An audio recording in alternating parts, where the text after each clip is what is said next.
I'll let you know when we are at 9:30.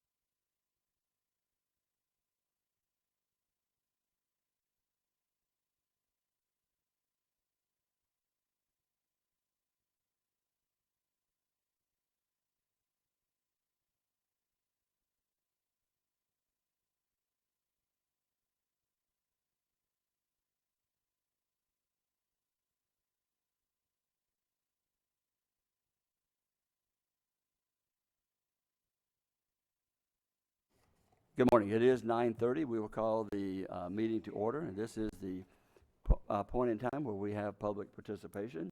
Those of you who have filled out a card and wish to share your thoughts with us, are welcome to do so at this time. And seeing that I have no cards. You have one coming, Mayor Gibson. Are you on the way, Mayor? You have a card. We do have a card.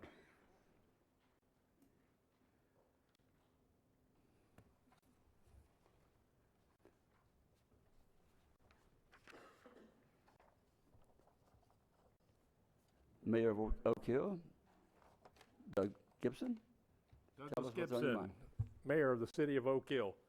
I just wanted to come and thank y'all, council members, on what all of y'all are doing for the City of Oak Hill, including staff. I really appreciate it. I think water quality is on all of our minds, and this will help greatly to move the city forward with its efforts to obtain grants and everything. So thank you. Thank you, Mayor Gibson. And if that is the only card, we thank you for being here, and we will see you back at 10 o'clock. We'll adjourn this portion of the meeting and see you back at 10.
We'll be starting the meeting in about 10 minutes. Enjoy yourself and get your thoughts together. And we have a very good meeting lined up today, so I'll give you a 5-minute warning and then a 1-minute warning.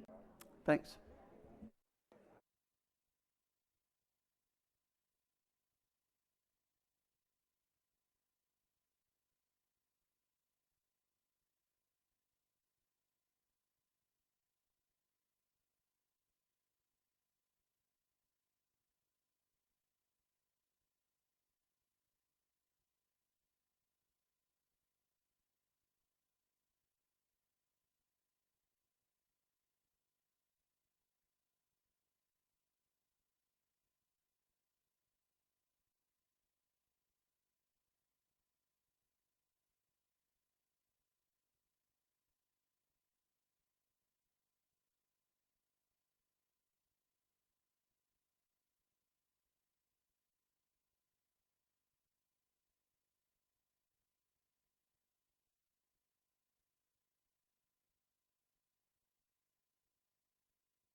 Good morning. We will be starting the meeting in 5 minutes. So continue on.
Okay, all right.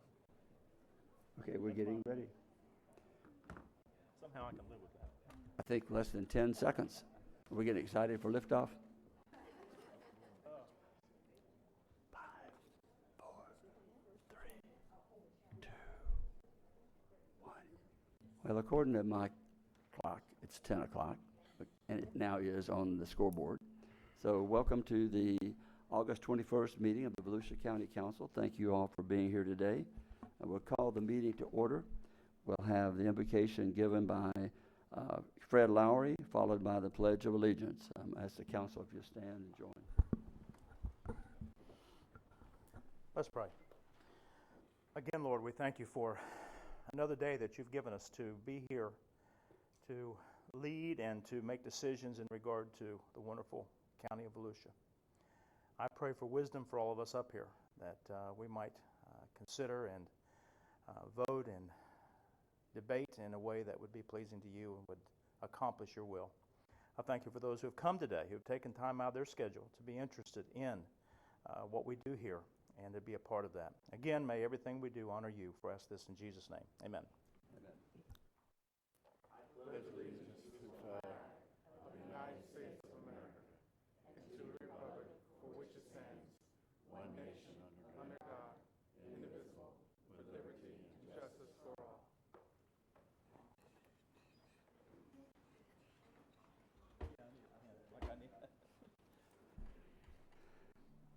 Thank you, Fred. May we have the roll call, please? Yes. Mr. Patterson? Here. Ms. Post? Here. Ms. Wheeler? Here. Ms. Cusack? Here. Ms. Denny's? Here. Dr. Lowry? Here. And Mr. Kelly. Here. All members are present. Okay. Any comments by the council on the consent agenda? I have one comment, but I've got to give you the number. I'm looking it up right now. You're not pulling it, it's just a comment. Just a comment. Okay. Item M. Okay. George, you still want to comment on item D? Yeah, I just would like, we'll have one quick comment on D. Okay. And Mr. Chair, item J. Item J, and that's just a comment. Okay. What are the comments? After. Sure. I have a motion on the consent agenda. I move that we accept the consent agenda. A second. Motion made by Dr. Lowry, seconded by Ms. Post. Any objection to the motion? Hearing none, the motion passes unanimously. And George, you'll have a comment, it looks like. Yeah, we'll have Donna Butler Donna. first. Good morning, Mr. Chair, members of council. Donna Butler, Community Services Director. This agenda item asks you to appropriate our SHIP funds from the state for this year. The total appropriation under this agenda item is $1.4 million. But what we want to point out is that the allocation from the state is $550,000 of that, and it's a 66% reduction in the amount that we received from last year. So just want to make you aware of that. We still have other income coming in that will keep us moving forward in a positive way for affordable housing, but this is potentially a continuing issue, and so you may want to address it further at a later time. Okay. Thank you. Mr. Chair, Yes. just a comment. Let's go back to your sidebar that we may want to address this in the Right. near future. So this is 66% decrease.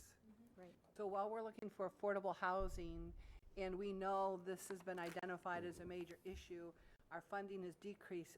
Why is it decreased 66%? What happened? Guardian. I believe the state legislature may have used some of the funds from the trust fund to fund the Guardian program for this year. So So we that may rated be a from one fund another and leaving our Correct. most needed population too, that we're trying to find affordable housing for, unfunded by 66%. I think that's pretty crucial when we look at our legislative. Exactly. We'll have it on our, it'll be on our legislative let's- priority. Shoot, turned on the wrong side. Well said. Ms. Wheeler?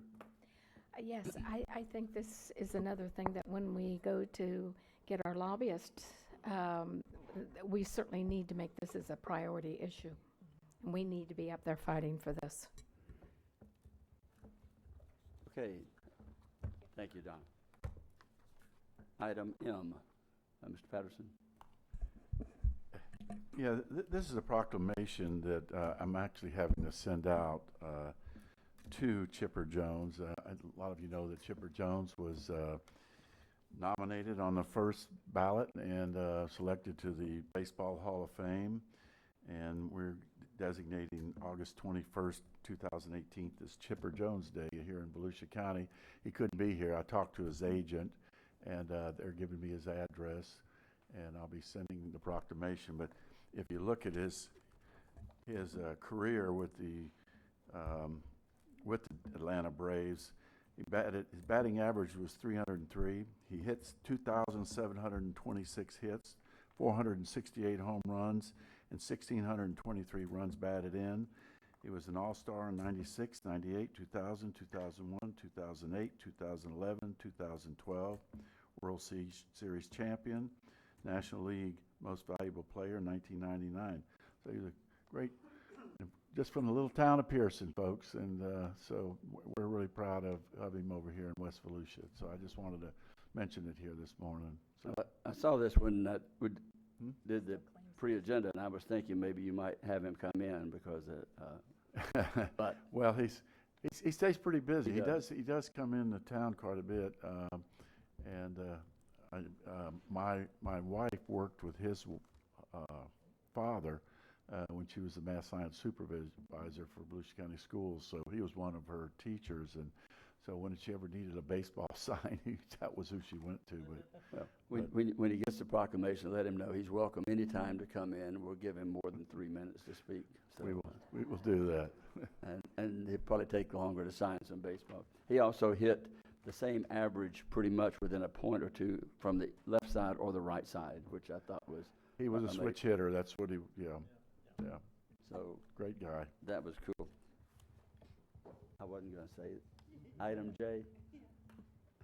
For Jay, I'd like Tom Moats to come up.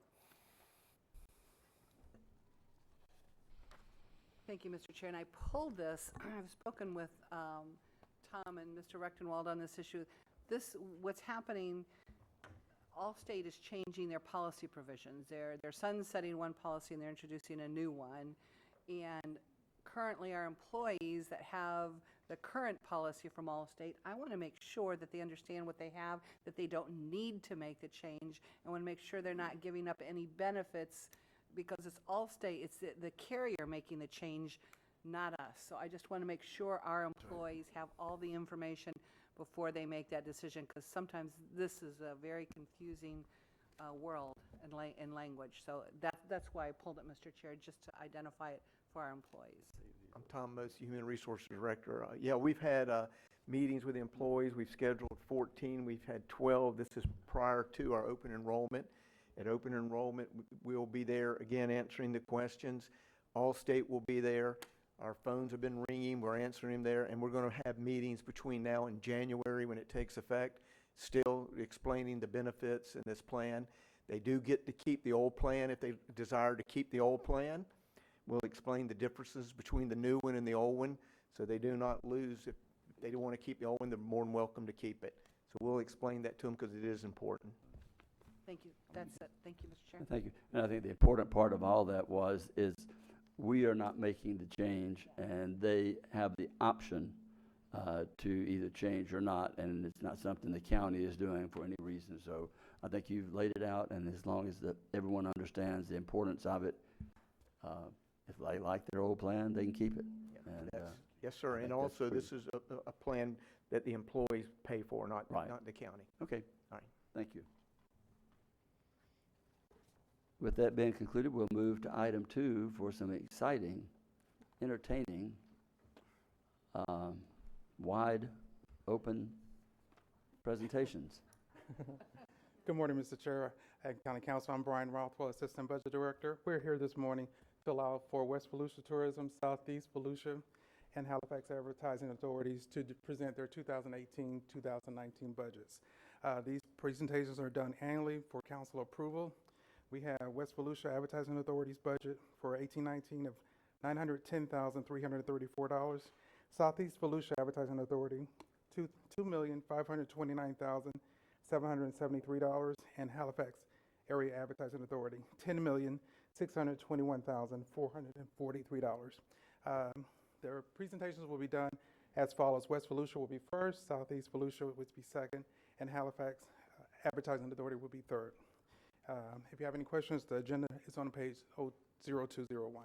Thank you. And begin. Happy Chipper Jones Day. Yeah. I'm Georgia Turner, and I'm the Executive Director for the West Volusia Tourism Office, and I'm really happy to have my budget. Thank you very much. I was wondering where my clicker was. I'm just going to go right into it. Probably with the best news of all is that our convention development taxes, what we adopted in 2017-18 was $555,000, and we're looking to end the year with $597,000. And that's without, actually, I budgeted last year as if we were going to have the Courtyard by Marriott open, and it's not even open yet. So it has been a fantastic year. So what I'm requesting for this time is the $618,000, and along with our appropriated fund balance and some miscellaneous revenue. My board was probably going to kill me if I didn't show you what we're probably most proudest of right now, and I'm hoping it will work. That we're going to have an increase in digital and video due to our past success, and I'd like to just briefly show you our award-winning video. It's just take a couple of seconds or a couple of minutes here. So, without further ado, what's up in West Volusia? This is the land of giant oaks, beautiful lakes, swimming with manatee, bird watching, and DeLand's Woodland Boulevard, voted the best historic Main Street in America. Join me. I'm Erica Group, West Volusia's artist in residence. Come discover the Museum of Art DeLand. Rediscover your fountain of youth at Blue Springs State Park. Stay at a modernized historic inn that's hosted rock stars and Hollywood film crews. Check out our packed calendar of street fairs and festivals. Come hear our stories and learn some of our best kept secrets. Visit one of our local craft breweries. Have a night out under the courthouse dome. Treat yourself at our award-winning restaurants. You may end up with a new favorite. Settle in for a bit and find your perfect spot. Unwind. Lose track of time. Explore. Come and visit West Volusia. Classic old Florida with a whole new vibe.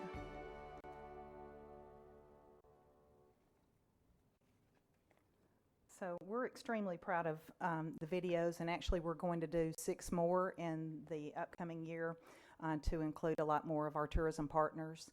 And then we'll promote these through Facebook and through YouTube. We've had a lot of success in that this year. Something else that we're going to do is an increase in our Google AdWords and our search. When you're West Volusia, a lot of times people don't know what that is, but they know what we have to offer, and they know and love it. They know that we've got trails. They know that we've got manatees. They know we've got everything. So they have to search for that to know.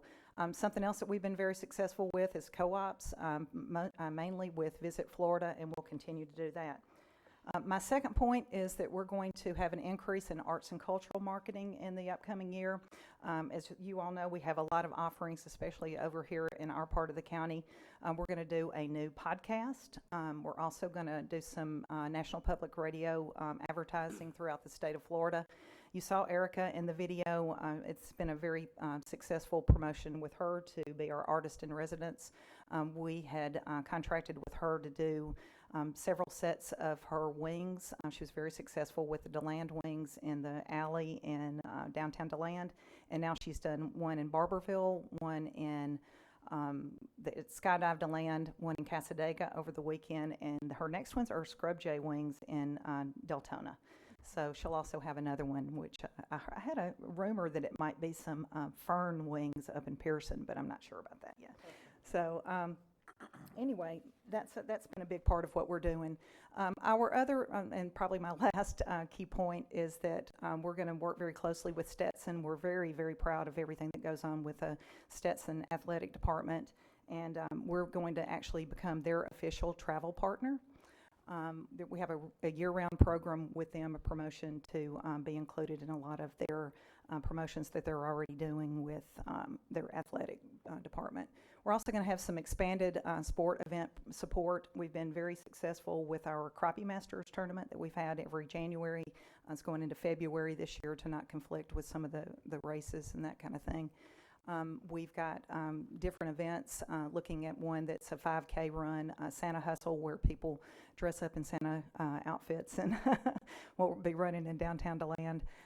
The aviation showcase that we're very involved with out at the airport here in DeLand, National Bowl Weekend that comes, some half marathons and other events that are coming to us. But one thing that we're also proud of with Main Street DeLand being one of the, recognized as the top Main Street in the country last year, we're becoming more of a marketing partner with them and having a little bit more of an investment with that. Just a couple of other new initiatives. We have put a little bit of money in the budget for the Sunwing Airlines promotion with Daytona Beach International Airport, mainly because of the idea that we are Wings of the West, and we'll try to get some folks that are flying in, hopefully over there, to come to the western part of the county. We're also, the trails are still a very, very important part of our promotion, and we're working with Volusia County Parks and Recreation to do, and the St. Johns River to Sea Loop Alliance to do trails mapping system. Also, 3 big events are coming to Daytona Beach in the coming year that we'll be involved in. Florida Huddle, which is a tour operator marketplace, international tour operator marketplace, where we're hoping to have tour operators and media come over this way. The Southeast Tourism Society, of which I'm a former chair, is actually meeting in Daytona in March of this upcoming year, and we're hoping to get them over in West Volusia for their board meeting of 65 people. And then the Florida Outdoor Writers Association is coming to Daytona Beach, so we'll definitely be involved with that because we've got all the cool stuff over here for the outdoor writers to see. Something else that I'm proudest of, I think, is our wedding promotion that we've had for this year. We're seeing more and more all up and down our 14 community corridor that weddings are very popular. Probably our showcase and what's doing so well with weddings right now is the center at Deltona. Very proud of them, and we've done a lot of promotion with them. And then everything from the Stetson Mansion to DeBerry Hall, all of the different places that are great places for that are wedding venues. We've also expanded our travel show promotions, but we're going all over the state, especially in the villages, because folks in the villages really like West Volusia. And then the final thing is one of our board members, because we did have all of these wonderful videos and photos, has suggested that we purchase digital frames for our partners' accommodations, attractions, and to be able to show those pretty videos. Just to kind of zoom through to show you just kind of like what was adopted last year and what was requested. We are at full staff now. We have 3 full-time employees and 3 part-time employees. That's denotes a raise for us, 4% raise. Our marketing expense actually goes down a little bit. Last year we had a lot of printing. We had about $98,000 in printing. And this upcoming year we'll have $18,000. So that's going to just kind of show how we're going towards digital and how we have done a lot of stuff this year. So that does go down a little bit, but I've broken down the promotional advertising line item to show you that it goes up. Just because of the Stetson sponsorship is about $25,000. The photo video, what we do with Erica's close to 40, and that'll just show you a little bit more of what we're doing with the social media and print and digital. We're not abandoning print, we're just going more digital. So our operating expenses will go up just slightly, and some of that is from the membership extension that we're doing with Main Street DeLand. But pretty straightforward. We're excited. My goal is to hit that million mark. We have the 910,000 for this year that we're asking for. So stay tuned. Hopefully we'll hit the million mark soon. So I appreciate all that you do, all of you, to support tourism, and thank you for being such good ambassadors for tourism, all of you. So does anybody have any questions of me? Ms. Cusack. Thank you, Mr. Chair. Thank you so much for the report. I think we're moving in the right direction, and West Volusia is growing, and it's evident by your promotional advertisement. I think that you ought to reach out a little bit more as it provides some diversity in your advertisement. Everyone that lives in West Volusia, there's a lot of diversity here, so I think you're missing an opportunity when we don't capture the fact that we need to showcase our diversity so that we can have folk of all cultures come and participate in things that's in the Definitely. West Volusia side of the county. Definitely, we will. And I'd like the- to see that as you proceed and move forward. Thank you, I appreciate it, because we've got 6 more chances for, Yeah, you do. for the and video, so we'll definitely take that. I just don't want you to miss the opportunity. No, I appreciate that. All right. Thank you. Are we going to do this in one vote, or do we go from each? Jamie? Individually? I had a note with a question. I thought we did them, not always, I thought we did them individually. Yes, yeah, Charles So- Harville, Deputy County Attorney, yeah, do them individually. Okay. Okay. To have a motion for the West Volusia Ad Authority for a budget of $910,334. I will move that for approval, Mr. Chair. Motion moved by Ms. Cusack, second by Mr. Lowry. Any further discussion on the budget? We have discussion, but, Okay. Dr. Lowry. I just wanted to ask a question. Sure. The scrub jay wings, they go do that to preserve land? Yes. Okay, that's Sure. all I figured. Yeah. Okay, thank you. Within the next week. Cool. Ms. Denny's. Thank you, Mr. Chair. Couple of things. First of all, I'm going to start with the finances. I want to thank you. So you came in at 4% for all of your increases, correct? Yes, How did you come to that determination? through the county. We have the county had suggested that we went to 4% raise.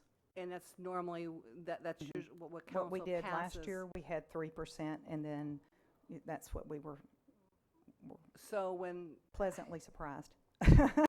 yeah, so, well, and that's going to set the groundwork for where I'm going here in the future. So I want to thank you for that. Okay. Because I just want to thank you for that, and we'll go into the others forward. I was just, in the video, I love the logo. I love the West Volusia, Old Florida, New Vibe. I love the colors, the presentation, great branding logo. You're doing a wonderful job, and I'm hopeful maybe we'll even hit the $1 million mark this year. We get that other hotel up and going. Yeah, well, and we will celebrate with you. Let's make sure we celebrate when you hit that $1 million mark. 'Cause I'll be here. I think that you will. But the other thing is, on the video, I was disappointed. I saw nothing on the trails in there. And even last year, when the ad authorities presented, and the year before that, this council has said we're putting millions into our trails and our showcase trails with the River to Sea Loop, the East Coast, the Coast to Coast to Connector, the East Central Florida Regional Planning. I mean, we've got some major trails. We are the showcase in the state of Florida. No, and we're very well. But we're there's aware of it. nothing in the video. No, well, that was kind of like a compilation of the first 3 that we did, and just like what I said, we've got 6 more, so that's well noted. But it wasn't a thought at the time. So we have to put that banner out there to all of the ad authorities. This council, through the years, and previous councils, has put millions of dollars into the trails. So the next time the trails are omitted, I'm going to be a whole lot more vocal on that particular item. So that's going to be one of my bellwethers. Yeah, and diversity, she's right. And Here, yes. and I want to thank you also for, you've got a strong budget, you're very, and I like what you have in reserves, you're prepared for should another opportunity come, and you're ready for that. Right. And thank you also for collaborating with our new airline over in Daytona. So I think it speaks wonderful for the collaboration that's growing, and we hope you hit the $1 million mark. Thank you. Sooner than later. Thank you. You're doing a great job. Thank you. Good job, Appreciate West Volusia. Thank you. Just one thing, continue eliminating the term best kept secret.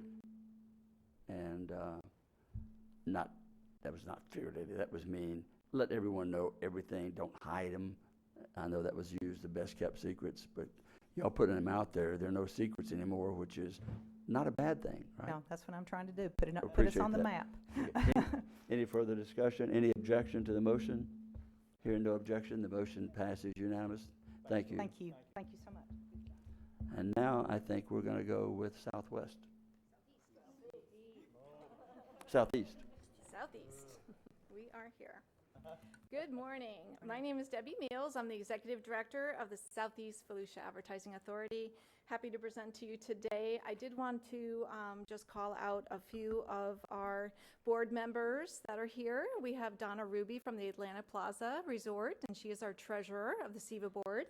Donna, and we have Jim Rushing. He is a board member, and he's from the Garlic Restaurant. I'm sure you've all eaten there before. And we also have Roberta Shops from our advertising agency, Turkel Brands.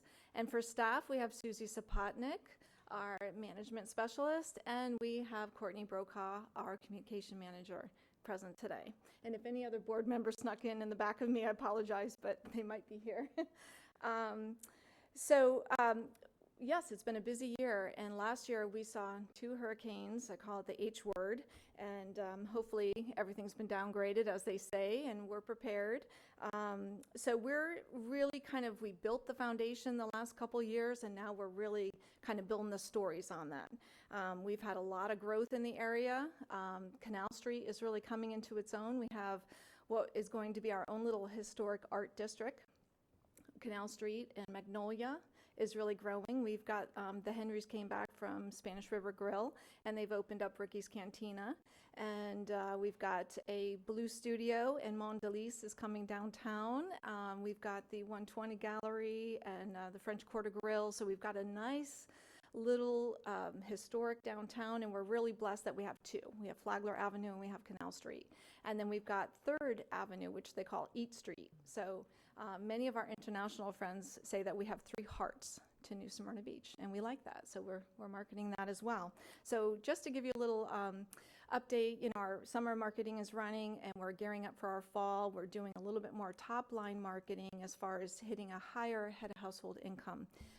We know that they will stay longer. They'll park the car, they'll walk, they'll take the golf cart, and we're working with our cities to make sure that we can try to get those folks that will do just that and watch the economic, or not the economic, but the carbon footprint that they leave behind. So I will go into the presentation here.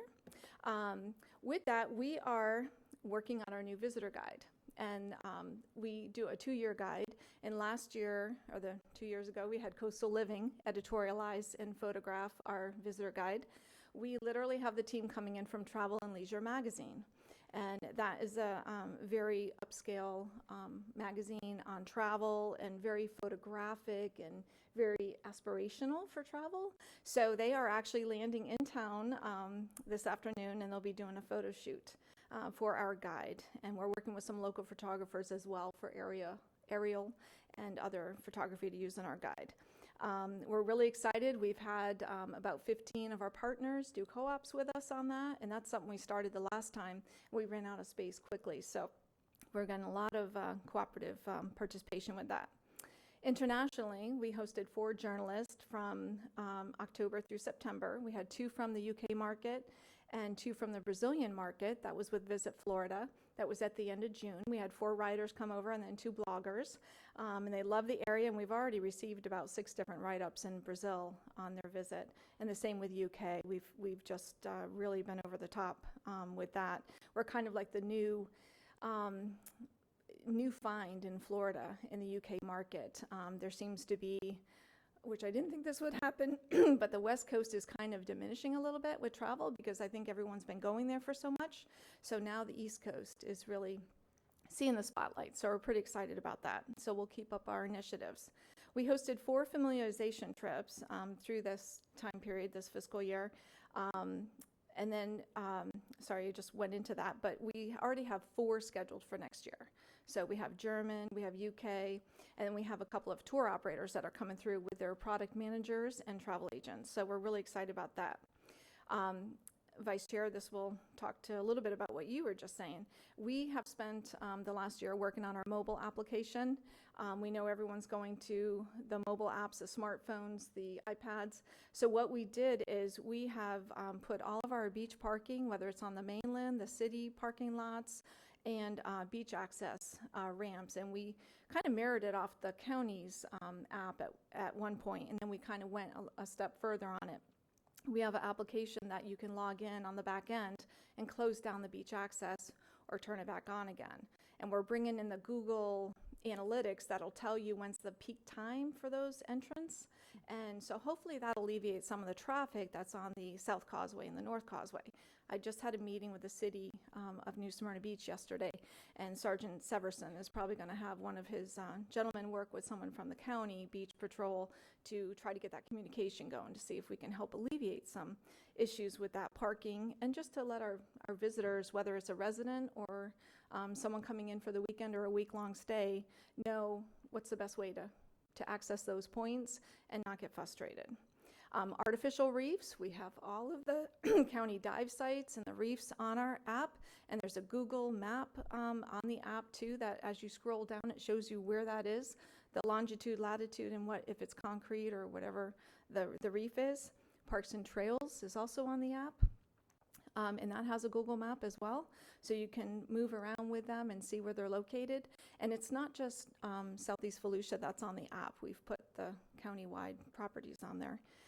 And we're doing an interactive Parks and Trail coming out on the next iteration this fall. So we'll keep you posted on that, but we're adding the new trails that Tim Bailey gave us an update on just recently. So we're very excited. And then we continue to work with our sports venues. We work very well with Port Orange and with New Smyrna Beach. Susie's been going to sports trade shows and trying to work some different leads. And so we'll continue that effort. And also film. We had about 4 different permits this past spring. You know, you can't always pick them, but we had TLC came through with Love After Lockup. And then we had National Geographic Traveler. They came in and they did When Sharks Attack, and we had to totally tell him, what are you going to film with this? This is part of Shark Week. And he's like, no, you know Nat Geo. We just do a lot of educational. So they profiled 7 different biologists and researchers and did, you know, try to demystify that. You know, sharks are apex feeders. We need them. They are kind of keeping our oceans clean and the water quality, and we definitely need them. So not to be afraid of them. And then we're working currently with Ron John Surf Shop. They're looking for a new home to film. They came last fall in December, and they've just reached out to me again, and they're looking for a permanent home. So we've been working with the Marriott Spring Hill Suites and some of our other partners, and we're putting a proposal together for them, hopefully to lure them here for good. So we hosted our 2nd National Tourism Week, and the topic this year was sustainable tourism. And we really mean it, and we're backing it up, and I'm happy to explain a little bit more about that soon. In our 2nd co-op fair, and we had 5 media reps come, and we really have quite a bit of our partners buying into our media and actually doing enhanced listings on our website and everything, which is really good. We're glad we're all working together, and we're trying to help them because they'll help all of us. Social media, it's been a strange world in social media, but our Facebook is about 60,000 followers, Twitter 6,500, and Instagram. So we'll see how this all pans out with the Facebook, but you know, we do very aspirational. The sunrises really, you know, seem to inspire a lot of people. So we'll continue working with social media. And then our sustainable tourism campaign is one of One Planet Living. If you really look at how the U.S. is, it would take 5 planets to sustain our habits, our daily living habits. For the UK, it would take 3 planets. So this initiative is really just trying to be mindful of what you're doing and try to eliminate the single-use plastics. So you see your sustainable cup there. So please, if you can do your part to try to reuse things, that would be awesome. We have, the slide says 8 restaurants, but we just did a tally, and we've got about 17 restaurants that have been proactive in reducing single-use plastics. And beyond that, they're also their takeout, the little styrofoam clamshells. Many have even gotten rid of those, and they're using paper, and they're using bamboo, and they're actually selling the sustainable cups and straws, and there's a huge movement going on in New Smyrna Beach now. I'm really proud. We're having a restaurant meeting on Thursday with about 5 of our top leaders in this field, and Jim's Restaurant, The Garlic, is one of them. And they're going to be our ambassadors. Then we're going to have a larger restaurant meeting in September, and they're going to be kind of peer-to-peer and show how they did it, and how they can walk the walk and talk the talk. So good things happening there. The City of New Smyrna Beach has a voluntary plastic reduction initiative, and then the Southeast Volusia Chamber came out with their approval of that too as well, and they back that initiative. We have 3 hotels in the Green Lodging Program, and then Clean the World is a shampoo and a soap recycling product, and we have 3 venues in that too as well. So we've got some really good things going on. I wanted to show you this ad. This is actually a 6-page feature, and Southern Living picked this up last year, and this is the magazine. And I was actually on vacation in North Carolina when I saw this in the newsstand, and I thought I was really close to this parkway. And I thought, well, let me see, because, they often do editorial on us, and they picked up the whole spread from the year before. So we've got, you can see the river view hotel here. We've got the Flagler Tavern, our surfboards, all of our information. It goes on for 6 pages. So this was a very nice added value for us, and a great way to get over 23 million impressions across our top feeder markets. So we're really happy with our partnerships with Southern Living, Food and Wine Magazine, and Travel and Leisure, and we're looking forward to having really good results this coming year. So when I get down to the budget, what I'm going to explain to you today and what you've seen in your budget packet is we have a moderate increase for this coming year. And then we have our miscellaneous revenues, which is pretty much from our cooperative ad sales. And then our appropriated fund balance. We're increasing that, as you see from the years, to offset any kind of opportunities that might come, good or bad. And then our personnel services just went up a little bit. It was a little bit light this year. We project a lower closing simply because we're down 2 employees right now. And we had a part-time person that was only working about 16 hours. Our marketing expenses will go up, and we'll put more into promotion. And our operating expenses pretty much stay normal. Some things have gone up a little bit, like insurance and rent. But our reserves will go up this coming year to $417,000. Excuse me, can I just ask you a question here? Where is that on your printout? Because I have a 0 for reserves. Oh, no, that would not be correct. You do? Okay. Mine says 0. Hers says 0? You're looking at the bottom of page 2. It says reserves, $417,000. It's above the double one. Okay, you got it? I'm looking Okay. at the bottom reserves. Okay. Never mind, my mistake. No worries. I'm so No sorry. worries. No worries. So we have 6 full-time positions and 1 part-time. Yes. And then here's just a pie chart showing that percentage. Really happy that the reserves are going up. We did have a really good reserve base, but when I got here, we had to do some reshuffling, and we put that money into promotion, and now we're building it back up again. And again, our personnel services, we have 7 employees. Right now, the administrative aide position is vacant. And then we have our senior marketing specialist, which is our communication manager, our marketing specialist, and our management specialist. And then we have our 2 visitor center staff. 1 is full-time and 1 is part-time. And as far as the promotional breakdown for the 1.5 million, we've got our agency fee, our promotional advertising with our campaigns and our digital, our website, our mobile.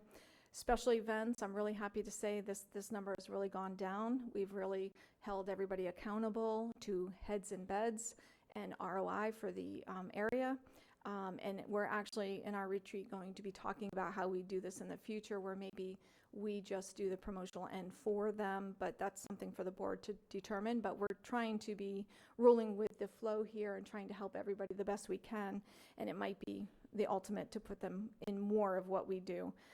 So I'll give you another update on that. Our direct sales, our trade shows, United Kingdom marketing, our Central European, our public relations, the 2-year visitor guide, our research and printing come to about $221,000.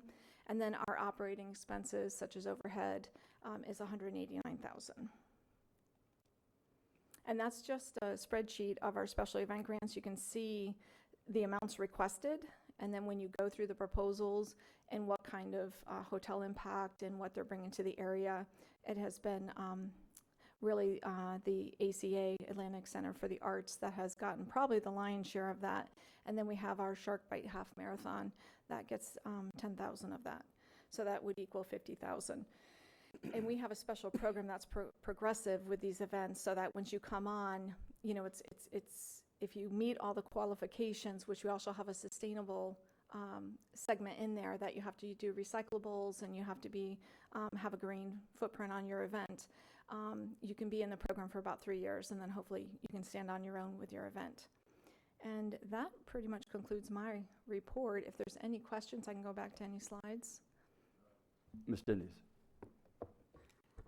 Thank you, Mr. Chair. First of all, I like that comment about the 3 hearts. Isn't that neat? It's really true. There's like separate communities, and what's growing, expanding out into Magnolia off of Canal Street. It's a yet to be identified enclave there. That it's great, and I also applaud you for focusing in your board on the heads and beds with these special events, because a couple years ago, that was just flat big out line of item. control. Yeah, and you've contained that very, very well. Thank you. In your reserves, sorry, I jumped out of that one. But you've doubled your reserves, so that's another really very strong point. I have to ask you, because we've talked, and we've talked with staff, and I'm going to go back to the question that I asked of Ms. Turner too. So, Council, when we first got our packet, when we got our agenda packet, we first got this. We got this for all the ad authorities. And when I was talking with staff in my council time, my phone conference, and I started looking at it, and I'm calculating the request and the increase in. I'm seeing a 5%. Of course, that's a HA board, that will be next, but it was more than 4%. So I asked staff, I said, what's going on here? I thought the playing field is if our employees get a 4%, with the ad authorities, we've done this for years, the threshold is 4%. So I was assured that, no, Mrs. Denny's are 4%. I said, well, look, I'm just calculating them out. I'm going to tell you what I'm looking at. So therefore, we received all, and their PowerPoints weren't included that had already been submitted. So staff sent the PowerPoints to council, redid the executive summaries, the ad authorities presented the material, and this is not a reflection on the ad authorities, because my concern was, at that time, and Mr. Rector, while we've had this conversation, it would have created, given the appearance of an adversarial relationship between the council and the presentation today, because what was missing between us and the 3 ad authorities presenting with council having this is all of this that we didn't get at the onset that explained a whole lot. And Mr. Rechtenwald? Right. So- And we put out our update on Friday, which, you know, and I apologize for the PowerPoints were in time and should have gone out with the original package. They did go out with the normal update, and as I discussed, that won't happen again, and that's something I'll be going over with the rest of staff this week. But the rest of it, like I say, was better explained in the PowerPoints. They did a great job. And of course, the difference in the 3-4% was they were going off in budget world, it's important they go off the estimate, which is something we can explain. But the idea is that they may budget a little bit more for a position, but what they were looking at was, well, the reality was the estimate, what they really had done, what they had really paid somebody, and then so the raise came out, as she said in her case, 4%. And in fact, you'll see in the next one, they actually were even initially more conservative, because typically we had given 3%. So you'll see that in the next item. And I'm going to be discussing that under council member comment time, because it's a conversation we need to have with the ed authorities here. But Right. I'm going to bring that up at the end of the meeting on why that occurred and how it occurred. But anyway, so the original budget that Ms. Mills presented had a 5%, her board wanted to give her a 5% increase. And if you look at this, the original one too, what was missing was a footnotes like your management specialist, a 7% increase. Well, the footnote, had we had those notes, Right. would have said she's in her second phase of a training program and was presented that way, and it was in the plan all along. But when we don't get that, we don't know that, Right. it looks like what the heck is going on. So my comment here through all this is going to continue to be, I know we're shifting here the culture, but the council's the council. When staff gets this information, especially when our organizations are doing great work and they're strong, we shouldn't have to take the time and keep going back to this. Correct. Anyway, enough said about that, but at this point. But so Debbie went back, Ms. Mills went back. She had a 5% increase that her board wanted to give her. She actually went back and changed it to 4% and dropped the specialist who should have been moved up to a 7%. You moved her back too, did you not? Yes. So, Mr. Rechtenwald, based on staff's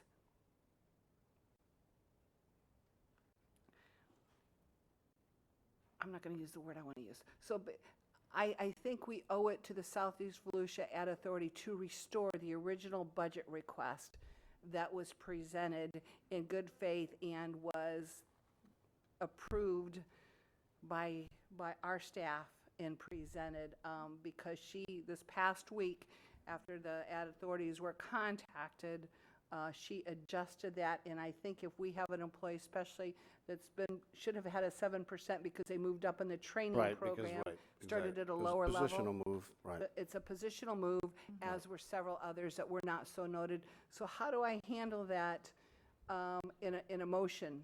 How does that motion get worded? Because I'm going to adjust their budget back to what the original request was. I'm going to make a motion. I don't know if it'll pass, but I think we owe it to them because it was not their issue. This was ours. If you have the amount, what the original amount was, because I threw that part away. All I go by is what we currently have. When you have your budget approval, your budget is your total value. Right. So the bottom line's not going to change. It may be just the classification between the object categories that may change, where we may have to adjust reserves in order to put it in personal service. But But your bottom line total of the fund that they're going to receive will not be changing. And that's usually what's incorporated in your motion. Ms. Denny's? Yes. It's been council's policy that you are actually approving the budget at the object code level.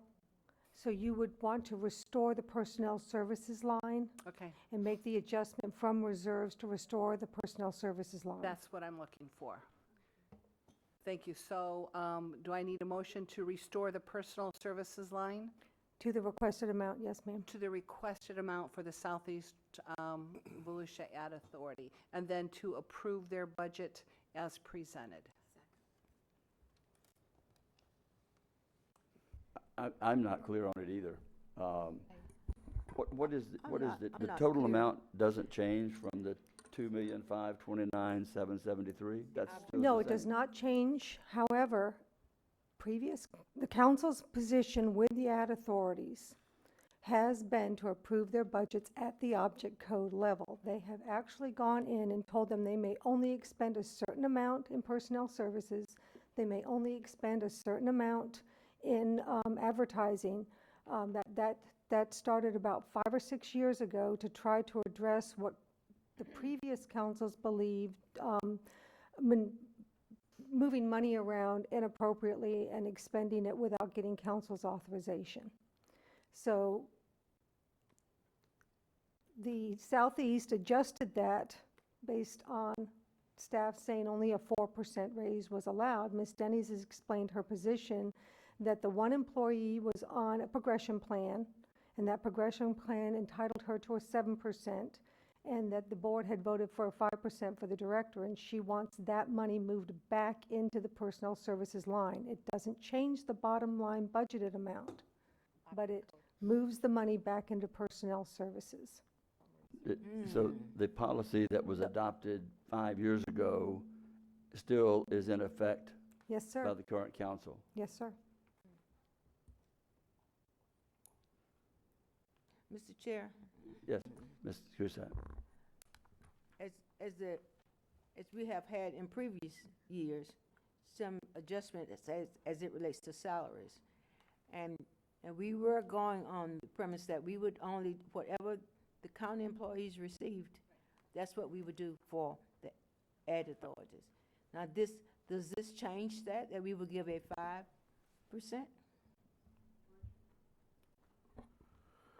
Not in the case of the employee. What you have, remember, you're approving a cost of living 4%. Just like your own employees, though, they move positions. We may have a desk audit for somebody that where we've reorganized and we've added duties or subtracted duties from people.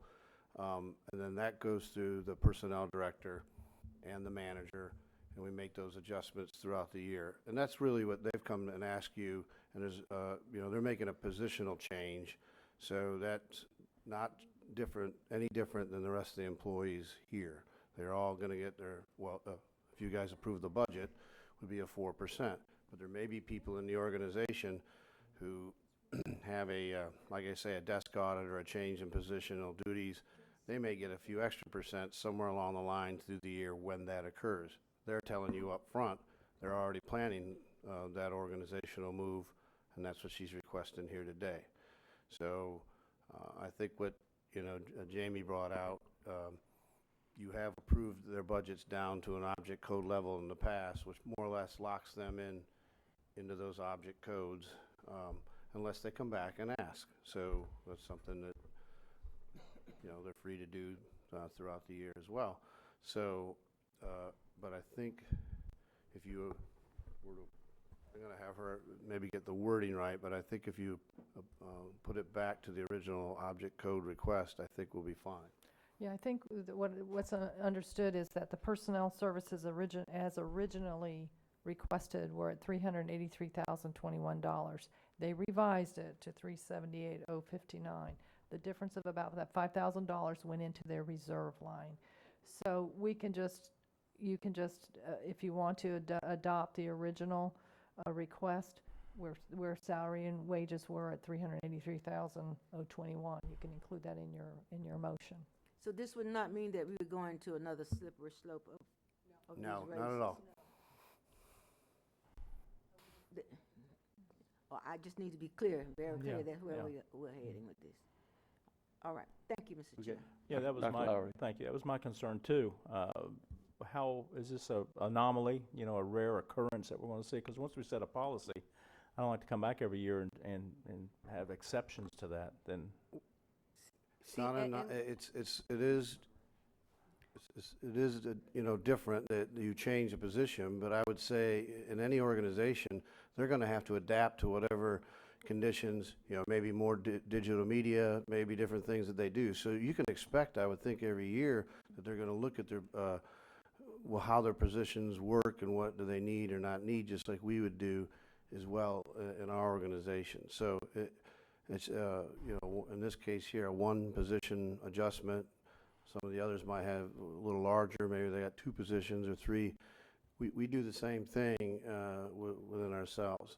And of course, it's easier if there's no one in the position, because then you can, we make those adjustments and they're included in the budget. Sometimes though, like I say, you have a person that you're changing their job duties significantly up or down, and then we make those adjustments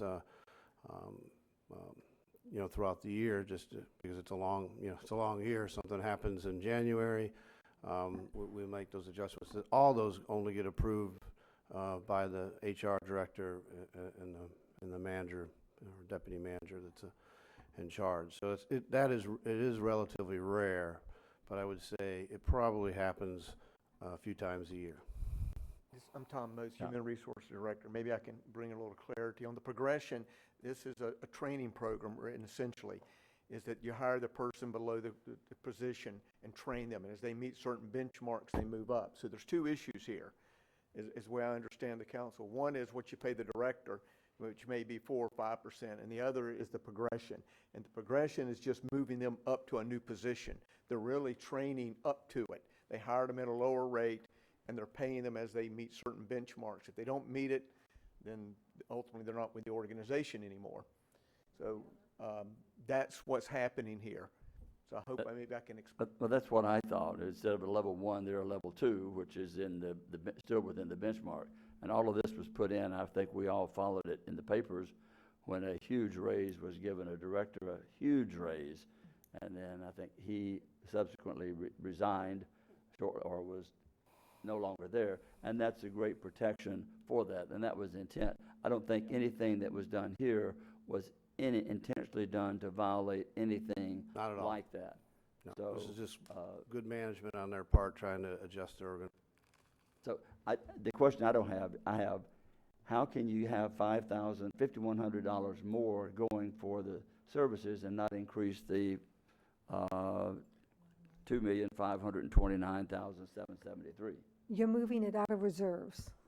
You're moving it from one line item, basically, or group of line items to another. So in total, it's the same, you're just reallocating the cost. Okay. So the motion needs to be to approve the budget of $2,529,773 as originally presented. Does that work, Jamie? Without being With specific. with the salary line item at, Donna, what was the number? With the salary line item being restored to $383,021, and their reserves being stated at $415,210. But that's as originally presented. Well, that just. But yes, ma'am, but I think the numbers. clarification, as originally presented, can be very vague in the minutes when you go back and look at something. I think having that specificity Right. provides them with the information that they need. Technically, we should state those numbers for the motion for clarity. Yes, sir. You have stated them. I don't know whether whoever wants to make that motion wants to restate them. Ms. Denny's, you want to restate that motion to be as presented, including, and somebody put a little note up with the numbers. So moved. Okay, there's the numbers. Is that good? I think that will cover it because they were stated by Mr. Pfizer and Ms. Seaman. Okay, is there a second? I did. Ms. Wheeler seconded. Any additional discussion? Any objection to the motion? Hearing none, motion passes unanimous.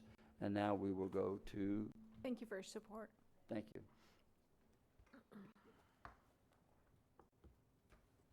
Thank you for the cups. I'm just going to jump the gun and come up. Come on. I'm Lori Campbell Baker. I'm the Executive Director of the Halifax Area Advertising Authority, doing business as the Daytona Beach Area Convention and Visitors Bureau. So a couple things I want to go through, and I'm going to go through my presentation pretty quickly because there's a whole lot of people in outside waiting to see you. I've got my leadership team here, if you'll just raise your hands. All-star team and some board members, Lisa Shabbat, Linda Powers, and John Phillips in the back. We've had a great year of collaboration. The Ocean Center partnership is stronger than ever. We've got Don Poor here. We're working closely with Tim Riddle from his group and his sales team. Great partnership with the airport and with Sunwing, and the Harbord committed to $125,000. We're excited about the air service. We're actually going to be up there September 7th for a marketing meeting with them. And of course, George and Deb and I are working closely on many, many initiatives, including the half marathon, which is coming up. But I think Deb talked a little bit about, or Georgia, about Florida Huddle, Southeast Tourism Society, and Florida Outdoor Writers Association, which are huge for us. These are big tourism groups, big in terms of their impact and how they cover the area. So the collaborative efforts are going well. We're really focusing on conventions and meetings, on sports, and of course the ad campaign is kicking in. And all things considered, all of these hotel rooms that we're filling collectively help us then with the Ocean Center as well, so about $14 million a year we're excited about. So I'm going to run through really quickly. Thank you all who have reached out to me with questions. So I know you got this in your packet. Just a reminder, these are the board members. They're awesome. They have carefully vetted this marketing plan and the budget that you have in front of you. Spent a lot of time on it. These are some of the things that we're excited about that we've tackled this year, including our 25th Biketoberfest that we hosted, Shriners, 2 years in a row, international attention. Really, really great group, and we use that to market meetings as we go forward. I want to show you our current campaign. I don't know how to make it play. Thank you. This is just an idea of what we're up to. This is where your carefree spirit gets kicked into high gear. Where you can relax and treat yourself, or let the good times go full throttle. In Daytona Beach, you have a 500-foot sandy backdrop to unplug, unwind, and reconnect with one another. Start your trip off at full speed, or embrace the tranquility. Venture off the beaten path, or take your family for a stroll through history. Get hooked on a new adventure, or kick back and savor the local flavor. You have the freedom to be yourself. With 23 miles of white sand beaches, this is wide, open, fun. Plan your trip today at DaytonaBeach.com. So you may have heard about the wide, open, fun campaign theme. This is what it actually looks like. After all that, this is what it is, and it's performing. This is the Brandon Agency out of Myrtle Beach. Along with the campaign, they are doing 48 videos for us and 240 blogs as well. So we talked a little bit about trails and how excited we are about the trails and the artificial reefs and that sort of thing. All of that will be part of that messaging, and that's ongoing. Also, as you know, the county has a really great Trails app, and so we have a link to that on our site as well. This is what that ad campaign looks like in some of our print and digital. The top left there is our billboard. And then coming up this year, and we've talked to several of you already about some of the goals that we have going. Air service is very important to us, obviously. Meetings and conventions are becoming more and more a piece of what we do, and we're working really closely with Tim and his group. I love that he's looking at the business that's there and finding what is the best business for the area and keeping that business within Volusia County. And even though you see us branding Daytona Beach, know that we share resources throughout the county. So we will be talking about the fact that the county has 5 different unique downtown areas. We talk about the trails. We talk about the all of the things that make us as a county unique, but we're able to brand under what people know, which is Daytona Beach. Our budget is pretty much laid out here. We have 18 full-time staff people. We are leaning much more toward digital in past years, and that is really working out. And you've talked to us before about return on investment, transparency, and knowing what works and what doesn't, and that helps us to do that. And that is it. We have, I'm not sure if you've got the full marketing plan, but we have a marketing plan. We can Dropbox that to you, but this just kind of gives you the overview. And we have vetted the entire budget with your staff as well. How was that for short and sweet? See, Ed told me to be short. I appreciate the call yesterday, and you did very well on your time. Thank so you. Thank you very much, because we have all the information here. It's all You do. online as well, the budgets and the numbers. Yep. And Ms. Dennis. Thank you, Mr. Chair. First of all, your reserves are going up too. That's a really solid thing. But next year, now that the ad authorities are still in the room here, next year, when your budget comes before council, what we normally do is meet with the executive directors prior to being an agenda item. I'm going to ask for that next year. That would solve a lot of these issues here. And Lori, I want to thank you for the conversations that we have had on your budget, and that's one of the main reasons that we received all new material, because yours specifically, when I looked at some of these, I'm like, one was a 20% increase with no explanation at all. Thinking, how can that be? But again, thank you for redoing this and then putting a foot, I guess, it was originally included, but thank you for making sure council received the footnote. It's an exciting message, and I'm glad that you brought it up, because we have, over the last 2 years, we have really condensed some positions, moved some people up into other positions, and professional development this year is a key. So you'll see an increase in that part of the budget as well. We have what I consider the dream team of staff in place. They work well together. They work well with Deb's team and George's team, and with your county staff, to find the best and brightest that we have to promote amongst everything in Volusia County, focus on that and get the word out. Well, and I really like what you added in your PowerPoints with your footnotes, in your budget comparisons and the summaries. What we don't need to see are these pages and pages that include personnel detail that includes FICA, payroll, retirement, group insurance, life insurance, workers' comp, and unemployment. Really? You don't love that? What? And I know where it came from, and I apologize. This is not information that we have to drill down on every employee. Give us the executive summary. We want to see the budget, the line items. You're doing good work. You're doing strong work. And next year will be, going forward, will be a great presentation. And thank you for the conversation. Thank and you. Working with us to Much accomplish that. appreciated. And your entire board. Thank you. Ms. Wheeler. I also want to thank you for the good work and the good presentation. We thank you so much. And with that, I'd like to make a motion to approve the budget for fiscal year 2018-19 for the Halifax Area Advertising Authority in the amount of $10,621,443.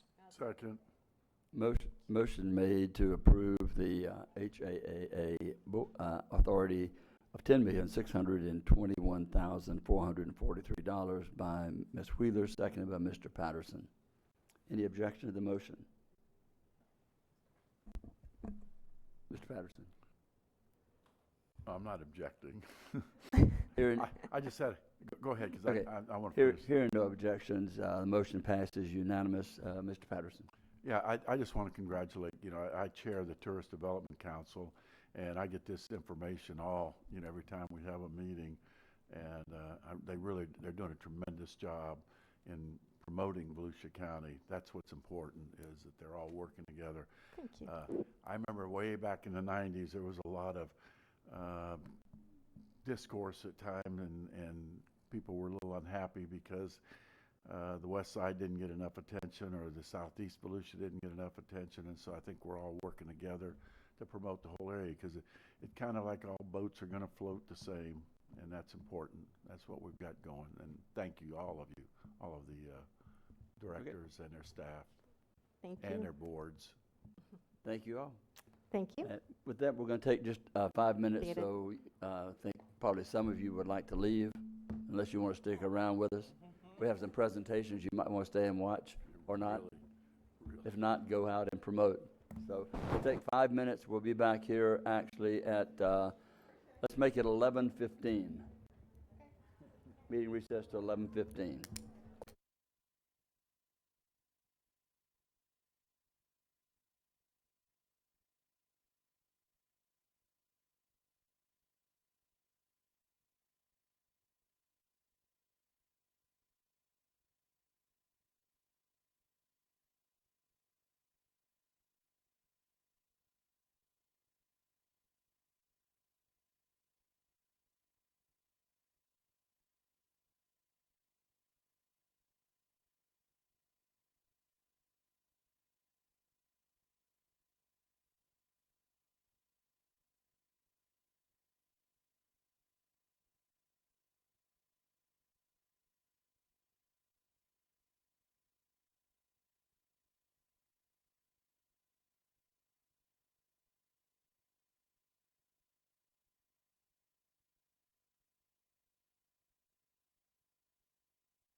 changes to the beach trying code to. that they forward We're going to go ahead and try to get started back to reconvene the council meeting.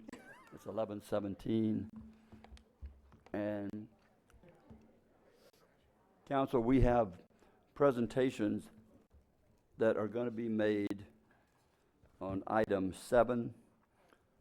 And I'll ask if we go ahead and move those to after lunch, council.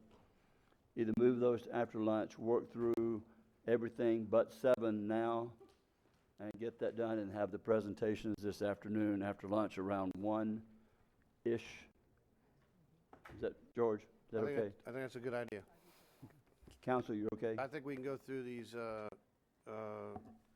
public hearings relatively quickly, and then if there's still a little bit of time, you could get into some of your comments or something, and then we can just dedicate the rest after lunch to Okay. Is that okay? Okay, item 3. I tell you what, since you first came here, you have really been back. I mean, you're getting really accustomed to doing this, so it's good to see you. Thanks, Tad. Thank you, Ed. I appreciate it. All right, item 3 is a vacation of a portion of the plat, the 15th Division of the De Leon Springs Heights plat. It's located on Reynolds Road. It's midway between De Leon Springs on the west and State Road 11 on the east. The petitioners are Mr. Pratt, Mr. Wickham, and Mr. and Mrs. Sinnock own blocks as shown on Exhibit 03-4, as on your screen. They own those complete blocks individually, and what they're asking for is the lots be vacated as well as the unopened portions of the 2 roads in between Sioux Street, between Block 176 and 175, and then the unopened portion of Duane Street between 175 and 174. We vetted this with the public. Nobody's objected. The utility companies are fine with it, and the staff recommends approval. This is a public hearing. I have no one wishing to speak on the issue, so we'll close the public hearing. Mr. Patterson. Mr. Chair, I move approval of the vacation of a portion of the plat of the 15th Division of De Leon Springs Heights, map book 10, page 62 and 63, De Leon Springs area. I will second that. Motion made by Mr. Patterson, second by Ms. Post. Any objection to the motion? Hearing none, the motion passes unanimous. We'll move to item 4.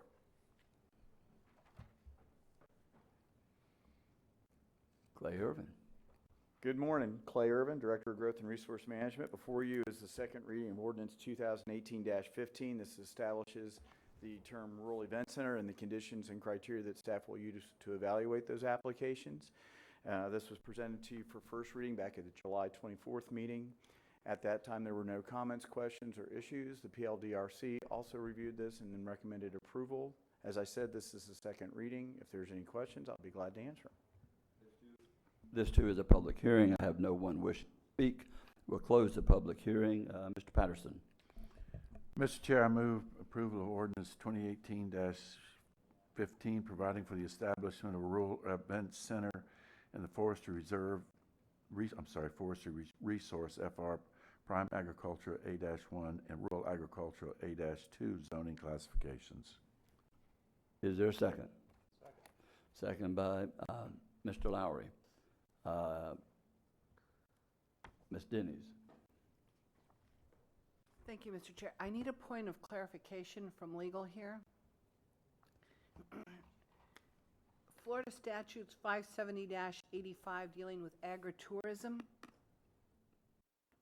states that except as otherwise provided for in this section and notwithstanding any other provision of law, a local government may not adopt or enforce a local ordinance, regulation, rule, or policy that prohibits, restricts, regulates, or otherwise limits an agritourism activity on land classified as agricultural land under statute 193-461. Are we within those parameters? Yes, ma'am. There has been specific court rulings that the wedding activity is not an agricultural activity and does not constitute agritourism. So what we are regulating with this Rural Event Center is the commercial activity such as weddings. It is not an agricultural activity. But it's within that corridor. Have this been challenged legally previously anywhere? It's not been challenged. There have been a determination that it is not.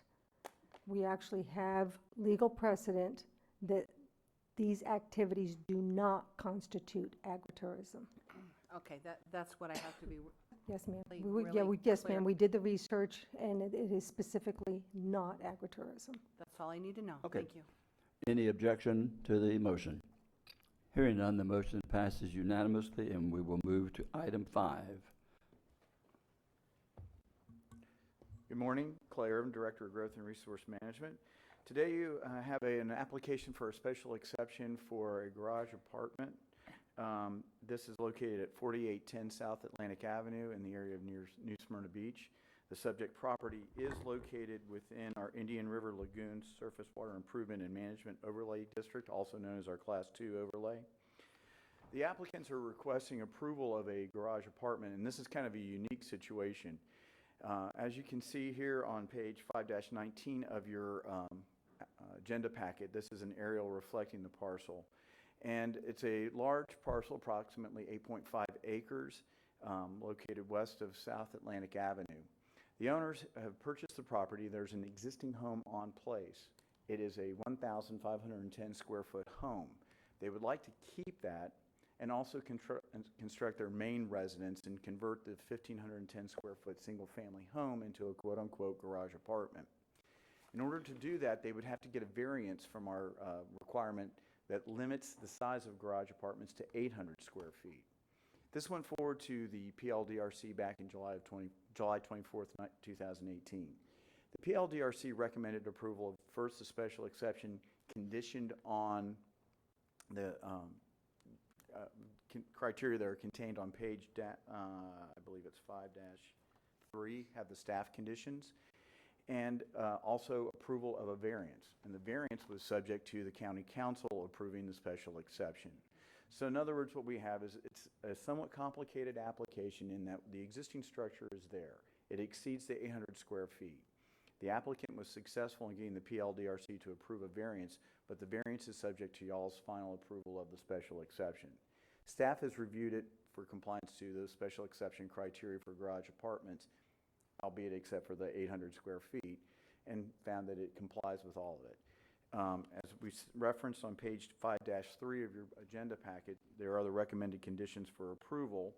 And basically, number one is saying that the special exception is for a garage apartment and it's limited to 800 square feet unless the variance is approved, and that any future expansion beyond the current footprint of the building, not in compliance with the R3 classification, shall require approval of a separate special exception and/or variance building permit inspections. So in other words, they've kind of put in a grandfathering clause saying, hey, if you try to do anything different from what you're approved through this variance, you'd have to come back.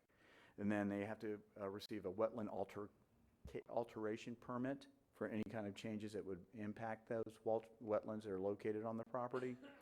The reason why this is here is that on the conceptual plan that you see in front of you on page 5-12 of the agenda packet shows that there may be some intrusions into the wetland buffers for the shell drive that's getting access to the new home and some of the footings of the new building that's being proposed. And then the applicant shall meet the requirements of the Class 2 land development regulations at time of permitting. In other words, because this property is located within our Class 2 overlay, they have to provide for sufficient stormwater on site so that they maintain water quality within the Indian River Lagoon. As I said, staff has reviewed it for compliance in all of the criteria that's applied for garage apartments. We've recommended approval subject to the variance. The PLDRC has approved the special exception and the variance, and it's in front of you today. If you choose not to approve the special exception, then the variance itself would die as well, because it was conditioned on your final approval of the special exception. The applicant is here. I know that there was a resident who's Miss Mary Ellen Calabro at 23 Hillside Drive spoke at the PLDRC. She was concerned about the impacts on the wetlands, the natural resources, the potential impact resulting from increased impervious area, and also the use as a rental unit. Just to address the concerns in regards to the wetland, they have to go through the permitting process, so therefore they will have to make sure that if they do any kind of impacts, they will mitigate for them. In regards to the amount of impervious, this is a large tract of land, and so the actual amount of impervious that's proposed is well within the constraints that we have within our land development code. And in regards to use as a rental unit, that is a very viable concern. However, we can monitor that through code enforcement. If there's anything along those lines, we can identify it as a violation of the special exception. So those were the concerns that were identified, and that was how they were addressed at the PLDRC. If there's any questions for staff, I'll be glad to answer it. This is a public hearing. I have no one wish to speak to the issue. I don't have a card for him. I'm only playing with you now. But usually, that way I know that someone's speaking. So Thank you, Mr. Chairman. Good morning, Mr. Chairman, members of the council and staff. Mark Rakowski. I've been retained by Mr. Brooks, who is with me today here in the second row. He simply wanted to buy this 8.5-acre piece of property, which already had the garage and the garage apartment above it, and he just wants to build a new home that he's going to live and retire in. He's retired now. His wife's going to retire in about a year or two. They just need a big garage for their toys. They need the apartment above for visitors. There's no intention to rent this out. It's a gated piece of property. They don't want to be handing out the gate code to anybody, so nobody's going to come there except for family and friends. We don't have a problem with the conditions, and so we're hoping that you approve this request. Okay. Any question I can answer? Ms. Dennis. No, Mr. Chair, I'm going to make a motion. Okay, that's fine. Okay. Well, let me just ask you while you're here. First, hey, Mark, Sure. how are you? Hi. It's 8.5 acres, so there's nothing on the forecast to subdivide this into different tracts. No, there's not. Okay, and it still have to go through the same process if it did. So it's a very large piece of property. It is a large piece of property. The Brooks just want to have a little bit of privacy, but yet they're only a small bike ride to the beach, so. It's part of paradise, I get that. Right. Okay, with that, I'm going to move approval of the special exception for a garage apartment on the urban single-family residential R3 and resource corridor RC zone property located at 4810 South Atlantic Avenue, New Smyrna Beach, case S-18-059. Second made by Denny, seconded by Patterson. We will close the public hearing. And any objection to the motion? Hearing no objection, the motion passes unanimous. Thank you. Kind of shocked you there when you didn't have a card filled out, didn't it? We'll move to item 6. Clay Irvin, back. Once again, good morning, Clay Irvin, Director of Growth and Resource Management. This is an applicant-initiated rezoning requested by Mr. and Mrs. Smith, who own the property at 66 Berkeley Road in Norman by the Sea. The subject property has a current split zoning of R3 and R4. If you look at pages 6-10 and 6-11, that shows you the location and aerial of the subject property in Ormond by the Sea. I would also direct you to page 6-6. That has a aerial that kind of clarifies how the split zoning shows between the R3 and R4 property. The Smiths own this property. There was a home that was constructed in 1973 on the subject property. It was sustained damage during the hurricanes. As such, they've now demolished it. Because of the split zoning, they are running into difficulties in meeting the setback requirements, specifically from the zoning line, as well as the fact that the parcel itself has a width of 70 feet and does not necessarily correlate to the R4 zoning classifications. Just for additional information, staff is planning on doing an area-wide rezoning in this area. The properties that are currently zoned R4, we're going to be looking to try and rezone them to R5. But because of the size of the area and because of the number of property owners, we're trying to do a better public outreach before we bring it forward. We explained that to Mr. and Mrs. Smith, but they're facing a situation where they're getting ready and they want to use this property and they cannot wait for us to go forward with our administrative rezoning.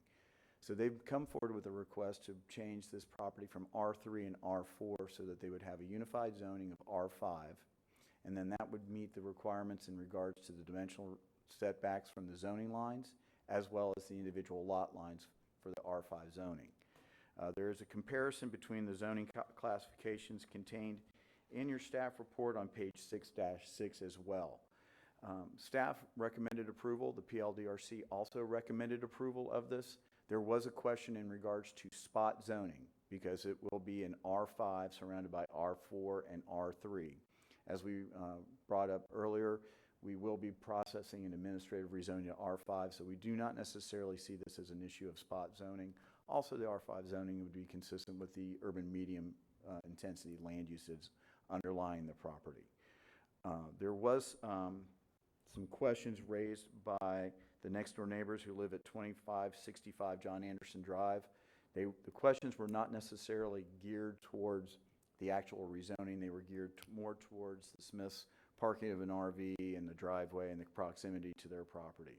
And that again will be consistent with the R5 zoning category once they get the building permits to construct the home and be able to occupy it. If there's any questions, I'll be glad to answer them. One thing I may have omitted is that the PLDRC did recommend unanimously to rezone the property R5. Okay. This is a public hearing, and I have Martha A. Tiles who wishes to speak.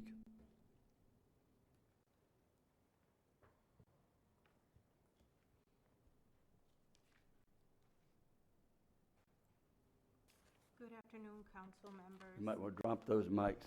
Thank you. If you stand in the middle between Sure. and drop both of them down. Thank you very much. There we go. Thank you. Thank you very much, and good afternoon. Thank you for allowing me to expose my position in this issue. I'm very glad that this gentleman brought a picture with him that you can see, because I didn't. My home is the home on 2565 John Anderson Drive. That home, well, actually 66 Berkeley belonged to that same property. It was all just one big property. And the lady, her husband deceased, and she decided to sell 66 Berkeley as a separate parcel. That parcel is non-compliant, as this gentleman mentioned. It's .24 acres. I have no objection to the Smiths building a home there. On the contrary, it'd be nice to have a neighbor and not an empty lot. The only thing that I am concerned with is, since this lot used to belong to the property, and where you see the boundary, I have a concrete block fence right there, and before building or doing anything on that property, the Smiths proceeded to put ground asphalt millings right up against my fence, and to make sort of like a driveway. They have a very large Jayco Seneca motor home. I think it's a Class C. It's a 38 foot long by 10 foot high and 8 foot wide motor home.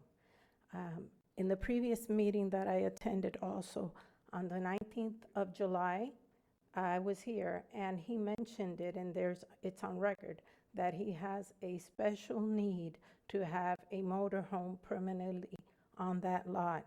I think it would create an eyesore.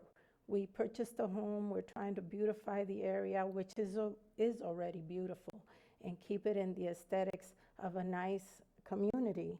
And I actually think that in that lot, that is not even a regular sized lot, to put a motorhome right up against that fence or in the back would create an eyesore.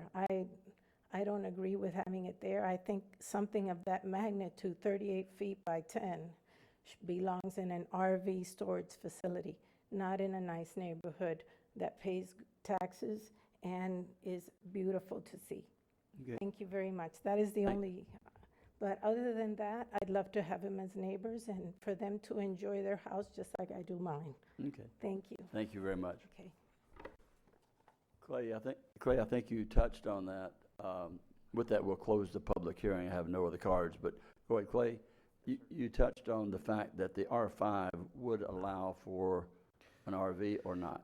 All residential zoning classifications allow for the RVs to be parked on them, subject to meeting the separation requirements. So they would have to be behind the leading front of the house. They'd have to be 5 feet off the side of the house. But if they can fit it in there, they're allowed to, and regardless of whether it's R3, R4, or R5 zoning, those RVs are allowed in those zones. I kind of thought that, but you did bring that up. Ms. Denny's.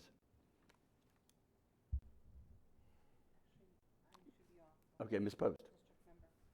Considering that the RV unfortunately is allowable under the current classification, and our decision today will not really affect that in any way.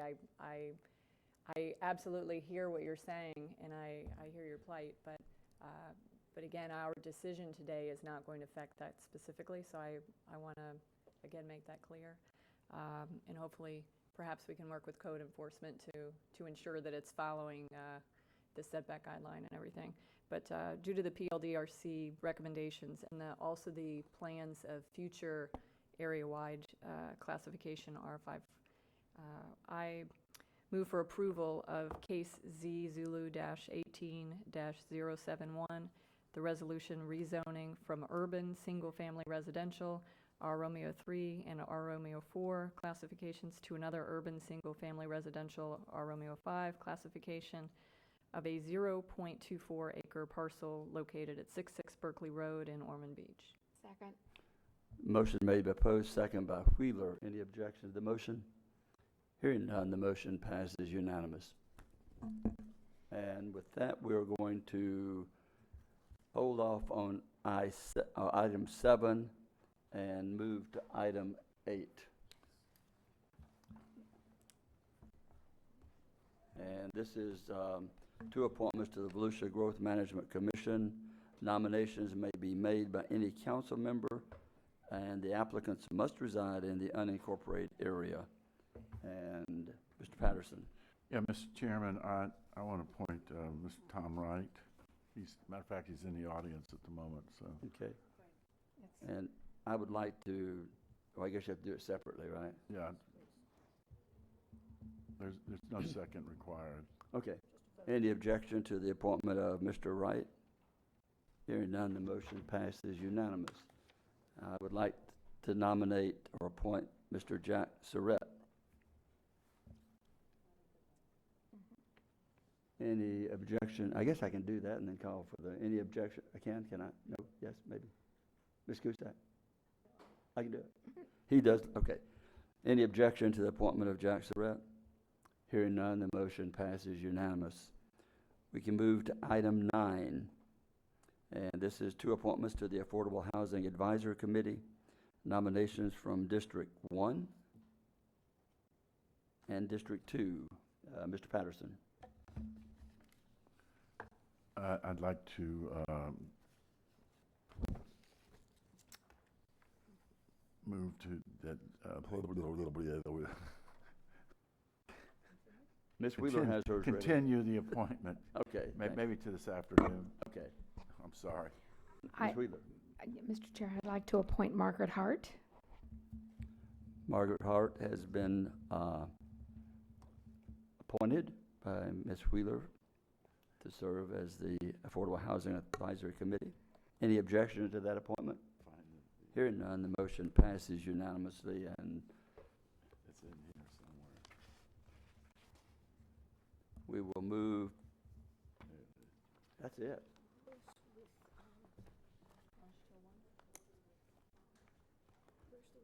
Yeah, why don't we do that? Let's go ahead and do it, and we're going to go ahead and do council comments. Mr. Patterson, you're first. Yes, I only have one comment. I'm getting some complaints over Mineral Rights Road, which is a dirt road up there in the DeLeon Springs area. I guess there's a lot of trucks that are running up and down the dirt road part of it, and it's really tearing it up over there. I don't know what we can do about it, but it's not a county-maintained road, but from what I understand. But I've been up and down that road a couple of times, and it is pretty much in bad shape anyway. But if we could somehow get them to route them some other way other than up and down that road. There's quite a few houses on that dirt road there. Do we know, is there a mining operation or anything up in there? Or what, when you say trucks, do we know, is it, sometimes we can locate who it is if they're in that business to get them to fix the road. We'll look at that. I'll have to get back with a couple of them that have called me to find out exactly what kind of trucks they are, and then I'll get back with you on that. Okay, we'll drag it down. Ms. Post? Yes, I wanted to just bring up on John Anderson Drive, North John Anderson. I know Ms. Mosier's been contacting everyone trying to get speeders addressed up in that area, and unfortunately I heard her pet was hit by a car up there, and so she feels very strongly about this, obviously. Her pet is okay, I do want to say that, but just wanted to point out that is being addressed, and that John in engineering and John in Public Works is also addressing that as well. So, and also the Sheriff's Office for speeding enforcement.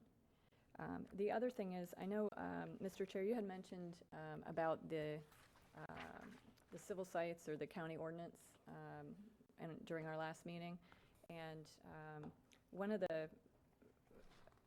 two of the comments actually, the main discussion was that possession of under 20 was a felony, and I just really wanted to clarify that for the record, that it's absolutely a misdemeanor exception in the state of Florida. The other thing was, I know that it was also brought up that in the conversation that, and I didn't want anyone to get the wrong impression about law enforcement having the discretion to either give a $100 fine or put a felony on your record for life. That is absolutely not law enforcement's discretion in this case in any way. So, and I just didn't want that to reflect poorly on LEO, on law enforcement in any way, because I think there was some misinformation, maybe some miscommunication on that. But I just didn't want that to reflect poorly or to have anyone think that law enforcement had that discretion. And I'm sure you'll bring up the discussion of the actual county ordinance. Mr. Chair? Okay, yes. Yeah. Actually, I misspoke. I've sent you all an email clarifying that I meant criminal, and the person who commits the crime puts it on their record. I never made any indication that law enforcement was the one that would do that. It is the individual who breaks the law that puts it on their record. The fact remains, the way the law is currently constructed, it still is a criminal record that will be there even if we write the citation. So I think the intent, and what I've done, I've talked to Mr. Rechtenwald, and we had directed him to get back. Since that time, I've had discussions with a couple of other people, including the state attorney, R.J. Larissa, and he's come up with some other thoughts which he would like to share. Also, I think George has talked with the sheriff as well, and R.J. has talked, state attorney has talked with the sheriff about something possibly that can accomplish, if that's the desire, which is to keep it from criminalizing the offense of 20 grams of cannabis or even a weed pipe or whatever you call those things, or any kind of paraphernalia would serve the same purpose and create the same offense, and that is a criminal offense that would stay on their record forever. That's what I was trying to hope that we could accomplish, and I think what he told me to call him RJ in private. I can't do that in public. State attorney, sorry. And I never have called him that privately, even though, except once, and I apologize for that. So that's where we are, and I think staff is working closely with the Sheriff's Department and with the state attorney and also with the judges to come back. I had created some legal wording, which I had given to our county attorney, and I think he's holding all of that or looking at all of that to come back with something. And I think hopefully we'll wind up with something that will be kind of revolutionary, that's going to take it out of the situation of making it criminal. And that's the intent. So that's like I said, I apologize as soon as I realized my mistake. Criminal and felony are separate, but criminal is there and it is a record. That's what I understood where you were coming from. I just really wanted to clarify that for the record, that absolutely it is a misdemeanor exception, that in no way would a felony be put on your record for the No, county? but it's a criminal offense. Absolutely, yes, And but that's huge the- difference, that- yeah. Well, yes and no, but they'll ask if you've ever been arrested or been charged with an offense. Right, I understand. I understand where you were going from, but Okay. okay. And then the other thing also on that same point was, I would hope in that discussion, it was asked of the county attorney, and I don't see Dan here, but to help to clarify that as well. And I didn't really see a good clarification of that. I think it's very important that, especially if we're stating over and over something that that might be incorrect or might be misinformation, and we look to the county attorney to provide us legal counsel,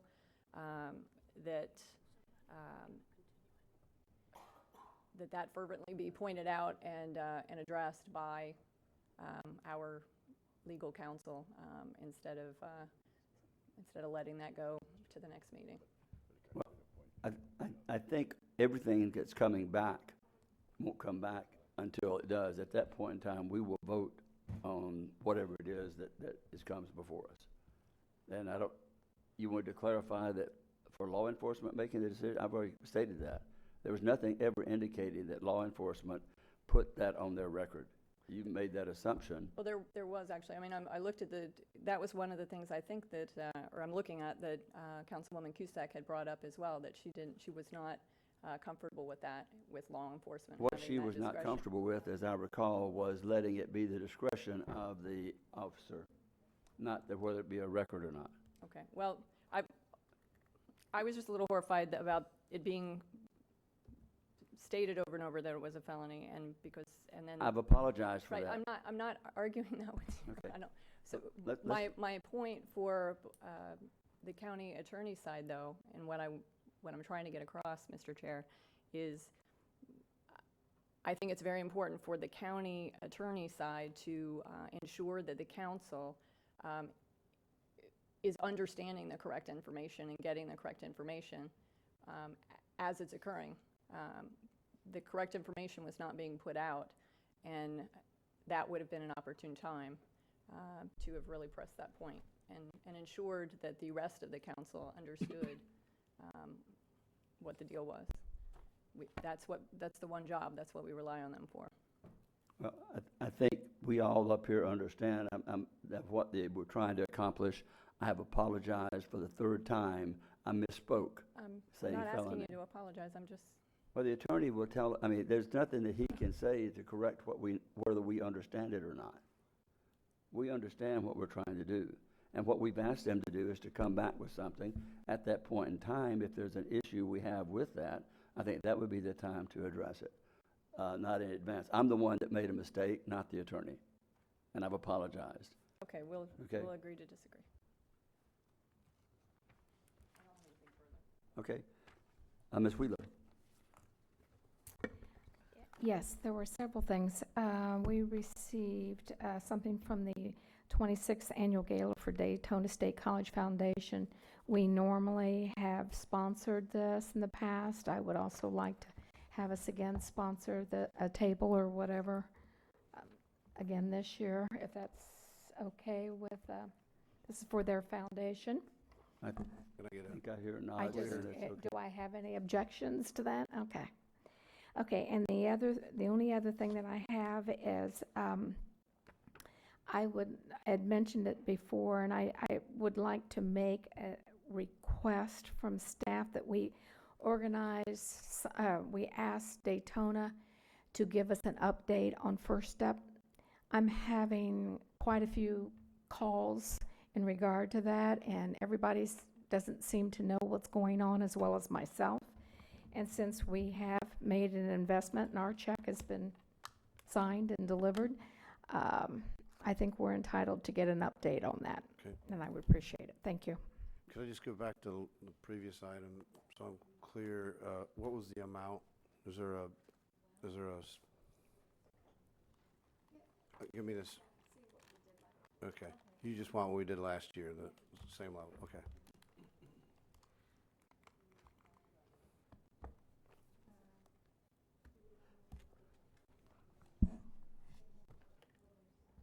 What I'll do then is I'll put it prepared as an item, and we'll have it on the next agenda. Okay. And that way it's clear and easy, and we'll know exactly what it is. Yeah, we have plenty of time, so we'll just put it on. Thank you. Okay, Ms. Cusack.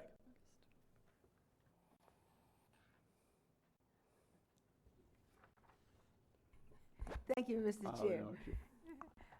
I just want to give you an update that the Spring Hill CRA approved the proposed resource center, and it will now be going to the city commission for their approval. It's a great project in that Councilmember Patterson and I were there yesterday, and you will be so proud. It's so well done. It's going to be such a increase in availability and access to services for citizens that live in the county, in West Volusia. It's going to be something that you will all be so proud of. I can't wait for us to have groundbreaking, and all of you would come for the ribbon cutting when it happens. That's all I have, Mr. Chair. Joyce, the groundbreaking is going to be on September 8th. Well, that's a good thing. The sooner the better. September 8th. So you're invited to come for that? Turn some shovels? I'll be out of town that day. Well, Yep. I'll be there, and all of you are invited to be there also. I'll let you know the time that will happen. Thank you so much, Mr. Chair. Thank you. Ms. Denny's. Thank you, Mr. Chair. First of all, I'd like to thank staff. Yesterday was a great event at the relocation of our Human Services and Veteran Services Department in New Smyrna Beach. Thank to the entire staff that helped make that happen. It was it's much embraced by the community, and one of the commanders, and I forget which post, was talking to me, said the most important thing about what we did was put a Votrans bus stop there. He said he has had the most requests from his members and how to get there, and now that they can actually get to the services better. So this is a great combination of what we've done for not just the veterans, but the entire population that we serve down there. We've made it definitely more accessible, and that's a very good thing. So thank you for that. That's the first stop in getting the rest of those offices off Canal Street, but that's for another day, George, and another meeting, maybe another year. I don't know, but that's another conversation. Anyway, with that, I had a meeting. I don't know, when was it, George? Thursday, Friday. We were out at the EOC. Yes, it was, I think, the previous Friday. Previous Friday. I was out at the Emergency Ops Center with staff, and we were talking about this issue on dispatch and evac and information that's out there, some misinformation that's out there, but where we need to go going forward. And we were all at the table. And one thing, council, that we can do now, because we've already approved it, it's in the next budget, right, to add 4 to the road, 2 BLS, Basic Life System, and 2 ALS, Advanced Life Systems. Well, we've already appropriated the money in the budget, but one thing... It was two BLS and four employees. Excuse me, yeah, 2 and 4, okay, so 6. But what we can do now is put the 2 BLS on the road.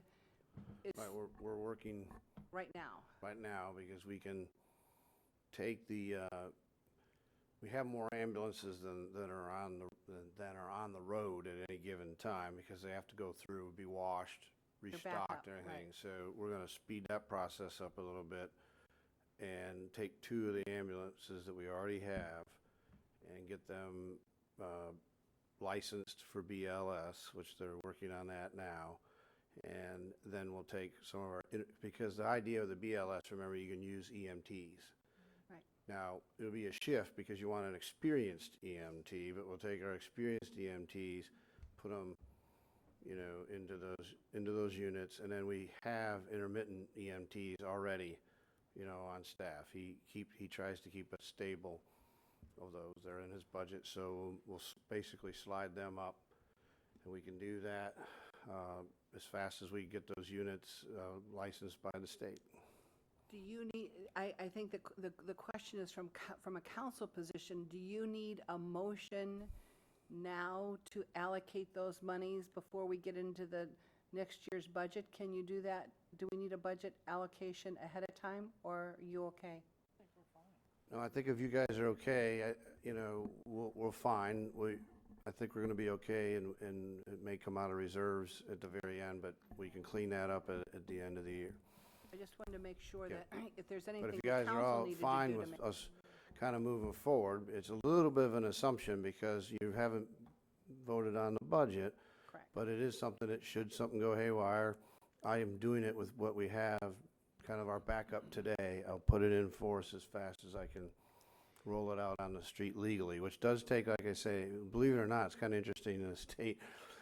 We have to have the units, even though it's a lower level of service, I still have to have the state approve those units to be used for the BLS.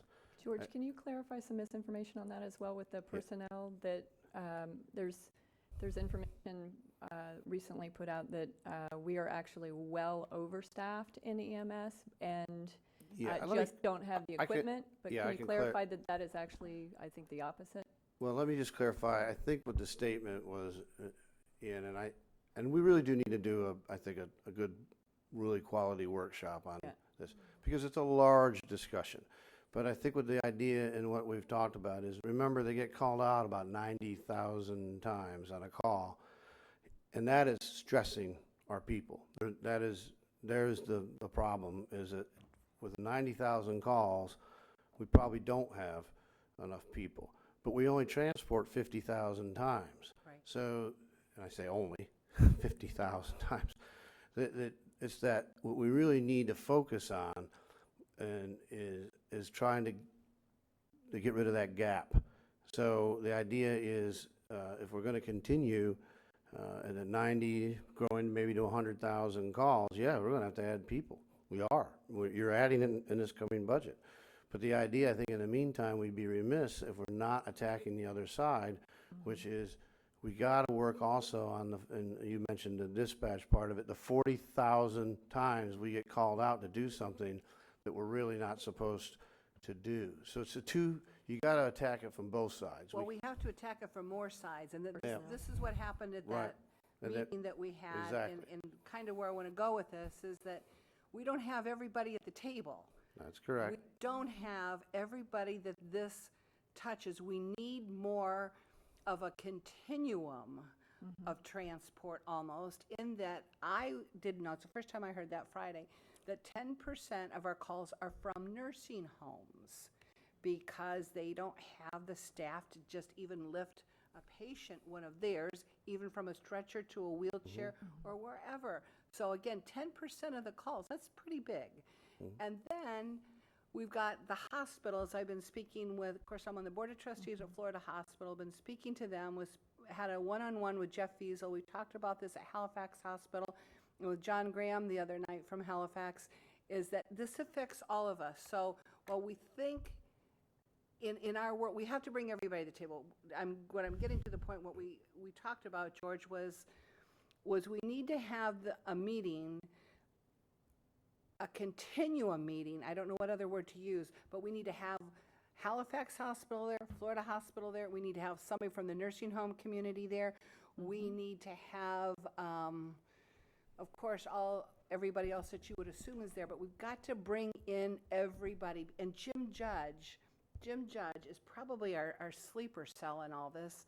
He brought out this, what do you do if you have an accident? You call 911. We've got to change that vernacular. Where he came from this is Lake County, I believe. It's an emergency vehicle, not a taxi.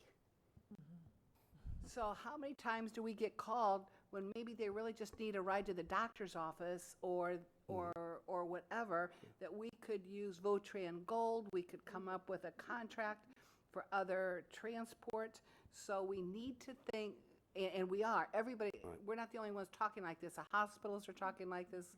So, and the nurse triage, all of this, there's a bigger picture developing, and it's a critical conversation that needs to happen as soon as we can convene this rather large meeting, roundtable, whatever we decide to call it, but we need to have everybody at the table. We need to invite partners that have never been there before, for this to be successful. And then we need to roll out something like this to start educating our people. And I know that we're working, I believe internally on, I forgot what that word was, George, there's a disclosure that we're Waiver? using.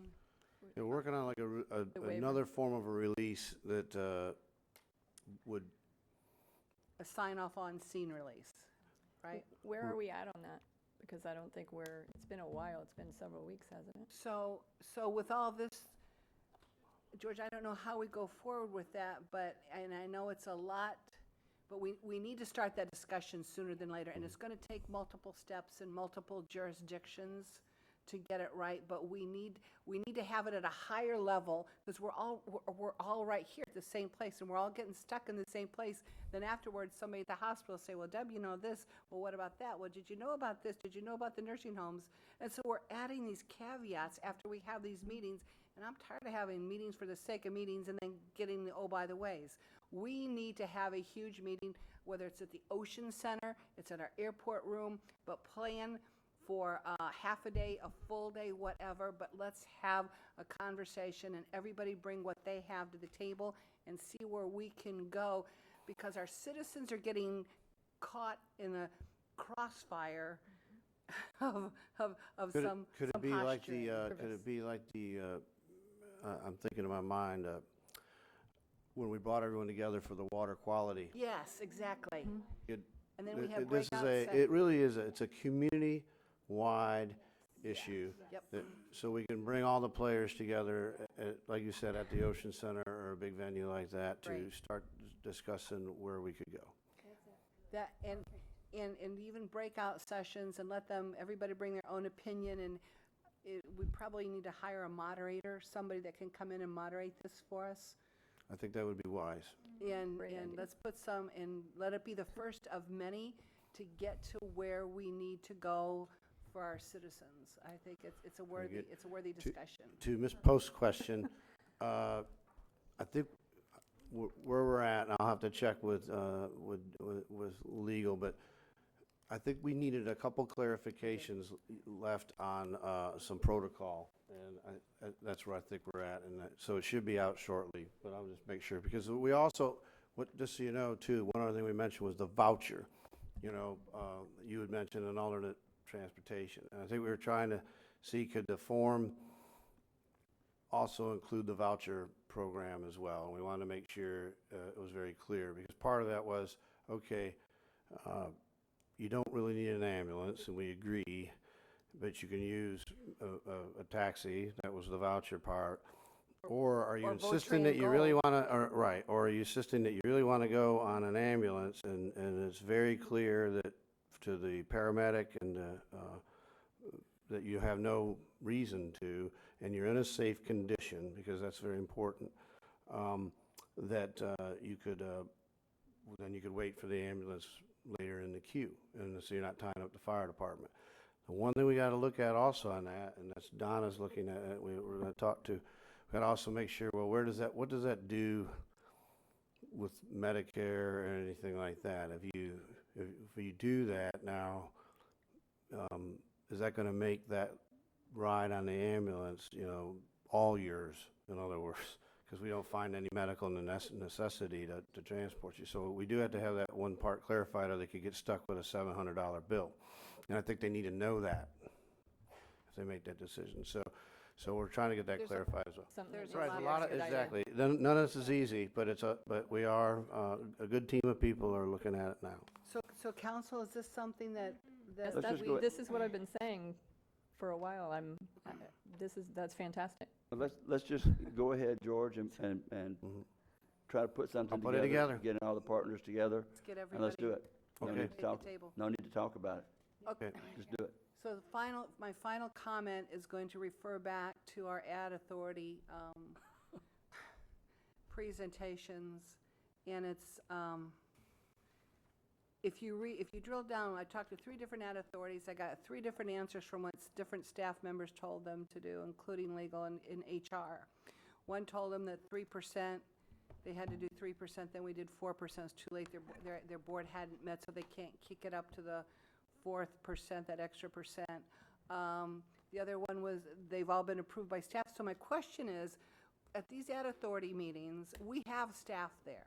How can I get 3 different conclusions from 3 different ad authorities, from our internal staff, and then have happen what happened today in that format that was just not even logical? That's the kind word I'll use.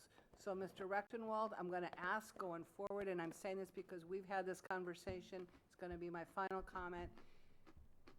We need staff to talk to each other and the departments to talk to each other and make sure they're communicating the same thing to each ad authority, because I got a different response from each of them.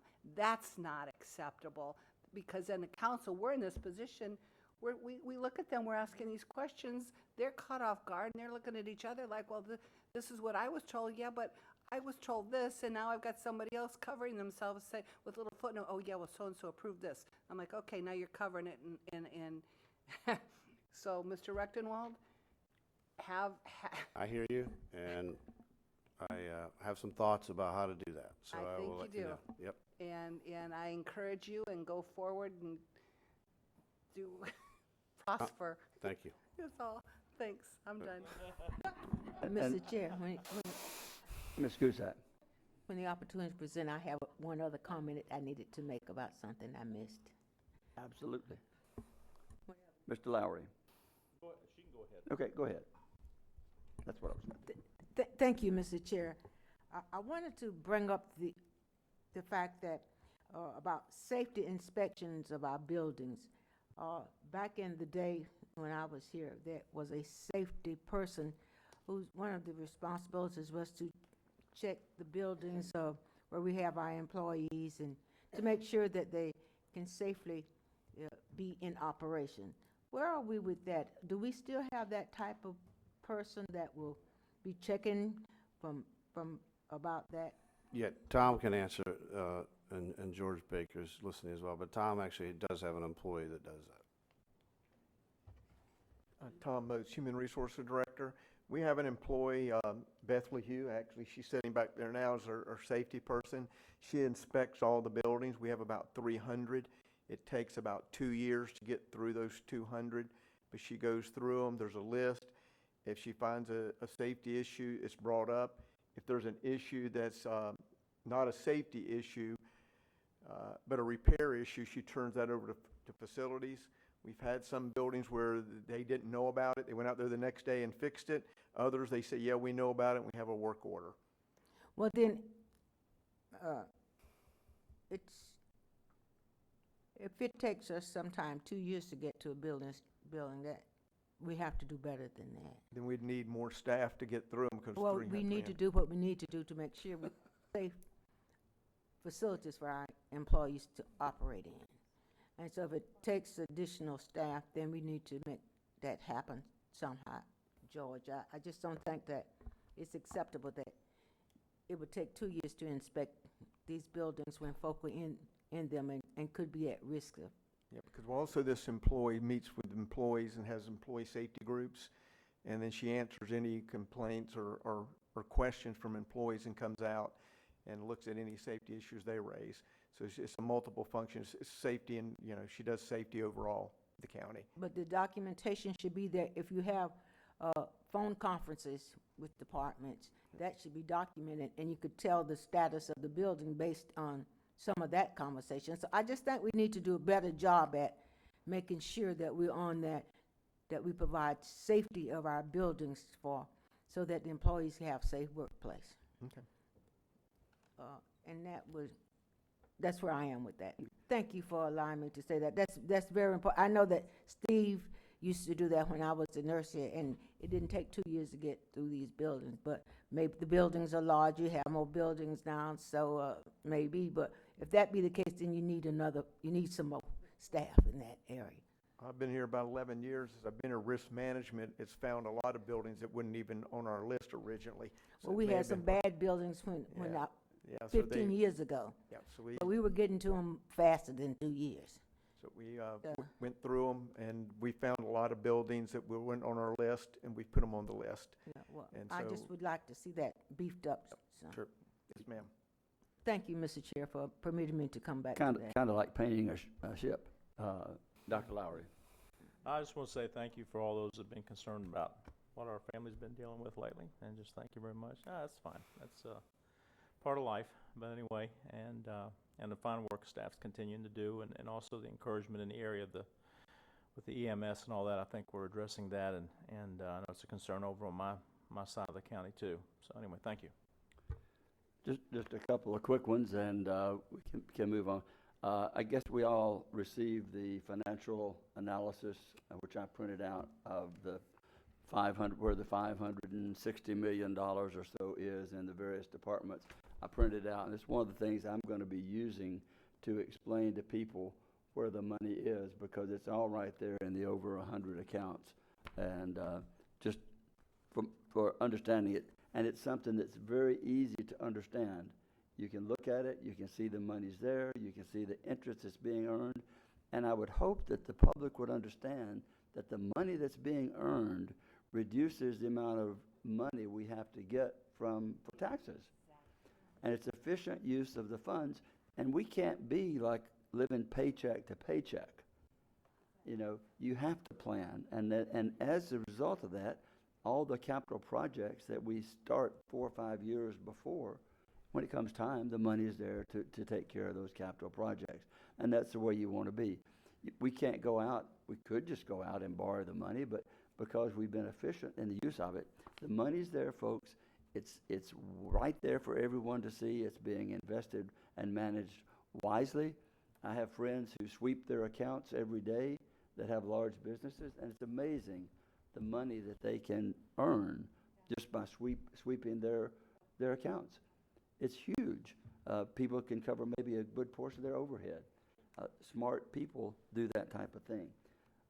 I've also requested from Donna a list which she's working on of the earnings of all employees from 2017, which we will be receiving. No names will be on there, but it will show earnings, salary, and actually total income to show, so that while it won't be people's names on there, you can see that certain departments are not being underfunded or underpaid.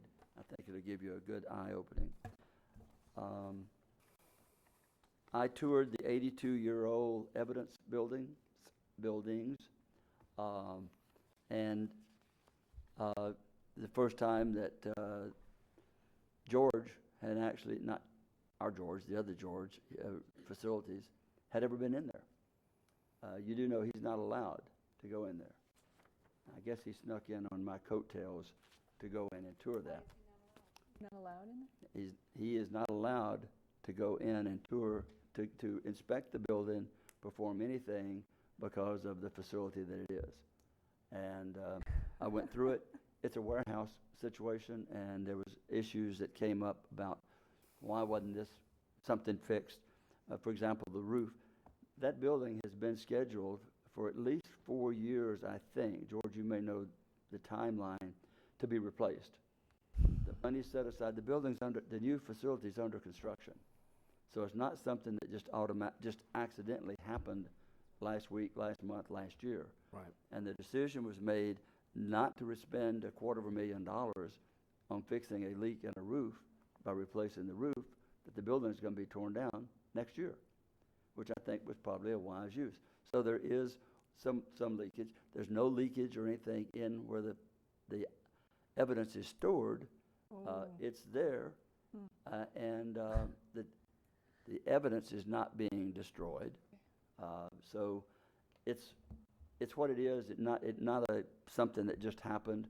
They're going to get through it. They are in the new facility, the new double wide for the administrative part. And when you have items that have to be stored for 100 years, which some of them do, you have some rooms for just one case. So anyway, I toured it. Would I want to go to work there every day? No. Does anybody have to go to work inside those rooms every day? No. They just have to go when they need to do that. But anyway, did tour that. The other issues, yesterday, seemed like it was last week. Ms. Post, Ms. Wheeler, myself, and Jim Judge, and our environmental person actually all wound up at the Resiliency of the Central Florida Regional Planning Council. Very informative, and when I got back, what I found out is we're leading the pack. We already have a resilient Volusia County. We kind of set the bar up pretty high, and I would think that hopefully we can offer this next year as something that was done by, again, Jim Judge, who received one award last year already, be something that we could show how we're out front of all of that. I drive by every day that I drive by it, the new First Step. There were probably 10 or 12 people working. The infrastructure is going in. There's construction signs up. It is moving. Would we like to see walls already up? I think we'll see them very soon. They are working on it. The people there every day that I go by. So they are working. I guess it just takes, all the infrastructure's not in. There are certain, most of the, I guess the water and the utilities are in, aren't they, George? I think. Yeah, they did the Jack and Bore, and you know, you can tell, you can see where their pumps and everything, they're in place on that side. So that part of it is done. It is moving forward a lot slower than all of us had hoped. But it is going to happen, and if we hadn't done what we did, that doesn't sound very good, it wouldn't have happened. So I would rather see something happen later than never, and that's what we did. I drive also, not as much as many of you may, the bridge on the Tomoka River, not LPGA. I've never had to sit in traffic there. Now, is it going to be a problem? Yes, it will be a problem. The biggest problem is going to be at the intersection of Old Tomoka and LPGA, where Car Lot City is, or Car Dealer City is. That's going to be, and also Halifax Humane Society is going to create. Are there issues and going to be issues? Yes, but right now, and I've even gone back to violating my travel plans of using LPGA. Seems to be working pretty good, or I'm just lucky. So, and you mentioned, I would guess a huge percent of the calls to Ormond Beach Fire Department is for Ormond and the Pines and the other nursing homes. I would like to see that statistic from Ormond. I know they probably have it, but you can almost go by Ormond and the Pines on Clyde Morris, where my mother was for about 4 years, and you're going to see a fire truck. And the other important, while we enter that discussion, to me, the important part is to have someone there quickly that whether or not they have to be transported, but they're there to provide the basic support that they need to do the triage, to do they all are equipped to handle except DeLand. Everyone is equipped with ALS, which means that they can, in the event of a heart failure or something like that, they can bring them back, put them on oxygen, administer medication, and then the transport. Transport is important.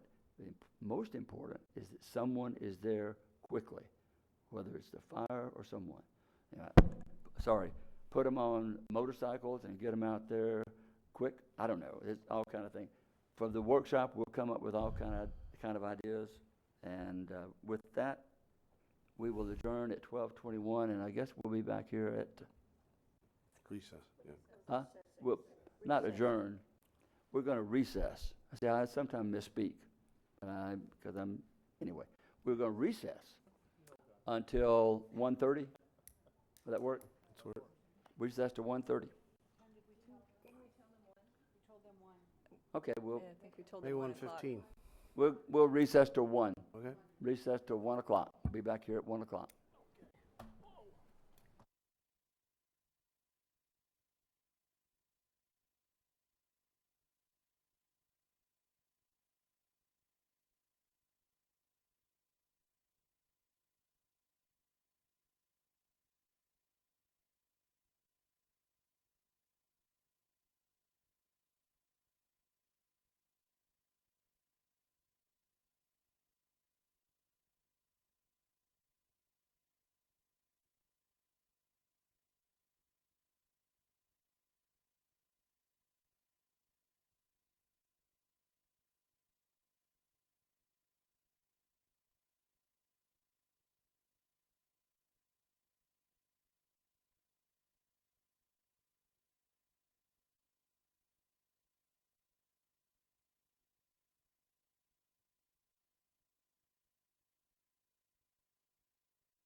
Good afternoon.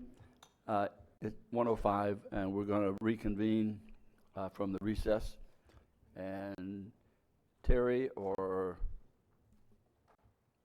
I'm going to open it up with Oh, George. just Okay. a comment here. Your name's not on here. I know. All right. That's right. We're going to open up here. This, of course, is the very important inmate medical. Mr. Robinson here is just going to give a few quick facts and figures why this is so important, and kind of what we were looking for in our RFP.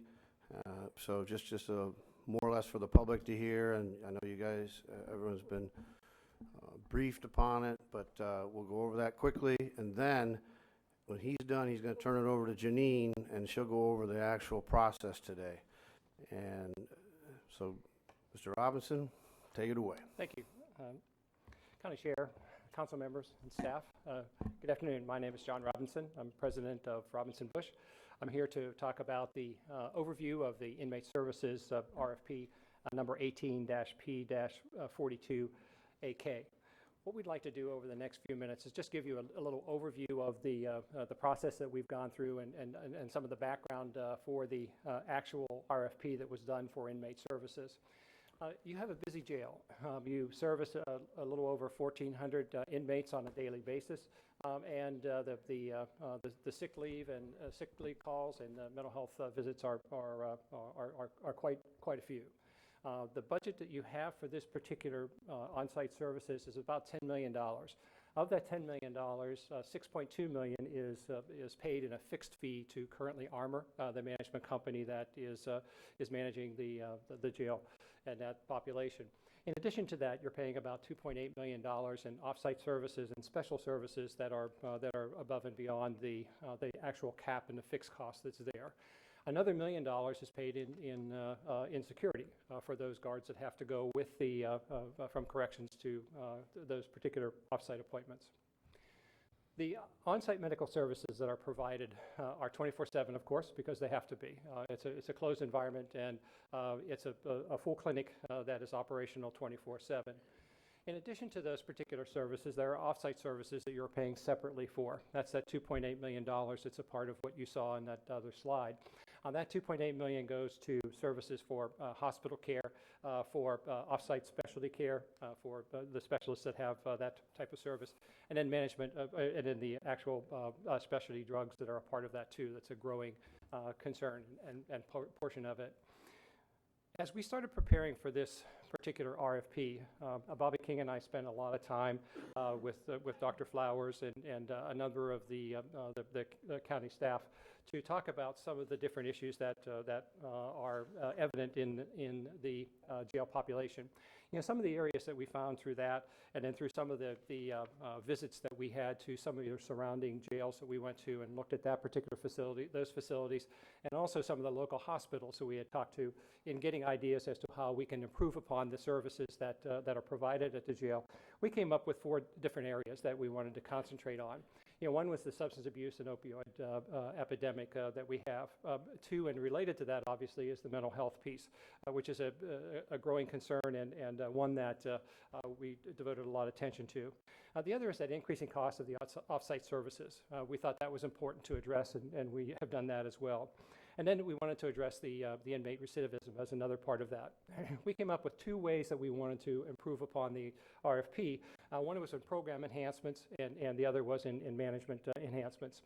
Those particular program enhancements are primarily in the area of mental health.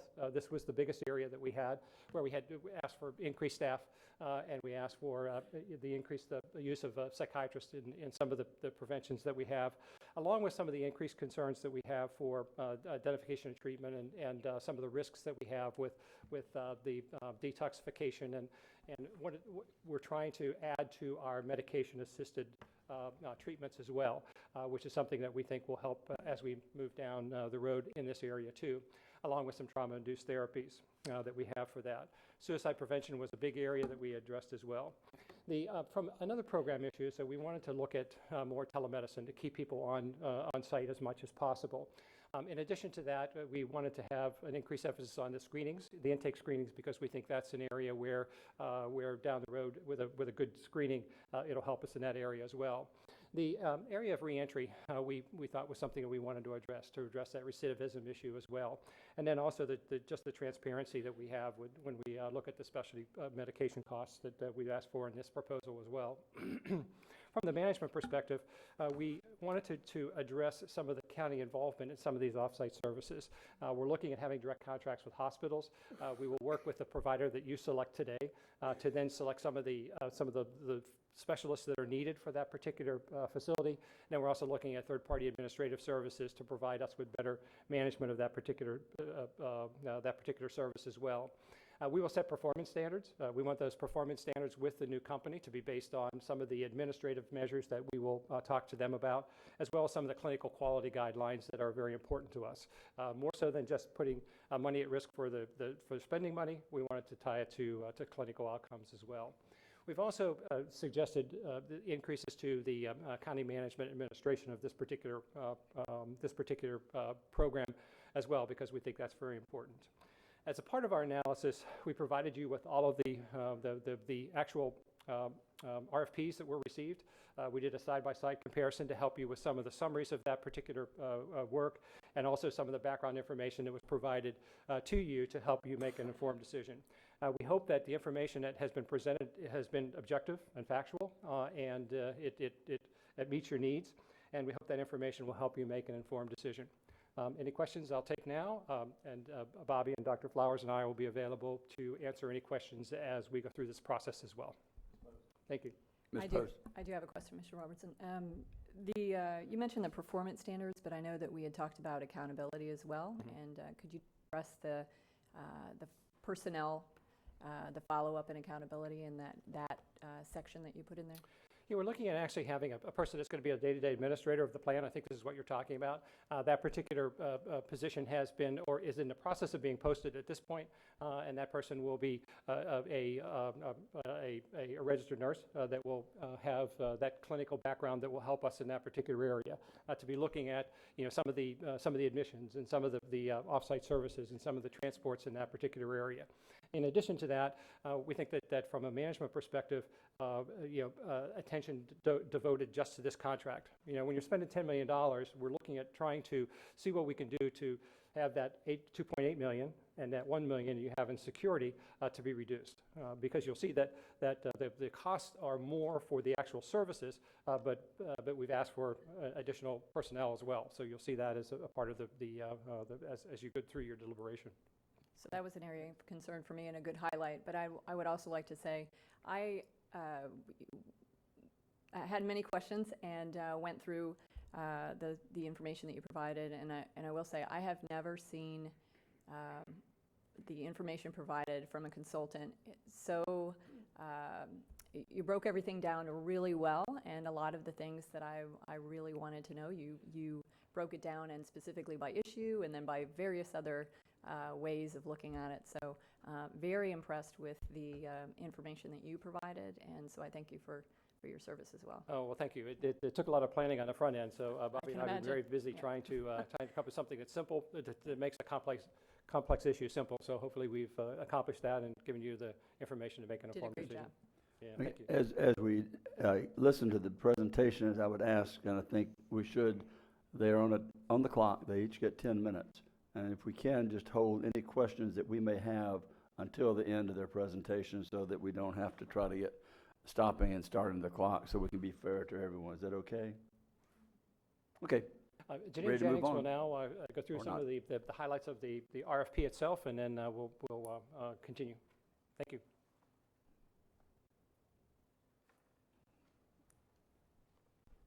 Good morning. Janine Jennings, Director of Purchasing and Contracts. You just thought it was going to be morning. Afternoon. Night. I'm going to cover my bases. I just wanted to, this is going to be very brief. I just want to talk to you about the process today. We met earlier with the 4 respondents. We closed this bid, this proposal on June 26th with 4 respondents. They are all here to do a presentation of 10 minutes. Afterwards, they will take any questions that you may have. When we met earlier, we did a random drawing to decide who would go first, second, third, fourth, with everybody in attendance, signed off, witnessed by legal. So we have that part covered. Wexford will be going first, Centurion will be going second, Armor will be going third, and NAF Care will be going fourth. They have also all decided as a group that for professional courtesy, as one is performing, the other one will be waiting out in the hallway. And then we have someone here that will go bring them and bring them in when the next one is due. At the end of all the presentations, we will hand out a ballot, and we are going to ask you to please rank them 1, 2, 3, 4, 1 being your top choice. We will tally them across, and your lowest points will be the person that we are going to ask that for recommendation for us to negotiate a contract and bring it forward to you for approval. The reason we've asked to also do that is that in the wildest case that that negotiations fail, that we can have permission to go to the second person and negotiate a contract and bring that back, and also let the council know where we are with those negotiations. Having said that, I am going to go ahead and turn this over to Wexford. They are going to be the first one up presenting.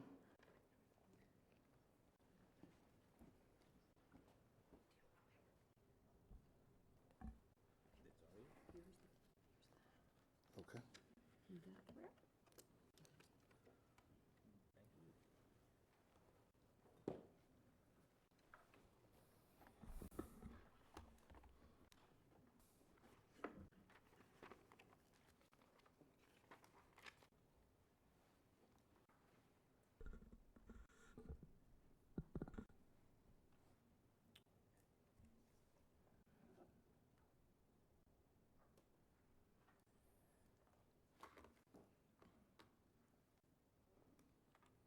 Ready?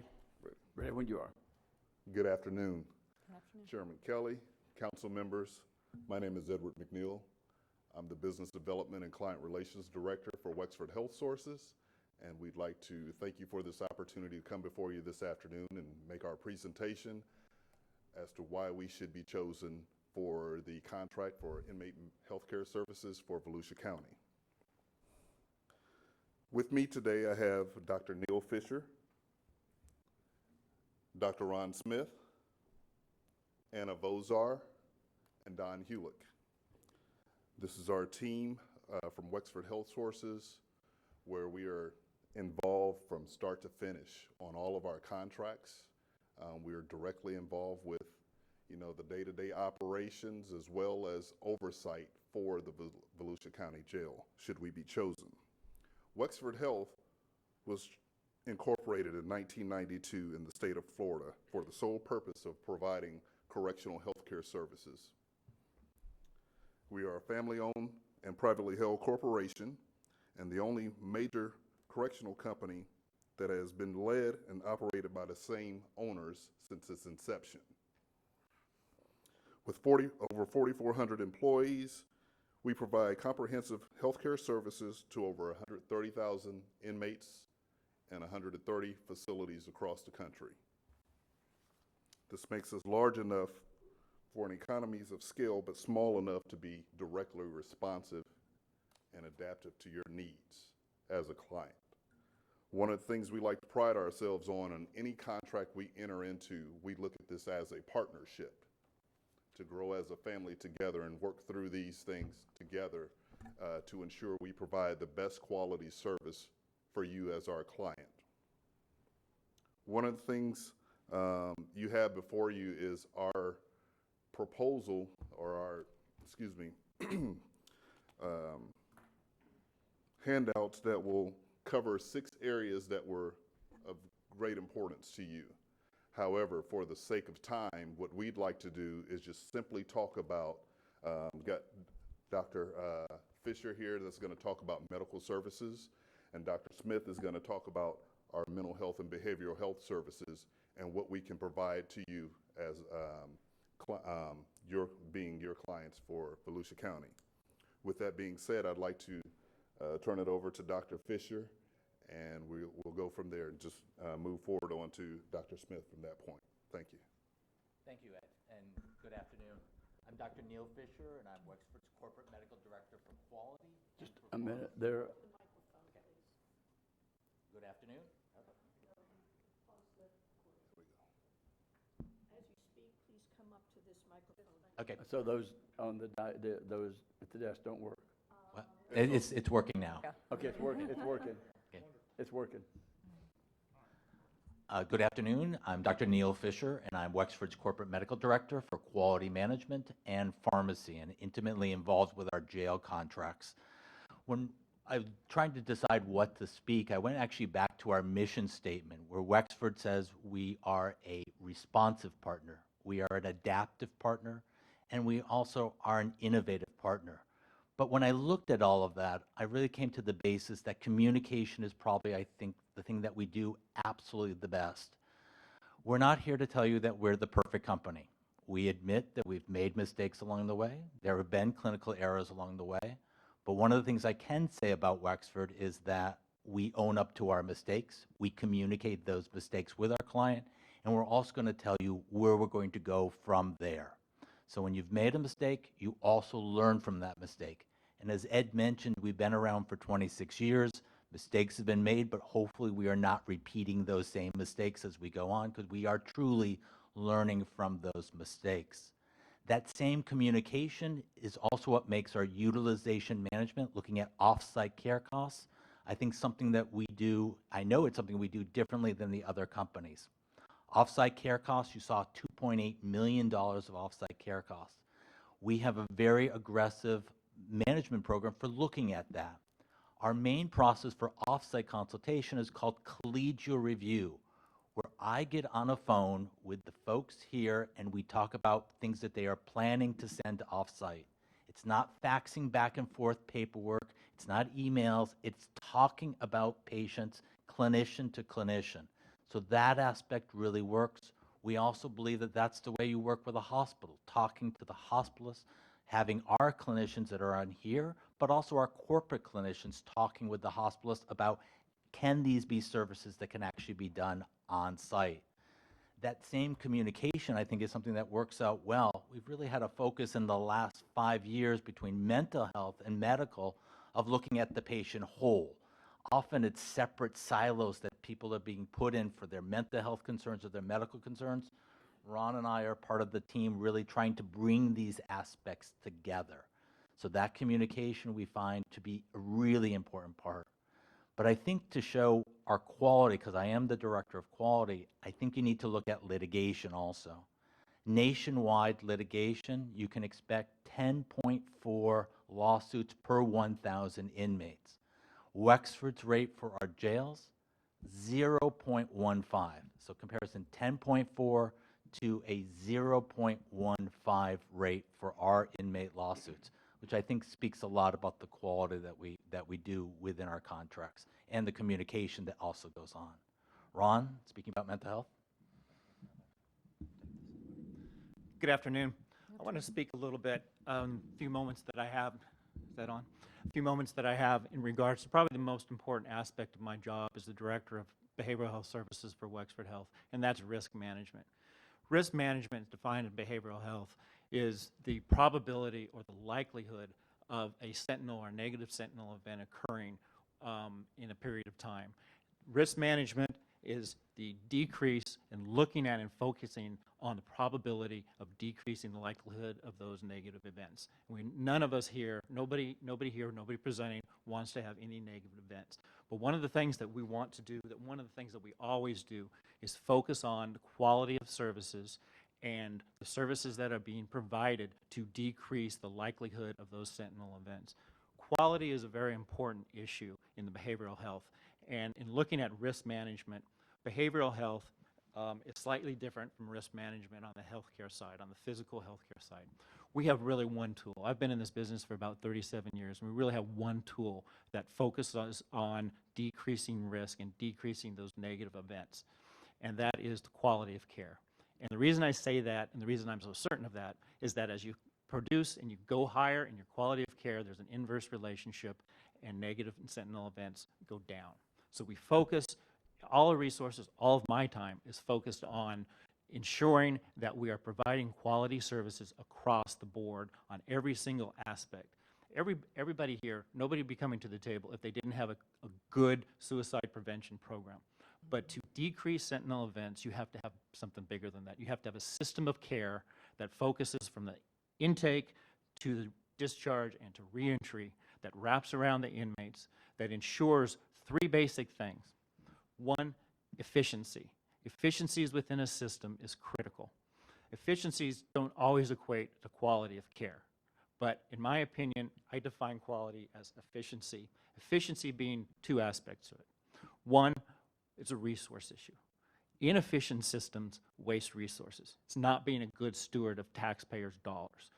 Anytime in mental health, your biggest resources, your dollars, 80% of your dollars are toward staffing. And if we have staff sitting around not providing services, then you're wasting those resources. But the bigger piece to that is an inefficient system, is a system that will put up barriers to care.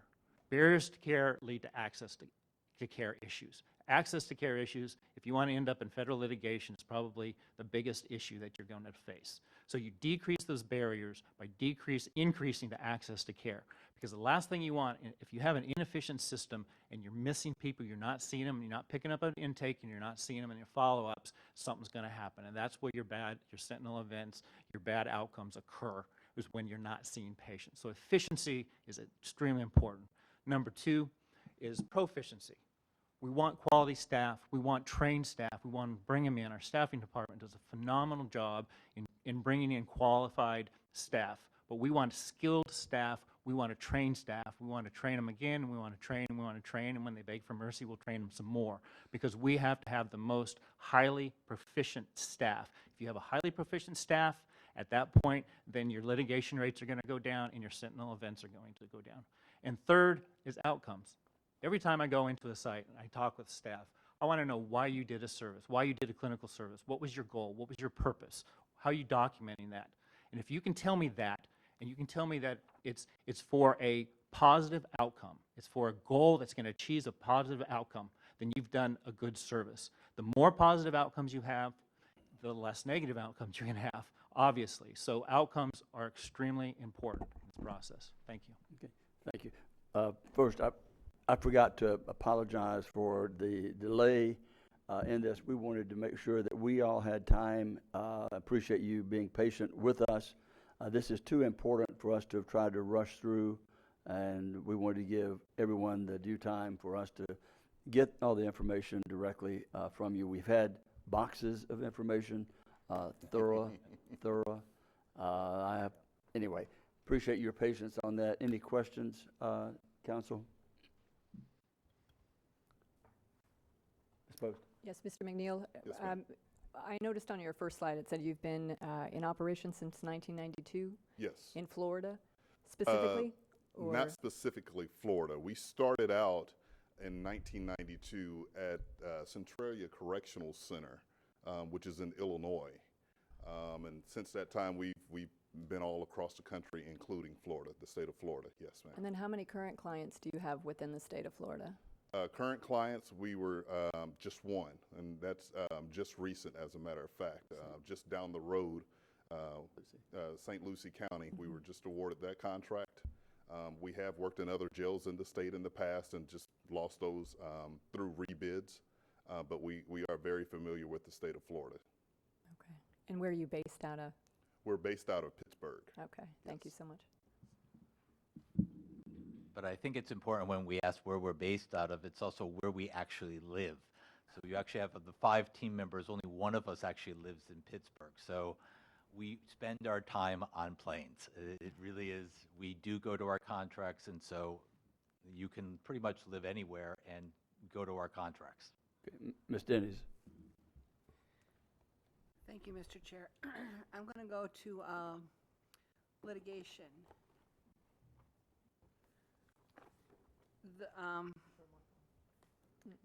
I guess this, Is your mic on? is my mic It on? is on. The light's up. Can you hear me now? You can hear you okay. Okay. Yeah. Total lawsuits is 32, that the legal summary that we have on the data for the last 5 years. 11 dismissed, 15 pending. Does that seem right in the ballpark? And understand everybody has them, I mean.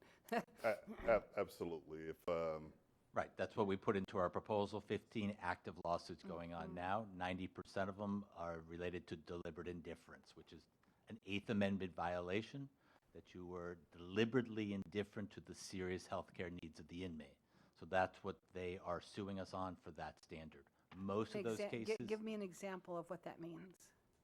remember, these are typically inmate-brought Understood, lawsuits, so it understood. could be anything that, hangnail.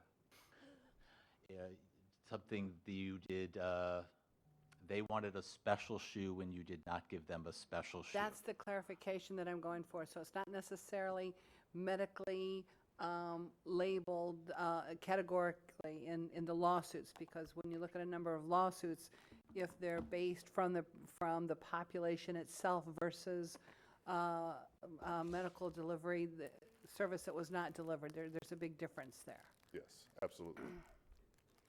And so what you're telling me, what was that legal? Deliberately indifferent. There was a large case called the Stell v. Gamble, where in 1976, that's the Supreme Court of the United States, related to a handwritten lawsuit done by inmate Gamble. Right. They came up with that we cannot be deliberately indifferent to the serious healthcare needs of a patient behind bars. So it's very challenging because the word deliberate is in there. Fair So enough. even if you choose a different plan of care and the inmate doesn't agree with it, they can still sue you, but that's not deliberate indifference. Understood. That's the difference that I wanted to go on the record with. Thank you, and that's all I have. Thank you. Ms. Cusack? Thank you, Mr. Chair. Thank you all so much for being here. It's important that we have good partners to provide quality care for our inmates. And so thank you for stepping out to want to provide that necessary service.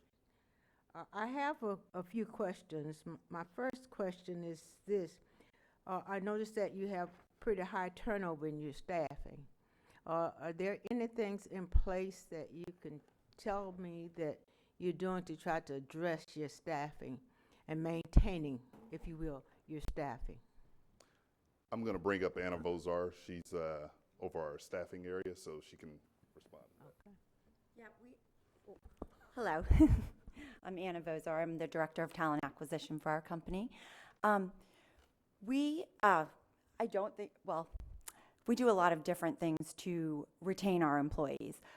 We actually hire additional traveling staff to come in and kind of be a team and kind of float from different facilities to different facilities so that we have extra staff. We hire per diem staff to come in and work, so they're people that are not full-time. They are part-time or per diem employees who come in and cover additional shifts. We do extra shift bonuses, we do coverage bonuses. We actually do a lot of recruitment and retention bonuses as well to help keep our staff in place. So when we're hiring them, we tack on a bonus, a recruitment bonus, so that they will stay with our company for, usually it's like a 12-month or an 18-month repayment. For a lot of our provider positions, we'll do bigger bonuses and kind of keep them in place for maybe a year or 2 years with the bigger bonuses. But we do try to definitely retain our staff. We do a lot of training. We provide a lot of extra resources. We do a lot of CME and additional training. We have a nurse educator. We have our doctors who are in the corporate office who come out and do training as well to try to hang on to our employees and keep them employed with us. So can you say, like for the last year, have you seen a reduction in your turnover, or are you maintaining about the same? Or? Our turnover rates? Our turnover rates in our jails are actually very good, I think, in my opinion. When I look at the industry, we're at about like a 93% fill rate, which means our turnover rate is about 7%, which is actually not a very bad rate at all for turnover. That's true. My second question is, I'm concerned about the off-site utilization of services. Do you have any plans as to how you can decrease our off-site utilization of services? Yeah, I can speak to that. I used to be the corporate director for utilization management, which is looking at off-site care resources. And as I mentioned in my talk, one of the things we do differently is that collegial review process, where you are talking clinician to clinician about something that is going to go off-site. But it's also where you start learning about the strength of the staff on-site and how can we make the staff stronger. So that can be nursing staff and making them stronger. And we have a number of in-house education programs for nursing staff and also nursing educators that can go out to the sites and educate them on possibly procedures, things such as that. And the same thing we do with our clinician staff. We have 6 corporate medical directors with Wexford. That is very unusual. Most companies have 1 corporate medical director, but we all have a different area where we specialize in. And so if you're having a problem with a lot of orthopedic cases going out, then that's someone we bring in Dr. Ritz, who is an osteopathic physician by training and helps to train those individuals to do more on-site care. But also we really look at the inpatient hospitalization and say, do we need to keep them in the hospital that long? Is there something we can do to bring them back? And that's where you let the hospital know the services that are available in your jail. Our patients, when they go to the hospital, tend to like it there. They're getting different food, the TV's there, and of course they say all they get in the jail is bread and water, and some days they don't even get the bread. So our job is to educate the hospital providers of what actually is available for the healthcare services in the jail setting. And remember, our healthcare team, we're talking about 57.5 individuals of the healthcare team, psychiatrists, psychologists, a little bit of everything within the team that can really help to support the care. And I'd also like to, from a security side, to further answer your question, bring up Don Hulick, who is our operations consultant and manager over our jails, to talk to you about what we do from a security standpoint and how we work with the security staff on ensuring that we cut down on those operational transports that are unnecessary. So I'll bring Don up for that. So we are a little bit different than some companies in that, for instance, I'm a retired warden from Illinois. I was an ex-police officer, military police, city police, and then a retired warden. So I understand the aspect of what it does to the community's safety to have people out. It's very important that we get people treated properly, get them back. Another thing that we find is that when we take over a contract, that we've often found that the vendor did not have a true relationship with the hospital. So in truth, the hospital did not know the capabilities of the infirmary at the facility. And what we've done in the past, we just did it a while back in Miami, was we had meetings with the hospitals. We sponsored dinners, and we created relationships with them, and we educated them on what our capabilities were at the facility. So when the hospitalist or the doctor says, no, we can't go back because they can't handle that there, in fact, they know now what we can handle. Thank you.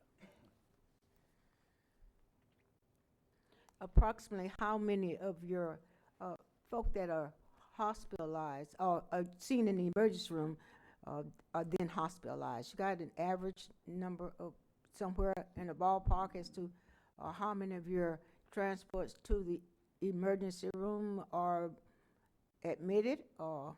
I believe that was within our proposal, and I think, if I remember correctly, it was 32%, if I remember correctly.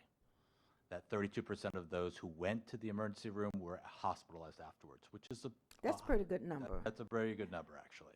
So we do look at emergency room trips.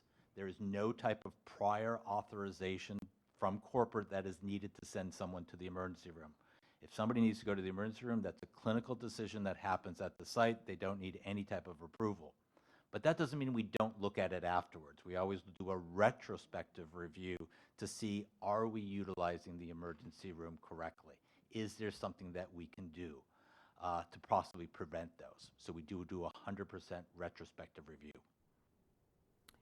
Thank you so much. And I guess then my final concern is the delegations that you've had, and you've addressed them somewhat, but I want to be clear as to your insurance that provides secondary coverage for some litigations that you carry. Can you talk to me a little about where you are with that? Well, what we have, and I think what was presented to us, that's a requirement of the county, we can ensure that the county is covered on those costs. And we've secured all the necessary paperwork and the bonding for the insurance for this particular contract. So throughout our history as a company, I think you'll see where there's been issues with insurance or litigation, we've been covered on that end. One of the things that I can tell you, now I'll be pretty brief, and Don is from Illinois. I also worked in Illinois as a warden. But what, we'd like to show where I think one of our biggest strengths are as a company is within the state of Illinois and that system, at one point we weren't getting paid as a company. And so those bills started to mount up. Your costs start to go up, but we still have to make payroll for our staff. And being insured on that end is one of the things that we took great pride in to show that our operations still continue. The care and service to the inmates are still being provided. Nothing changes within that. And so up to one point in the state of Illinois, I think we got up to close to $300 million where they owed us. However, we still provided that care and that service to those particular inmates. So I think with this particular contract, the bonding and insurance requirements that's required of us, we will definitely be able to meet those needs.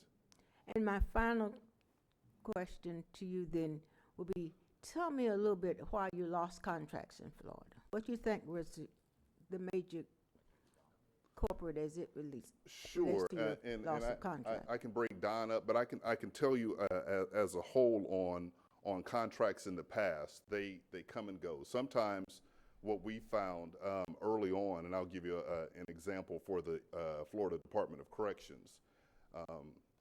Currently it's out, they have a current vendor there, and but several years ago they had a contract where it was contracted out. We were the first ones to be awarded that contract for the state some years ago. We lost that through a rebid. And within that rebid, what happened was there was some additional staffing needs that was required. We let the state know, so there was going to be additional costs to come with that. I don't think when they did the evaluations, they weren't comparing apples to apples. So one of our competitors didn't receive all of that information and they bid at a lower rate. We lost that because they bid at a lower rate. And what they found out later on, after being in the contract for a couple of months, they saw that there was some additional staffing that was required, that they weren't given the information, and they had to walk away from the contract. We had those correct numbers in there. And so that's what you will see the majority of the time when you see, unless there's some serious issues within a jail or within the prison system where we're involved, most of our contracts are just lost through a rebid process. Thank you, Mr. Chair. Thank you all so much for providing us with an opportunity to have this dialogue together. Thank you. Ms. Dennis.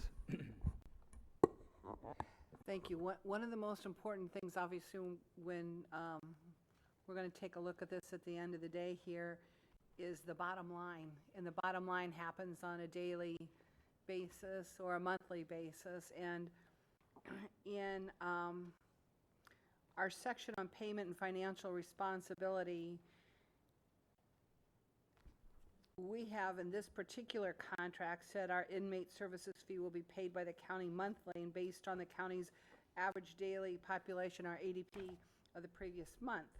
For example, the payment for March will be based on the average daily inmate population in February multiplied by the ISF rate. You were the only one, after going back with comments, that said you still request the ability to negotiate a compensation model that is similar to the one in the county's current inmate health care contract. So you're not comfortable with the current contract as written and proposed? So tell me why that should you be, so the way this is written, if council decides in your behalf on your side, you're requesting still to negotiate a compensation model that we've not put in and didn't bid out. So can you explain to me why that's acceptable to us? Well, I think probably what we meant, if it's not clear to you, just based on our experience, the reconciliation process sometimes work best on a quarterly basis when it comes to staffing, because there's a number of factors that come into play when you're looking at the overall numbers. When an individual goes out on vacation or they go out on sick leave, sometimes those numbers don't always correlate if you're doing it on a monthly basis as opposed to reconciling on a quarterly basis. So that's what, when we talk about looking at possibly negotiating in that area, it's not to say that there's anything wrong with the format that you've placed before us. We could work with that. But what we're saying also, based on our experience, sometimes quarterly reconciliations as opposed to monthly reconciliations work But you're talking about employees, I'm talking about the prison population, I'm talking about ADP, and you're talking employees. We're talking two different things here. On the prison side, on the inmate side, those numbers normally don't fall below. There's a certain amount, and I think right now we're at 1,400. Anything above 1425 is 1425, there's a payback for that. Anything that falls below, I think maybe 1,200 or somewhere around. If that number falls, which I don't think your numbers are fluctuating in that manner, and that's where that portion of it becomes a negotiation piece at that point. Okay, then. That's what we're talking about. Because this is actually really important to the contract and for reimbursement. So we've got 4 vendors here. You're asking for a deviation from what we put out to bid.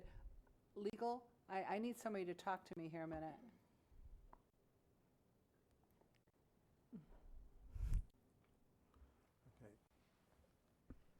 Yeah, with regard to the negotiation, but if you're asking if the ADP drops below 1425. No, that's not what they're asking. That's not what they're asking, Charles. That's not what they're saying is, that's not the issue on the table. The issue is what we put in the contract to negotiate. We're saying negotiate monthly for the previous monthly ADP. They're saying they wanted the ability to negotiate on possibly a quarter.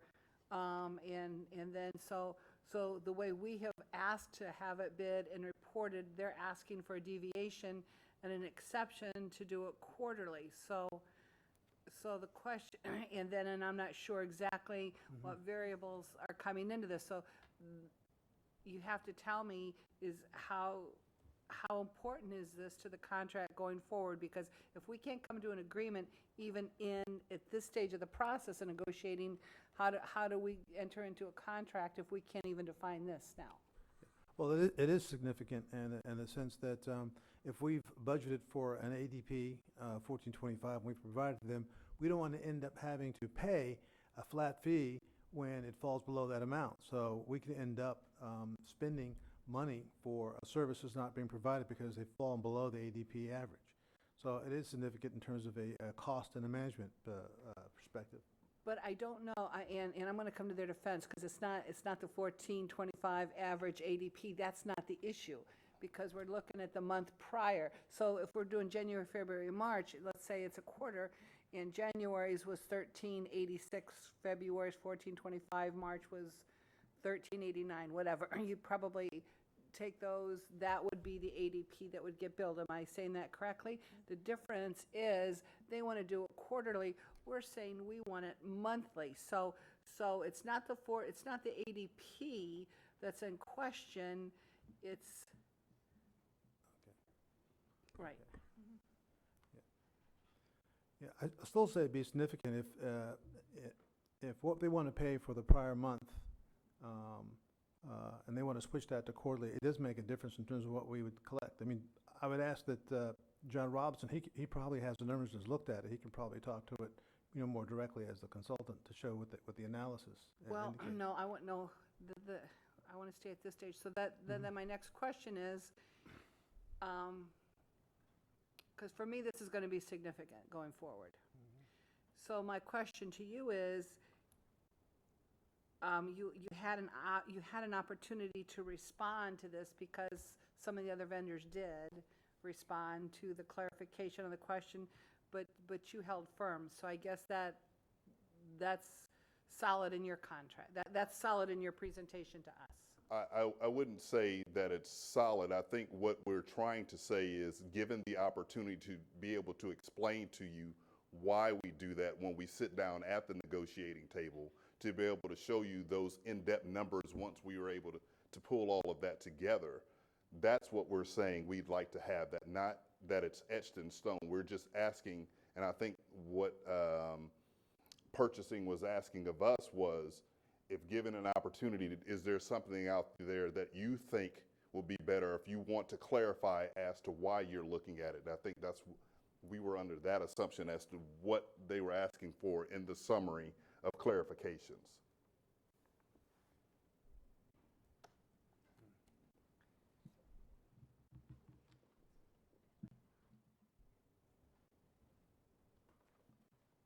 What we asked for in the scope of work is said that what we wanted was we wanted to have the payment of the inmate based on the prior month's population. Got that. So whatever it was in Got it. July, we would pay for that, multiply times that.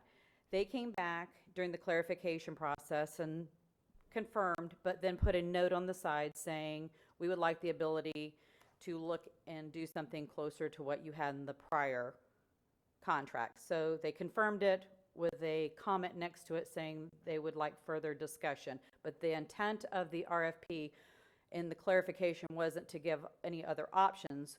We wanted to make sure what you put in there in your response was clarified a second time to what we wanted, which was inmates 1 month multiplied by your rate, and that's what you pay the next. I hope that cleared it up a little bit. So that's what we asked for. That's what the RFP is, and it's clear. Okay, I'm going to end that that's all I have. Thank you. Ms. Post?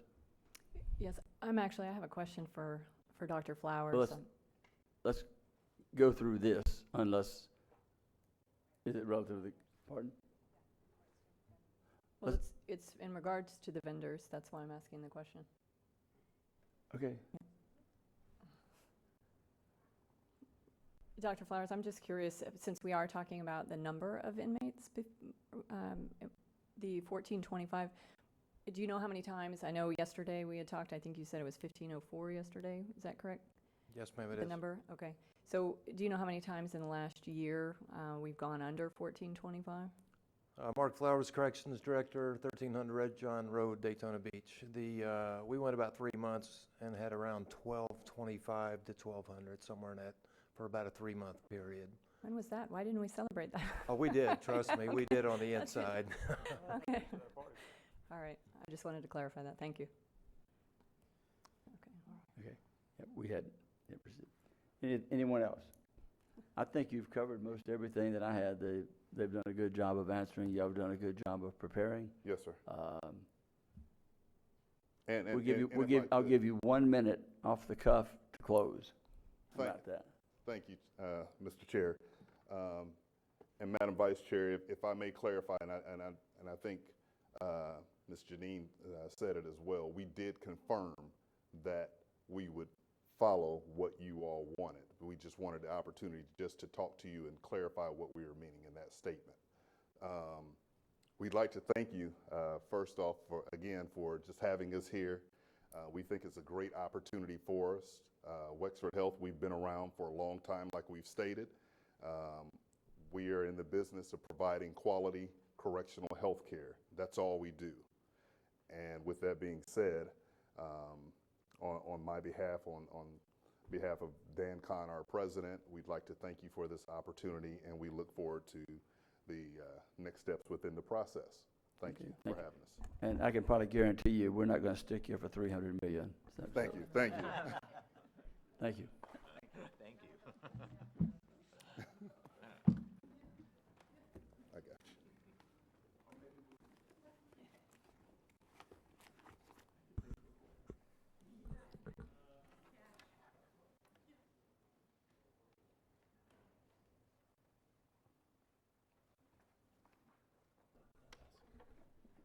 Next up, we have Centurion.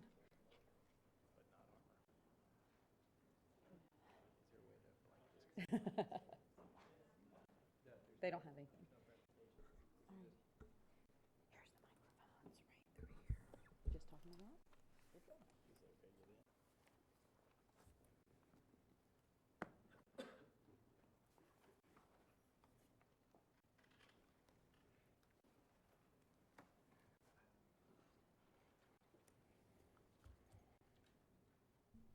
Welcome, and I apologize again for the delay in the presentations, but as I explained to the previous group, we wanted to make sure that you had adequate time and weren't rushed, and appreciate you working with us. Thank you on that. Thank you. You're ready? Yep. You have 10 minutes from the time you see it start ticking. Great, thanks. Good afternoon. Thank you for having us here today. I'm Steve Wheeler. I'm the CEO of Centurion. We don't have a PowerPoint because we prefer to have a dialogue and be engaged with you guys. I'm hopefully going to speak the least of all the people. We've got a lot of really smart people behind me. I am a 5th generation Floridian, and I'm okay, right? I don't need to. And we're very excited about the opportunity here. We currently treat over 88,000 correctional inmates throughout the state. We're one of the largest companies in the industry in terms of state prison contracts, and we do have a good deal of jail work. I started the company into corrections back in the 90s because my wife was a mental health counselor in a reception center here in Florida. So for the first year or so before we were married and a couple years after, it is not where we met. I was living that life every day with her coming home. So when I had the opportunity to move this company, move MHM, the predecessor of Centurion, into correctional mental health, that's what we did. Since that point, when we felt that there was an opportunity to bring a different form of medical care to the correctional industry, we felt that correctional health is a public health issue and not in a silo of just the prisons and the jails. The people that are working through your system are out in the street, they're coming in, they're going out.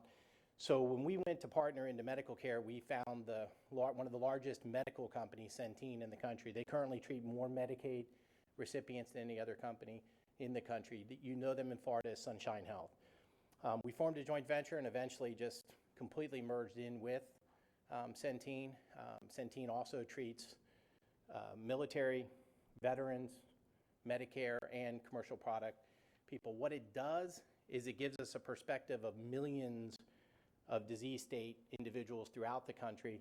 So when we work on the programs that we're doing within the jails and the prisons that we serve, we're approaching it from a complete public health perspective. Along those lines, we do a lot of work in our communities with Big Brothers Big Sisters. Girl Scouts does work with incarcerated women's children. We have a partnership with the Pro Football Hall of Fame. We have 3 youth summits that'll be working with troubled youth here in Jacksonville, Orlando, and Broward County in the next 3 days, because we believe that we are a part of the communities that we work with, and we really want to break the cycle in the families. Big company, probably the strongest financial backing, which allows us to focus in on clinical care. We don't tell our doctors how to practice medicine when it comes to the bottom line. We want our doctors and nurses to understand that the care that they're providing, they went through their licensure. That's what's the most important thing. You will never hear from me as the CEO telling our medical professionals we've got to meet some targeted financial goal. Very proud of the work that we do and in the community. I'm going to let the real smart people get going here. So Dr. John Wilson. Good afternoon. It's my turn to say that the really smart people are behind me. I'm very pleased to be here. I'm a clinical psychologist by trade, and I'm here representing not only the people right behind me, but a whole crew of clinical ops experts, national experts in mental health, substance use, and medical care. We are very, very proud to be in front of you and talk a little bit about our model. Steve mentioned that correctional health care is public health care. We see that in our service delivery model in terms of integrated medical mental health care. We feel that it's very important to deliver services that are integrated and managed under the same roof to allow incarcerated patients to be treated by the same team. As part of that, we know that in the public, in the community, as well as in the jails, we have an epidemic of opioid use and suicides. And Volusia County, has maybe a little bit more of its fair share, unfortunately. We believe we can address that. We are very proud of our suicide prevention program. It infuses our entire medical and mental health program. We may have a chance during questions and answers to talk a little bit about our reception process, our detection process. We know from national experience that folks who are going through opioid withdrawal are at heightened risk for suicide. This is one of the things that really keys up suicide in jails. And we know that it's been a struggle here. We think we have the expertise. We know we have the expertise. One of the things that our company is very proud of is working with inmates who engage in self-injurious behavior on a recurrent basis. We have implemented plans that are patient-specific to reduce that, to reduce the off-site care that is needed, and we've been successful. We generally diminish self-injury by about half and off-site trips by about 3/4 when we implement those interventions. We also back ourselves up by looking at the outcomes of our mental health to see if it's actually working. Are the patients getting better? That's hard to do. If you have somebody who's diabetic, you can get a blood test and see how their blood sugar is. If they have mental health symptoms, that's much harder to do. So we are using DSM-5 outcome measures to make sure that we are giving you what we say we're going to give you. We know that you want opioid treatment program. We know that you want a strong suicide prevention program. We can talk more about that during the question and answer period. But I want to turn it over to Becky Luthi, who can talk more about our staffing and how we're enhancing services through that. Good afternoon. My name is Rebecca Luthi, and I'm an advanced practice nurse. My title is Director of Operations Development, and my team has given me about 1 minute and 45 seconds to discuss the highlights of our recruiting program with you, and also to talk a little bit about what we've done differently with staffing, and I'm hopeful that you'll ask questions about that afterwards. Because of our presence in Florida with the Department of Corrections, we have a very wide, vast, and deep back shop that helps with all things HR, including recruiting.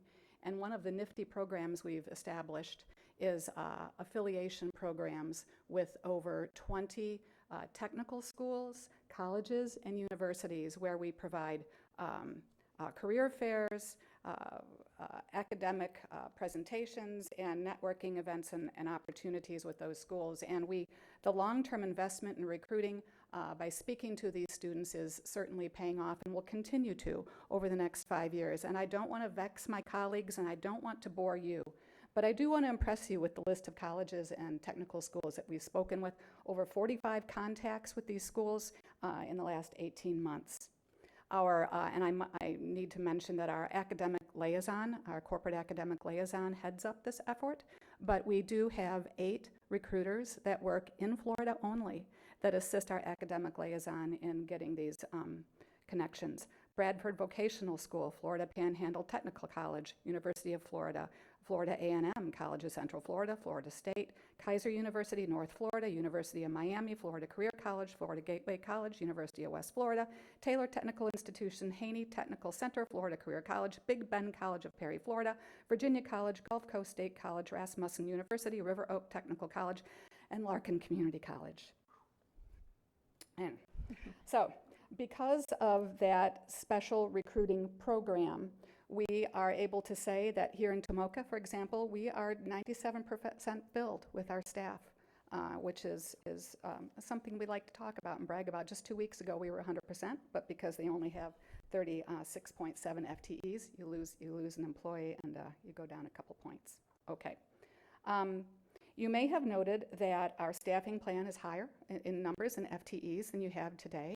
We're offering 57.9 FTEs, and we'll talk about that. But I also want to let you know that we're certainly aware that the information we got is just a snapshot in time for the summer. So happy to discuss our increases in staffing. Whoa, I've only got 42 seconds.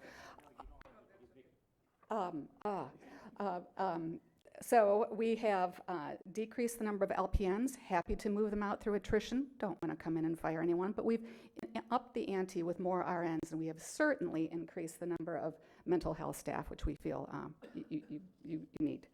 Vicki, I am sorry. Go. I think you used almost the balance of her time, but she might be able to get up and say hello and So this is Vicki Love, who runs all of our Florida businesses. Excited about the opportunity. Thank you again, and hopefully through question and answer. okay. We will get into question and answers right now, and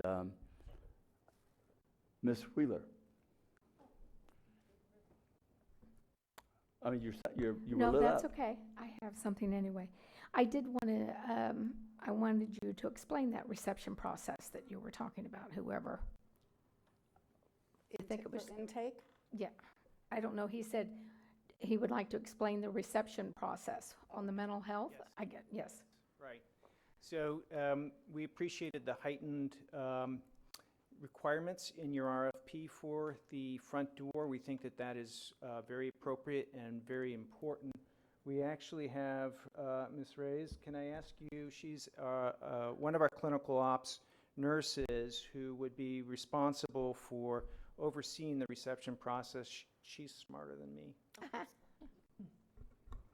Dr. Wilson said, my name is Raquel Reyes. I am a registered nurse. I am part of the clinical operations team with Centurion. We understand that holistic care, we have that holistic approach with care.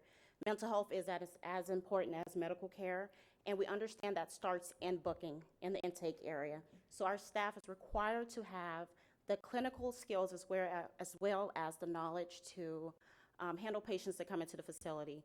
They have to be able to screen as far as acute and chronic care, our detox issues within Florida, as well as mental health, and we do provide support for that as well.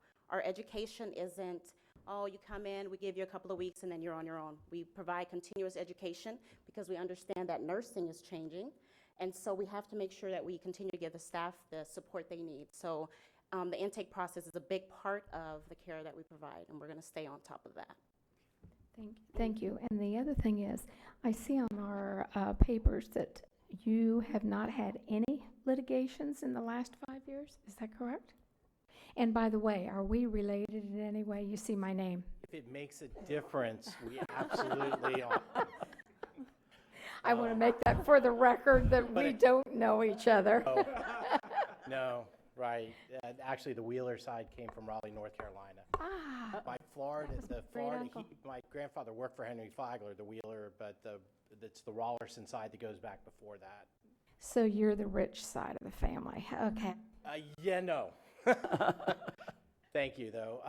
So litigation, Centurion Detention Services does not have litigation because that business arm of Centurion began over the last couple of years. We started focusing in on the state prison work. We had a lot of work. We've done jails on the MHM side in Philadelphia. We do the Vermont system, which is a jail prison system. We have litigation in Centurion with the state prison piece. We're proud of the fact that our pro rata share, if you will, of litigation is much lower than what would typically be the industry. Don't quote me on percentages, or I look at every case, and for me, any case is a developmental learning opportunity. Our risk management and our general counsel are industry recognized experts, and what they do is spend less time working on cases and more time working on education with our medical professionals to make sure that the things that can create litigation don't occur. But we have a very, very low incidents of both litigation and then But ultimately settlement. maybe you need to clear this up, because unless there's a mistake made somewhere, we're showing that you've had no lawsuits filed in the last 5 years, none dismissed, no lawsuits pending, and none non-prevailing party with And for 0, the- 0, 0, For the- 0. Yeah, for the bidding entity, Centurion Detention Services, we have 0 litigation. But in Is- your is- records, in the statement, it says that there has been some litigation in that Yeah, same book. for the parent, for Centurion that does right. the state prison business. Full disclosure, there's, we've had some litigation, and we're happy to provide that. Okay, But the requirement was litigation for the bidding entity. okay, I understand that, but I mean, it seems that the question indicated that you had it, but you're basically under the parent company. Correct. Right. Okay. Ms. Dennis, was that, I'm sorry, Ms. Wheeler. That was it? Ms. Dennis? Thank you. First of all, there's two things I'm going to talk. I'm going to go back to the legal issue, but I'm going to start with the financial issue. Out of the, for it's all public document, now you come in at 20% higher over 5 years than the lowest bidder. So that's going to take a lot of justification. To justify that expense. So you got to explain to me why your company is that you're the highest bidder, the very highest bidder. You're 20% higher than actually more than that, than the lowest bidder. So how do I justify that to our taxpayers and our citizens that what you have is so much better than the other three? I can't speak to the other bidders or their prices. I can tell you that historically, we've been successful in coming behind other companies that have struggled. The state of Florida had 2 different vendors that underbid and ended up putting the state, I think helped contribute to the fact that the state's got a severe amount of litigation, including 6 class action lawsuits. The one thing that we won't do is underbid a contract. We won't tell you we're going to do something for a number that we can't do it for. We're happy to negotiate where there may be opportunities to lower an insurance requirement or look at a different EMR opportunity. We're happy to pass through any savings as a result of adjusted staffing patterns, but we will bid straight up what we think it takes to hire qualified professionals and not people who can't work somewhere else. And I'm not suggesting anybody else has or does, but I can't speak to their prices. All I can tell you is that we've held up our integrity on our programs that we've. Understood. Now I'm gonna go back to the legal issue because I don't accept the zeros. That's what I talked with staff about when I met with staff. There is no way anybody in this litigious environment can come in and honestly say, in fact, I went through kind of self-reported or this or that, and it's minimal. Well, yes, you have a parent company called Centene, which you want to talk about. They have some huge lawsuits going on right now. And several years ago, in the previous council, Corizon was the provider at the jail. And Corizon lost the contract, not just because of Corizon, but because of their parent company embroiled in the lawsuits. So it's a technicality under how corporations are licensed and set up, and you can say, well, we've only been here X amount of time. Well, that's true, and maybe the lawsuits just haven't had a time to filter through the system. But on a technicality to the response saying, well, under the bidding entity. Well, the bidding entity, yes, you are the bidding entity, but behind you in this audience is Centene and all the other partners. That is part of the corporation. So before I read anything else, well, there's 2 things that I do, but anyway, other than the finances, and then I looked at this and said, I asked staff, I said, really, can you honestly say zeros? That troubles me. I have to tell you, from a public disclosure standpoint, as an elected, that troubles me more than anything. So Happy to provide litigation reports for any. Well, we had asked, at this stage, I've Googled it, I've got it. So, on the flip side of that, though, and George, help me, I believe it's Centurion that can partner on Medicaid and Medicare enrollment with the inmates, is that correct? Yeah. Yes, sir. Yes, ma'am. Sorry, I was gonna. We currently have there, George. 13,000 Medicaid recipients in Volusia County. So- Through the parent, through Sunshine Health. Because of Sunshine Health. Correct. Correct. It's not Centurion, it's the parent of, So the very thing that helps make you positive, that's not Centurion, right? It's Sunshine Health. That's a positive. But yet the negative isn't your major corporation, Centene. I'm just drawing an analogy. I'm just saying. I'm just saying the logic cuts both ways here in us trying to figure out what we're going to do, because and I'm not necessarily going for the lowest bidder. I am not looking for the lowest bidder at all. That's really not it.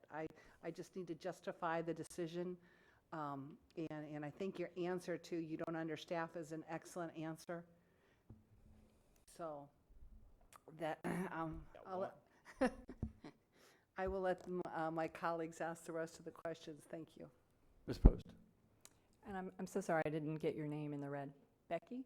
So I noticed you mentioned Kaiser University, and I just want to say that I was happy to hear that because we actually have a Kaiser University here in Volusia County, so wonderful to hear. And I'm not sure if that would be you to speak to the continuum of care and your success in the continuum of care. With our patients, Yes. the public into corrections. Yes. I'm so glad you asked. One of the advantages of our relationship with Centene is they just offer us a wealth of expertise in public health. And truly, those patients those members of Centene on Sunshine who are receiving Medicaid or Medicare benefits are by and large the patients we get in through the front door. So it's the same set of patients moving back and forth. We have, when we created our joint venture with Centene, I was thrilled with the treasure chest of tools that were given to us to help ease the transition from jail and prison back to the community or easing into jail or prison. And I've brought with me, as an example, 2 nationally award-winning publications that we created jointly last year with Centene. One is a journal for women who are in prison or jail who have children on the outside. It aims to maintain the mother-child bond, and it's a journal that has won the Platinum Award with Decision Health. We were up against big names like Aetna and Blue Cross and Blue Shield. It was a national award, and we were thrilled because no one in our industry has won a national award like that before. And second, we have a book called Body Well, Baby Well, and this is for women who are pregnant in prison and in jail, and it talks about addiction to drugs and alcohol and nicotine. So through these programs and many others, in concert with Centene, we continue the circle, and we don't simply focus on the care that's delivered in the jail. We have a number of programs that impact chronic illnesses on our patients, and we teach them how to manage the Medicaid process when they're out so they can maintain the health that we've restored to them after they come in the front door. Thank you. Mm-hmm.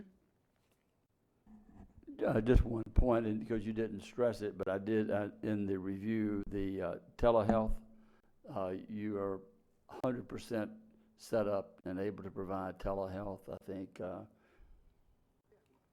Since you didn't get, you answered. Oh, thank you. Yes, no, absolutely. Telehealth is something that we do company-wide. Speaking to the mic, Oh, yeah. sorry. Telehealth is something that we provide in every single one of our contracts. We actually provide it currently here in Florida. And we design our telehealth programs to meet the need of the contract, because just simply throwing in the the equipment and not having a program to support it doesn't do anybody any good. So we wait and see what the exact needs are, and, you know, the goal obviously is to bring more services, you know, keep them from having to go outside Okay. and bring them inside. Yeah, we don't sub it out. We have our own internal telehealth group, and we do over 9,000 encounters a month. Okay. Ms. Cusack? Thank you, Mr. Chair.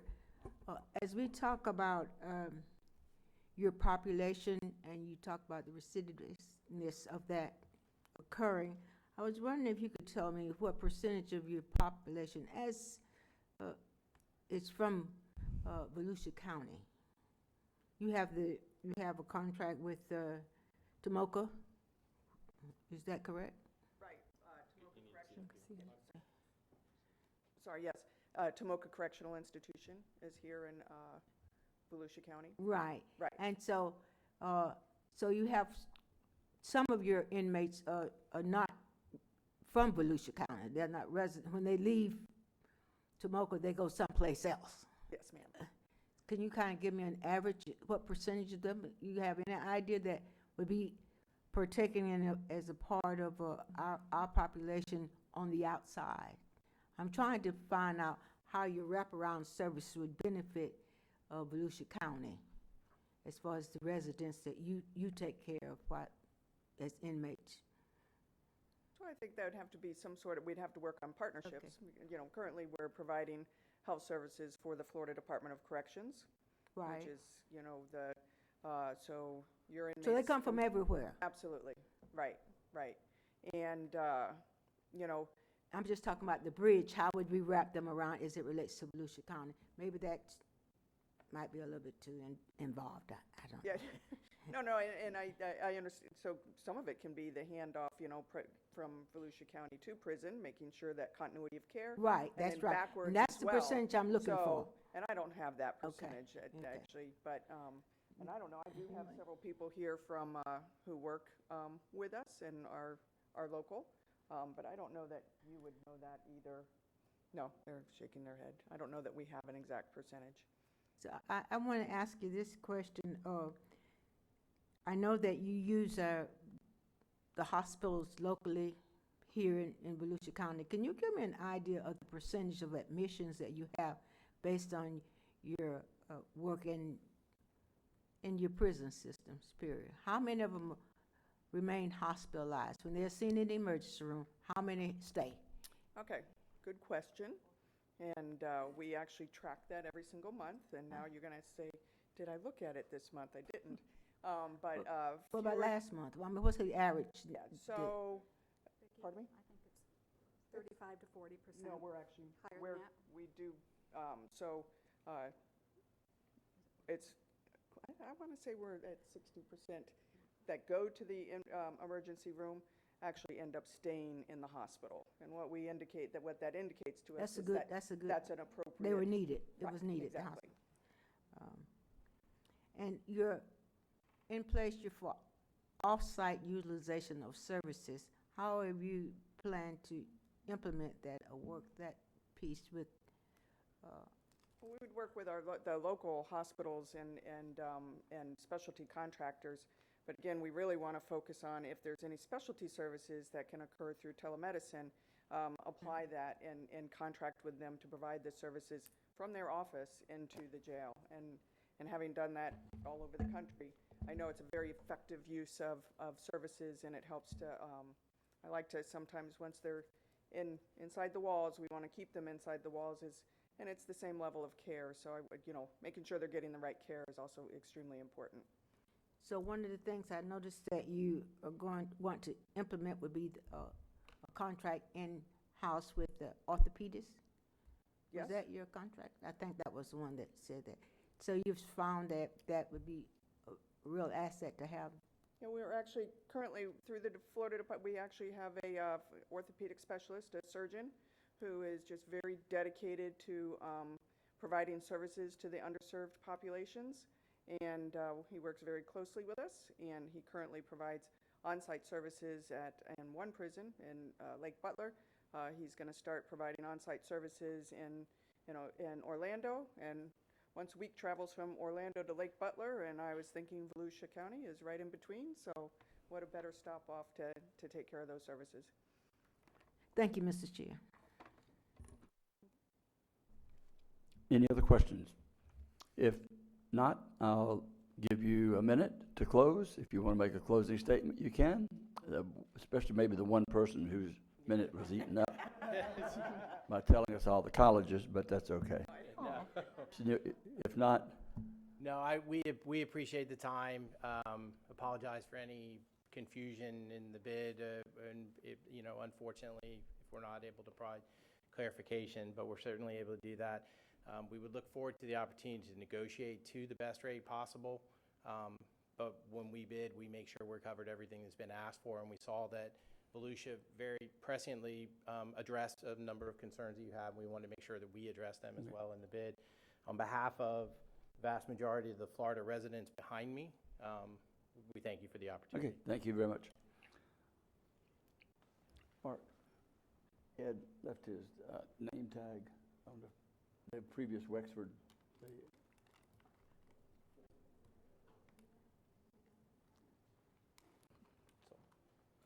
I know Wheeler.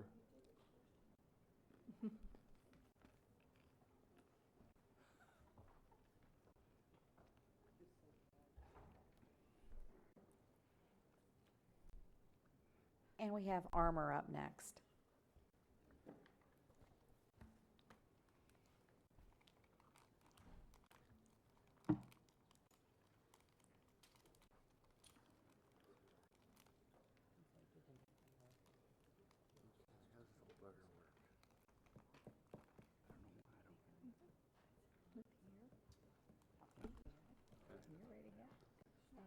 So this takes it forward.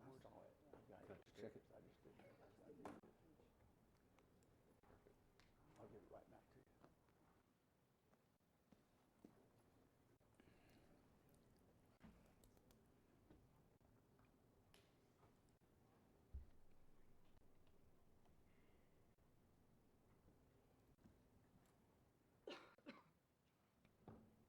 Is this the Mueller team coming up? Must be. I hope so.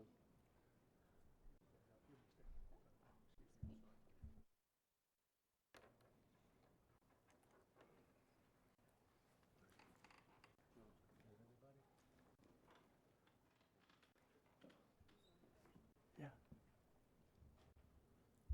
First thing I would do, I want to apologize for the delay, but as I've explained to the previous two people, we wanted to make sure there was adequate time, and we really felt too important to have tried to rush everything through or try to stop in the middle. This way it's all fresh on our minds, and we felt like it'd be more fair is not a way to say it, but more fair and on balance for everybody. So It was a great lunch Thank for you. us, so thank you.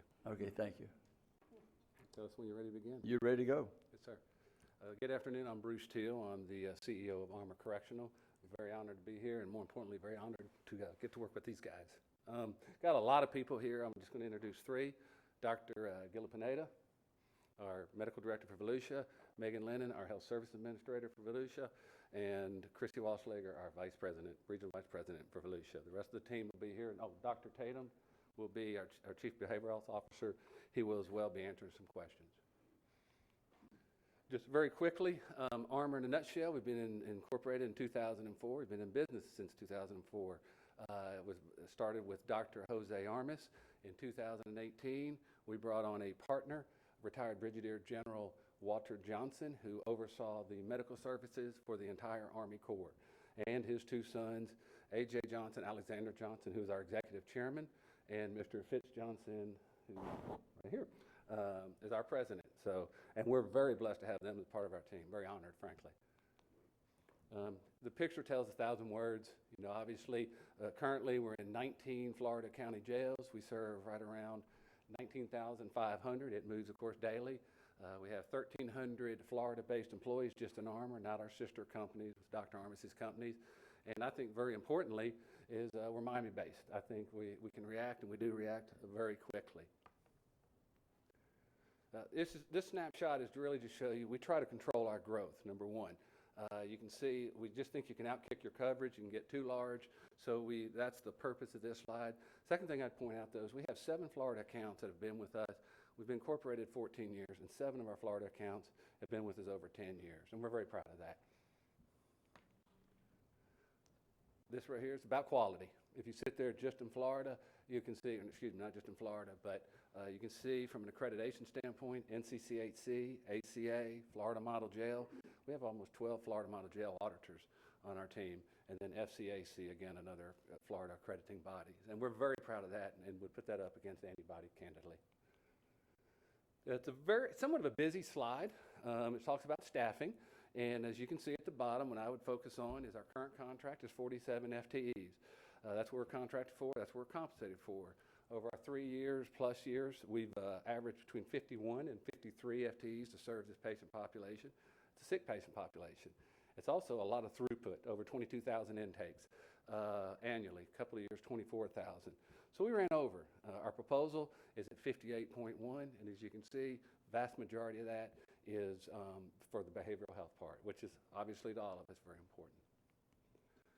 I won't get into this slide, but it's just kind of an explanation of the ins and outs of what we're doing and where we're trying to shift things around. We're still got to be stewards of taxpayer dollars, so if we can reduce, we can reduce. But we'll open those up for questions. I'm sure you'll have some. I'd ask Dr. Tatum to join me and talk about the behavioral health. Yes, I'm Dr. Dana Tatum, Chief Behavioral Health Officer for Armor. I'd like to hit on a couple of points of our enhancement of the program. One being that we would expand our licensed behavioral health professionals to 24 hours, 7 days a week. And that would include a licensed behavioral health professional at intake, where the whole process begins, nights and evenings. Also, we would have a licensed behavioral health professional that is specializing in crisis intervention. This would be a crisis specialist. This person would be available to lead the team in critical incident debriefing, crisis intervention support for the Volusia County officers and staff, as well as suicide prevention and suicidality assessment. Next would be a licensed behavioral health professional that is a group specialist, someone that would develop and implement group therapies that would be very important in both the therapy and the processes involved in therapy for the patients, but also in patient education. And last, it's not really an enhancement, but it's just an affirmation of our continued services in a very important area, and that is the training of officers in many areas of the management of mentally ill in the jail environment. That would include crisis intervention, hostage negotiation, and the recognition of mental illness, something we've continued to do with hundreds of officers, and we stand behind that. Next is, our discharge planning. Our discharge planner would be a professional that is an in-house internal advocate for the patients. And I don't just mean for the severely mentally ill, but I mean for all the patients that suffer from chronic illness. It is well understood that the last day of treatment in the jail and the first day of treatment on the outside is an important gap. The longer that gap, the higher the recidivism of that individual. This person will serve inside the facility to make sure that any obstacles or barriers to that continuum of care are addressed. Thank you. It's a lot of numbers. It's kind of the way I like it. But I'd like to point out a couple of things on this slide. We talk about on-site services versus off-site services. First thing I'd like to point out is what we refer to as prior to booking. That's the top number, PTB. As you can see, and those are individuals that don't come to the facility. They go directly to the hospital. They're arrested and go directly to the hospital. And there's an ever-increasing trend. And we're seeing this throughout Florida. And frankly, we're seeing this throughout the United States. But the thing I really, really want to highlight is the top 50 and the top 100 patients. As I alluded to earlier, we're running over 22,000 intakes a year here. 100 individuals, we don't know which 100, but they account for over 92% on average over the 3 years. They're train wrecks, candidly, and they need to be in the hospital. I just think that's important because these guys do a phenomenal job, they really do, of caring and doing what they can on site. Total off-site costs, similar to, frankly, Florida and elsewhere, they are increasing. We'll get into the cost savings here in a couple of minutes, just as far as some of the things that we've done to prevent it from even being higher. And again, we'll open this up for as many questions as you'd like. I've asked Dr. Gilda Pineda to join me as well. One of the things we wanted to point out is we try to do everything that we can on site. And that's the slide to the left. And one of the things that's important is to know the volume of services. And if you sit there and look at it, for instance, orthopedics, we average about 4.6 orthopedic specialists a month off-site. We had tried to get one on-site, but it's not cost beneficial. We're very, very, very aware of the cost as far as transportation and security. But it's just not cost beneficial. We worked with the county, and it just didn't make sense. And then you can see as it declines, which will lead into a telemedicine conversation here in a minute or two. Good afternoon, Dr. Hill Pineda. I'm the medical director for the Volusia County Branch Jail and Facility. Let's talk a little bit about on-site services. It's our goal to keep increasing the on-site services that we're offering to our patients. We have dialysis. It's important to talk about OBGYN. Within the last 2 years, we've had added medication-assisted treatment, which is the buprenorphine and the methadone on site. So these pregnant females we're treating on site with those medications, and we have avoided the transport. So for the last 2 years, we're not transporting these patients to the methadone clinic, since we used to do in the past. We don't do that anymore. We had added optometry, so they come on site every 4 months to see our patients for that and provide, prescription eyeglasses. Laboratories, the other thing we're doing is we have included the insertion of specialized IV lines on site, which is patients that need prolonged antibiotic treatment. This patient would have been in the hospital doing this treatment, but we have them on site doing those IV antibiotics. Ultrasounds, x-rays, telemedicine, and the e-consultation, I'll be talking a little bit further in detail. I'm going to be brief because I know we're a little tight on time. There's the points up there. One, we've staffed over the contract. That's right around $1 million. Be glad to have you audit it. By utilizing various hospitals, negotiating rates, as the best we can calculate, it's at a minimum $4 million over this last 4 years. And we included extensive information about that. Mr. Palumbo will get into legal settlements, but we're not cutting corners. We've had 4 accreditations and 2 NCCHC accreditations and 4 Florida model jails. Good afternoon. I'm Ken Palumbo, Chief Operating Officer and a recovering attorney that oversees some of the affairs here in the company. So I'm excited to talk to you just real quick, and I apologize for talking so fast, but about litigation, right? Litigation is often said in risk management circles, the outcome of litigation is an indicator of the quality of care delivered. And I'm happy to talk about that here just briefly about Armor. As Bruce mentioned earlier, we are the largest provider of health care to jails in the state of Florida. Jails are much different than prisons. We also provide some care in prisons outside the state of Florida. Prisons are like long-term care facilities. The patients their sicknesses have been primarily identified and they're being treated. Jails, they come in, it's like an ER, boom, boom, boom. It's fast-paced. We're trying to understand what's going on. In the Central Florida area, we care for about 6,000 patients right now. Some of those contracts go back as far as 11 years. Over that 11 years, we've probably done at least 500,000 patient intakes. During that period of time, we've had 3 settlements. Now, in Volusia County, since we've been here in 2015, we've had 5 lawsuits, 3 settlements, 2 current pro se cases. That means they don't have attorneys representing them. We've had 0 settlements, 0 judgments. I'm very proud of that. And I'm sorry, we're out of time. Pardon?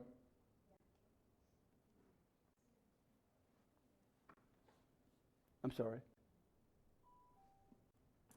So telemedicine. Oh, I'm sorry. I thought the time went over, no? Yeah. Yeah, it went 0 and then started to count up again. Well, once it started adding, I think that meant that you went over 15 seconds. I don't know what we can do to punish you, but we'll come up with something. We'll overlook it. How about that? At this time, we'll be willing to answer some questions. I'm sure we have some staff. Any questions of staff? The thing about, okay, Ms. Dennis, I was going to go ahead and start. Go ahead. Are you ready for council questions? Yes, sorry. Okay. No, I'm going to go to litigation. Mr. Rechtenwald?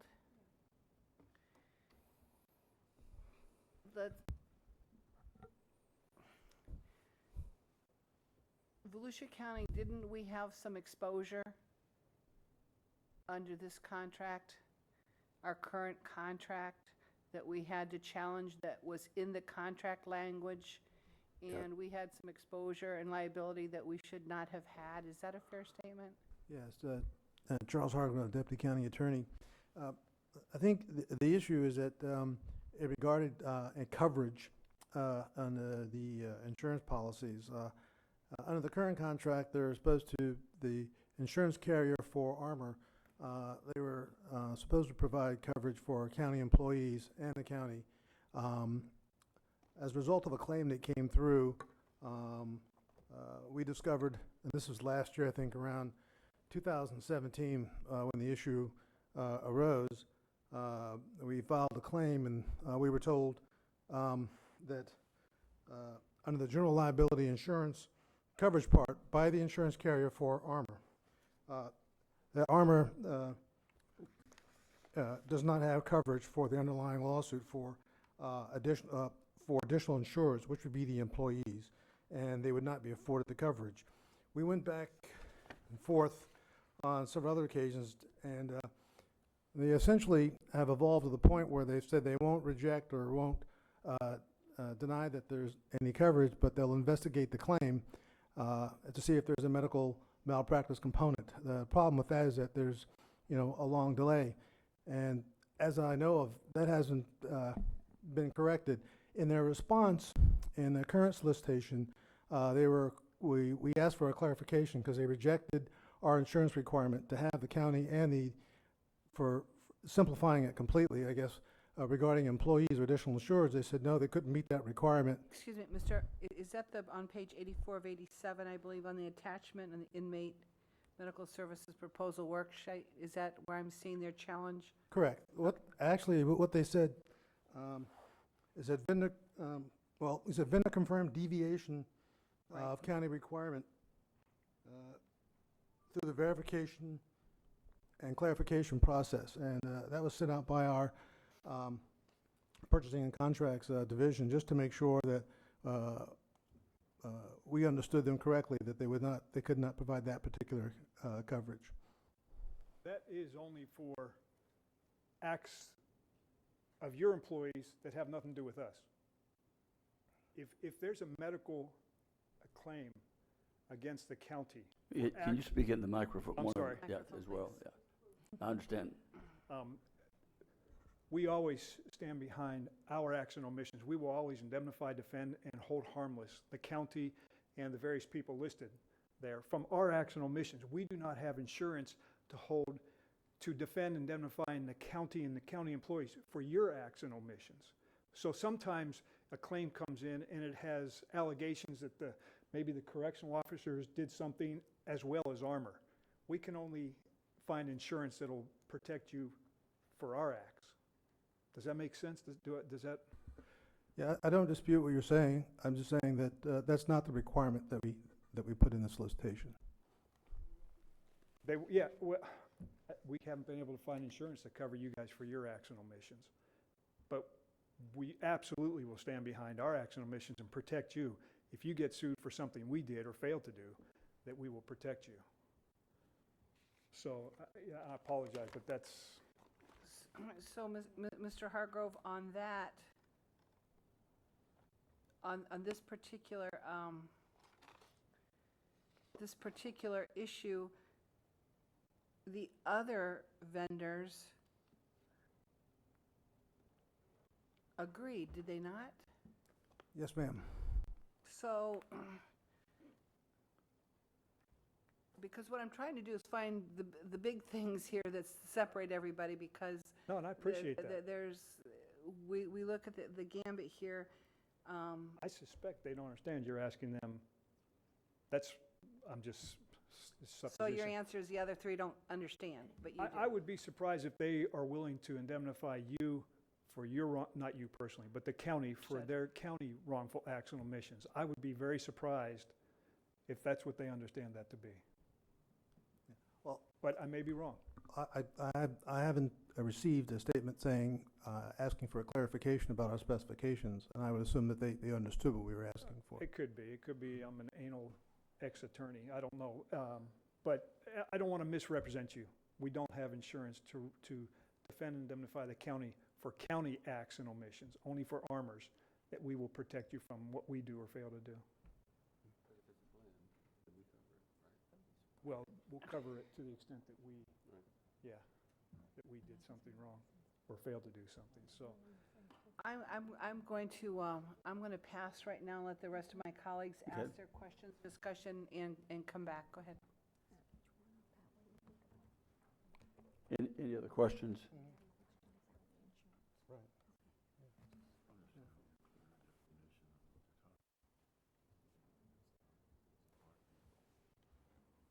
No other questions? I have a minor one. On the medical records retaining, you said you'd retain them only until you were not employed with us, regardless? Well, I'm sorry.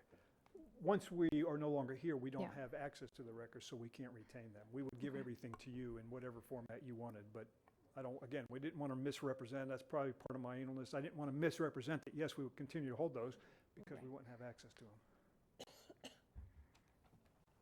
Ms. Cusack? Thank you, Mr. Chair. I was wondering if you would talk to me a little about your pending litigations. Yes, ma'am.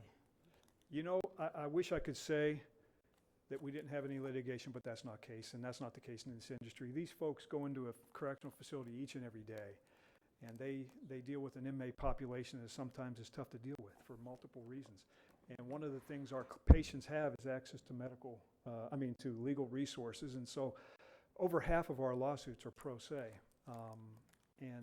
We take everyone serious because, again, as I started out, the outcome of litigation is an indicator of the quality of patient care. So we have litigation. We have about 130 cases nationwide right now. Most of them are dismissed by the court. We've had, like I said, no settlements here, but we've had 3 in Central Florida. In our 14 years, we've had 68 settlements. We've never had a judgment issued against us. We've never gone to court and had a jury find us guilty. If we make a mistake, and we know mistakes happen, just like in the finest hospitals, if a mistake happens, my direction to our staff is to try and get it resolved. We don't want to drag our client or the survivors of the family through unnecessary litigation. We want to try and be fair and resolve it.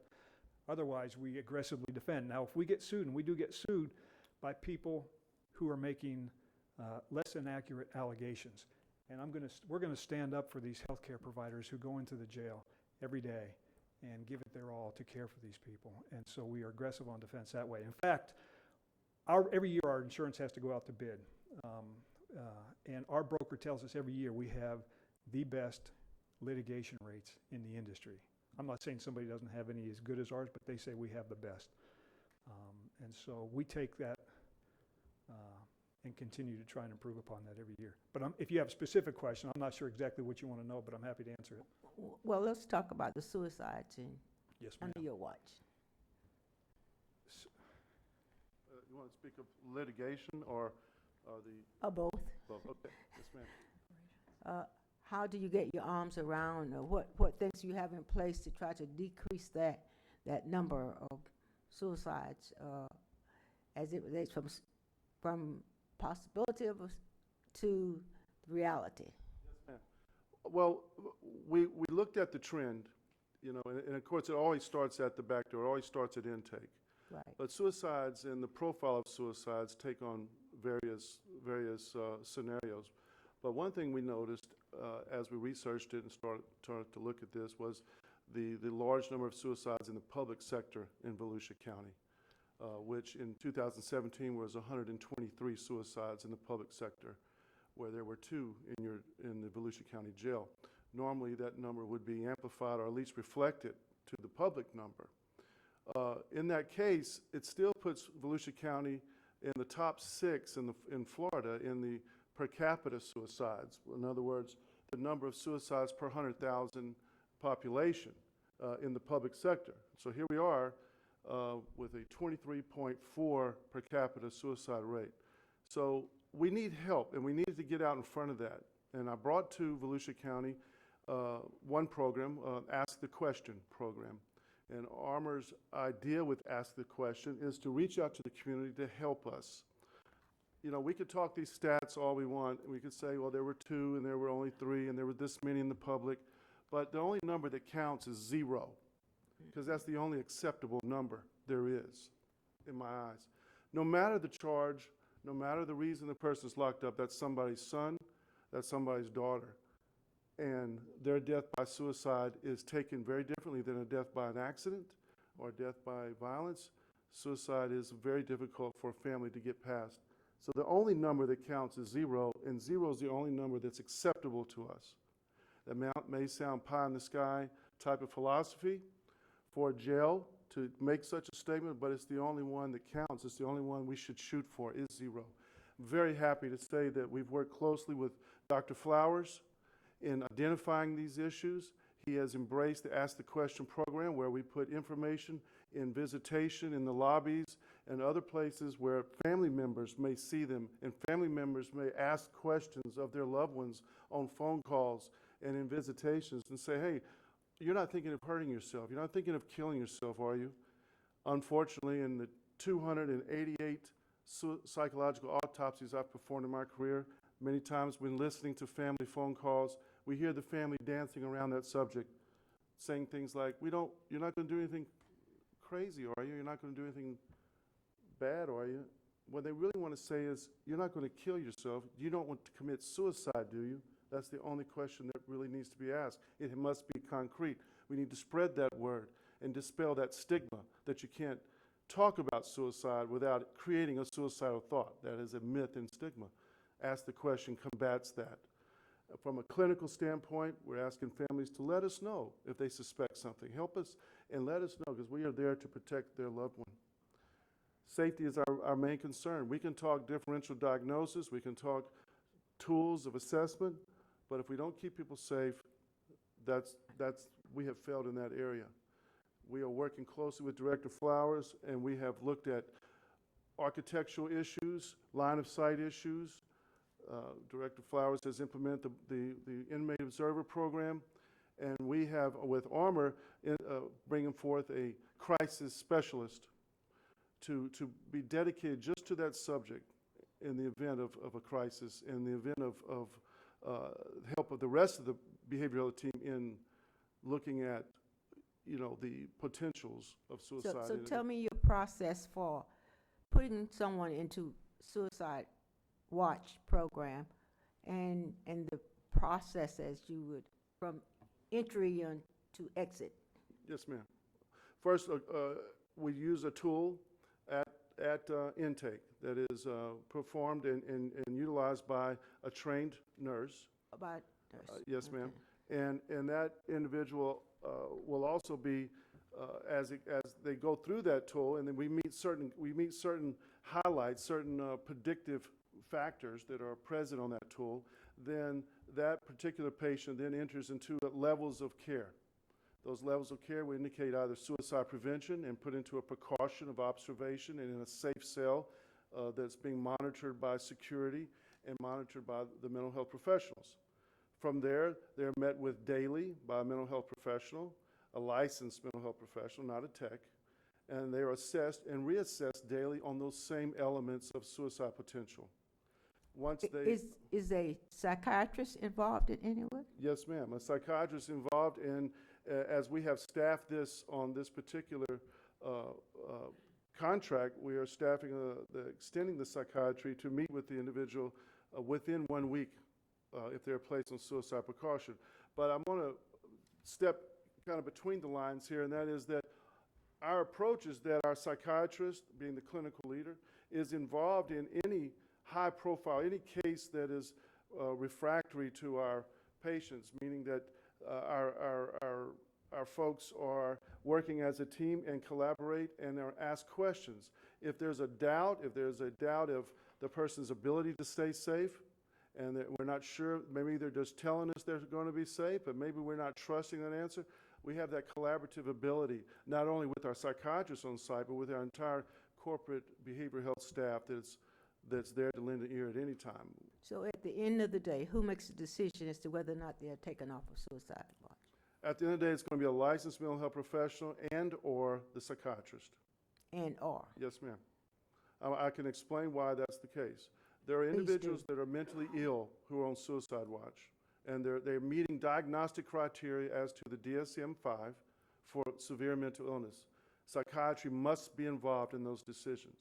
There are also individuals that have come in intoxicated and have made statements, and once they have sobered and they're not in a distress mode, and their charges are not charges that are predictive of suicidal behavior, then we must counsel with them and understand their reasonings for statements or omissions that led us to placing them on suicide watch. There are therapeutic issues and there are psychiatric issues. Sometimes they are combined and sometimes they're separate. And then my final question would be, the number that you have deemed necessary for emergency care seen at the hospital, what's the percentage of those that are admitted from that group that you sent in? Company overall is 37%, and I think Volusia this year is 50%. 1 in every 2 are admitted. And last year, I think it was 55% for Volusia. So about 1 in 2. And what's the relationship with the hospitals that you have presently here in Volusia? Yeah, so we have 2 hospitals. We have Florida Memorial, Ormond. There we have our group of hospitalists. They're called Volusia Hospitalists. They have 7 hospitalists. So as soon as the patient gets admitted, I'm in direct communication with those hospitalists, and we talk about the case. We talk about how soon the patient can come back. I was just sending a text to one of the hospitalists for a patient that we have in the hospital. If the patient is ready to come back, we have the capability of get a patient back with IV antibiotics, continuity of care, any off-site need that the patient needs to do once they're released from the hospital. So we're in direct communication with that group, and I'm always, on communication with them to get the patient as fast as we can, making sure that the patient's stable. We also have Halifax, which is our other hospital, and the patients, usually with trauma, go there. And once we identify through our case managers from Armor who's the doctor in charge of that patient, then I get in communication with that doctor too. And we talk about, I always want to make sure that they understand the level of care we can give. And there are certain reasons, like IV antibiotics, if the patient just needs an outpatient MRI or CT scan, we can get that patient back safely to us, and we can continue the care while the patient is incarcerated. Thank you. Thank you, welcome. Mr. Chair. Any other questions? Okay, I'll give you 1 minute to sum up, and thank you, or thereabouts 1 minute. Well, first of all, thank you guys. You be assured that anything in regards to the malpractice item, we're going to do everything in our power to try and resolve that. You have my word on that. Can't guarantee anything, but you have my word on that. I'm going to leave you with this. This was our July 2018 NCCHC closing conference. Really wanted Megan to do it, but for sake of time, I'd ask you to just kind of read through some of those bullet points. And the gentleman that oversaw it, Mr. Peter Hefferman, he's the one that stated to us, he said, I tried to find a standard that wasn't being met, and I couldn't. And he is, I'm going to tell you, he is one tough auditor. We're very, very proud of that. We're very proud of the last statement. Medical staff were very approachable and knowledgeable about the way they provide care. And I think if you talk to the wardens, you talk with the director, I would hope to think that they would sit there and say what was and what is. Things have gotten better. So thank you very much. Okay. Thank you, and thank all of you all for coming out today. Appreciate it.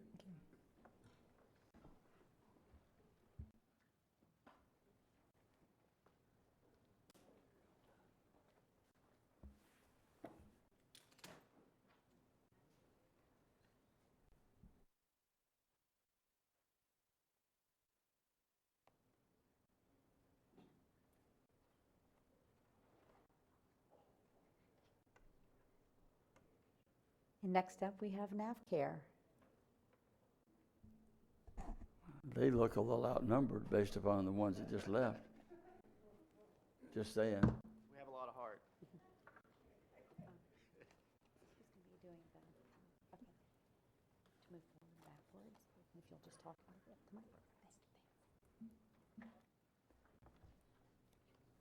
Why don't you check those two microphones down, sitting where you are, make sure they do work. Test. Check. They're working. Can you hear me okay? That one? Testing, testing. They both work. Good. Thank you. Good afternoon, Mr. Chair, members of the council. Thank you all for having us here. I'm Suzanne Moore, Chief of Jail Operations for NavCare, and with me I have Brad McLean, Chief of Administration, and Cornelius Henderson, Senior Vice President. So we are very fortunate to be here and we appreciate your time. You know, NavCare's model is simple.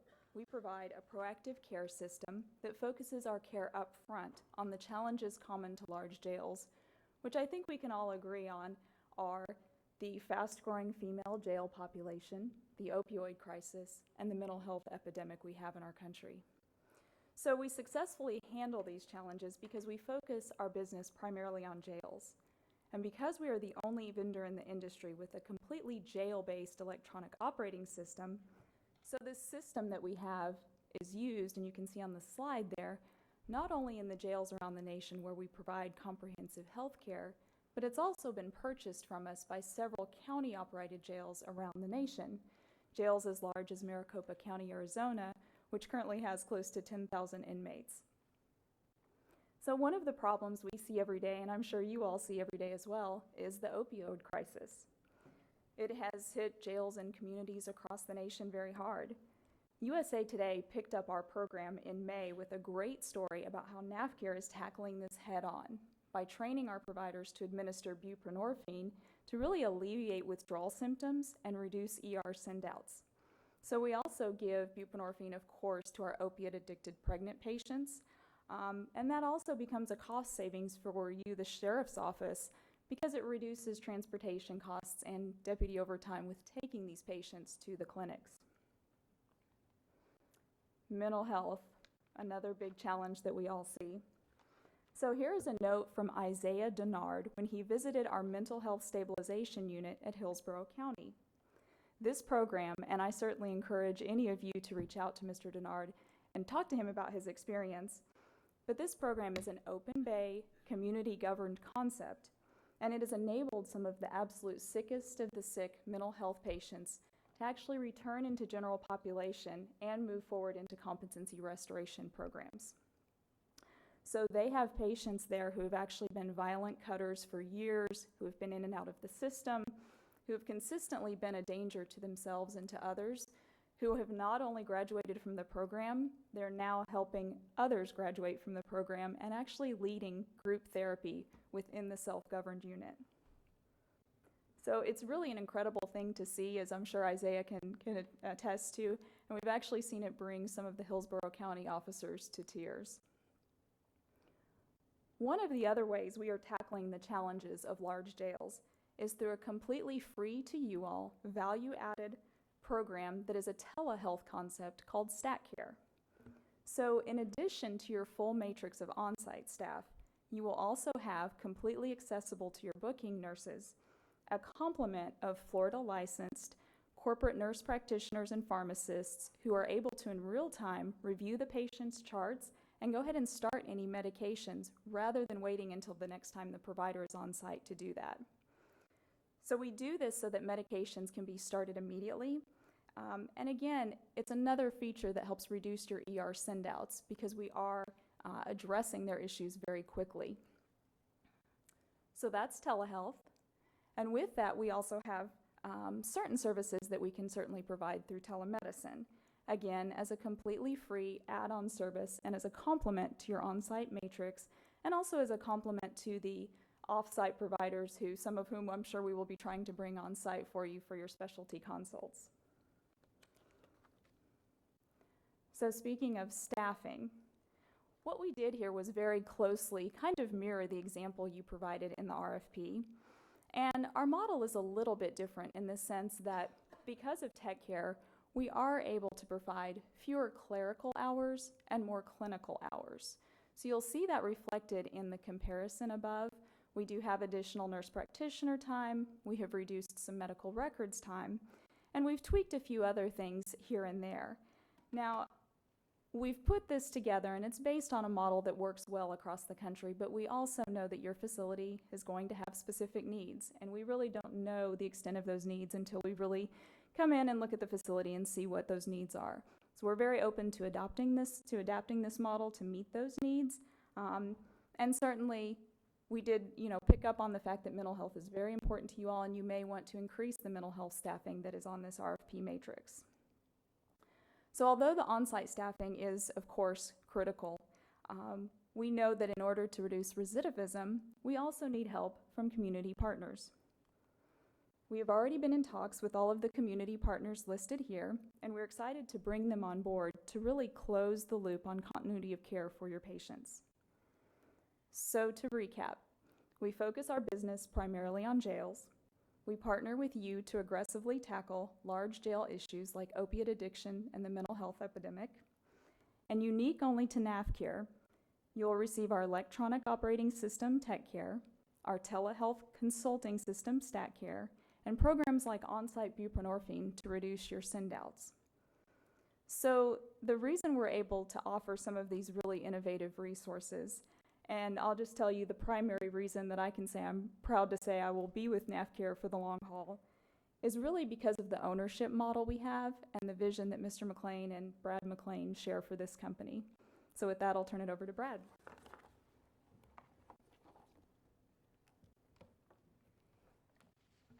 Thank you. I'm Brad McLean, Chief of Administration for NAFCare. Mr. Chairman, members of the council, I appreciate the opportunity to address you.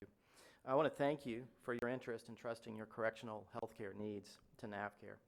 And I want to speak generally, pivoting from the services we would like to provide to Volusia to talking about NAFCare generally as a company. So NAFCare provides comprehensive health care in 26 jails across the country, county and city jails. We provide off-site care to 30 Federal Bureau of Prisons facilities, including 4 in the state of Florida. And we provide dialysis to 7 state and local clients. So all told, in those 3 lines of business, we're providing care to about 79,000 patients. As Suzanne mentioned, we also provide our health record and operating system TechCare to 6 clients, and those clients are collectively providing care for another 28,000 patients. So in one form or another, we're providing care for over 100,000 incarcerated patients across the country. We specialize in jails. Jails have unique challenges. In many ways, they resemble an emergency room. Early identification and intervention is key, and our entire system and philosophy is designed for jails. We are a family-run company. My dad started NAFCare 29 years ago. We have no outside equity. We don't answer to shareholders. We answer to you, our clients, and our patients. And we're a group of people you can trust. You can trust us to be responsive to your needs and to continually innovate and get better and better. We believe we have the best model of correctional health care in the country, and we would love to provide our model of health care to you here in Volusia County. And with that, I think I managed to wrap up a little bit before my 10 minutes. Would love to answer any questions. Council, I have one question. You mentioned the telehealth, which seems to be growing in need and popularity. Is this a program that you own or created, or you lease it from someone? So are you referring to StatCare? Yeah, so StatCare is an innovation that we developed where we have, as Suzanne said, corporate nurses, nurse practitioners, pharmacists who are reviewing records in real time, and it is part and parcel of our company. I understand how it works, but I'm saying, do you own it, or do you lease it, or is it a proprietary program, or? Yes, sir, we own it. You own the program. Okay, that was the question. Sorry. That's okay. Ms. Dennis. Thank you, Mr. Chair. So, in your proposal, your staffing model is 4 to 5 lower in the FTEs, the full-time equivalents. And I found it interesting in the presentation that your explanation was you decided to tweak a few things. That's kind of hard when we put out an official RFP and have the vendor come back and tweak the RFP when our requirements were pretty clear. So, but that being said, what really got my attention was on page 79 of 87 on the attachment in your proposal when you want a guaranteed capitation rate referred to as the inmate services fee or ISF. You want an ISF minimum monthly amount will be based on an average daily population of 1425. Well, Council, what we've said before, and you'd even heard the presentation before this, is that 2 months we were at 1,300, I believe, for a population. Well, 1,200. 1,200. So under this contract, under their specifications, we would still be paying for 1,425. It would not be the actual population count. That's troubling to me. That alone, out of everything that I've seen in your proposal, other than even the lower FTEs, 4 to 5 FTEs, the fact that you want a guaranteed $14.25 a month so that I'm just going to go on the record with that, saying that alone concerns me on your particular proposal, because I'm not open to that. So that's all I'm going to say, Council. But I think that's worth noting in their RFP that they want a guarantee of static, and that's not. I don't think I won't do that. May I respond to those Sure. concerns? Yes. So the first concern is about staffing, and our staffing is always flexible and negotiable, and we always design staffing with two goals in mind. We want to provide the best possible care, and we want to be sensitive to cost and the taxpayer dollar. So if there's an interest in revising the staffing matrix, that's something that always could be addressed in contract negotiations. I think that was in the RFP. It was in the RFP. Was the minimum staffing. Of course, you tweaked it, which obviously helped your price, and then you wanted to tweak the pricing.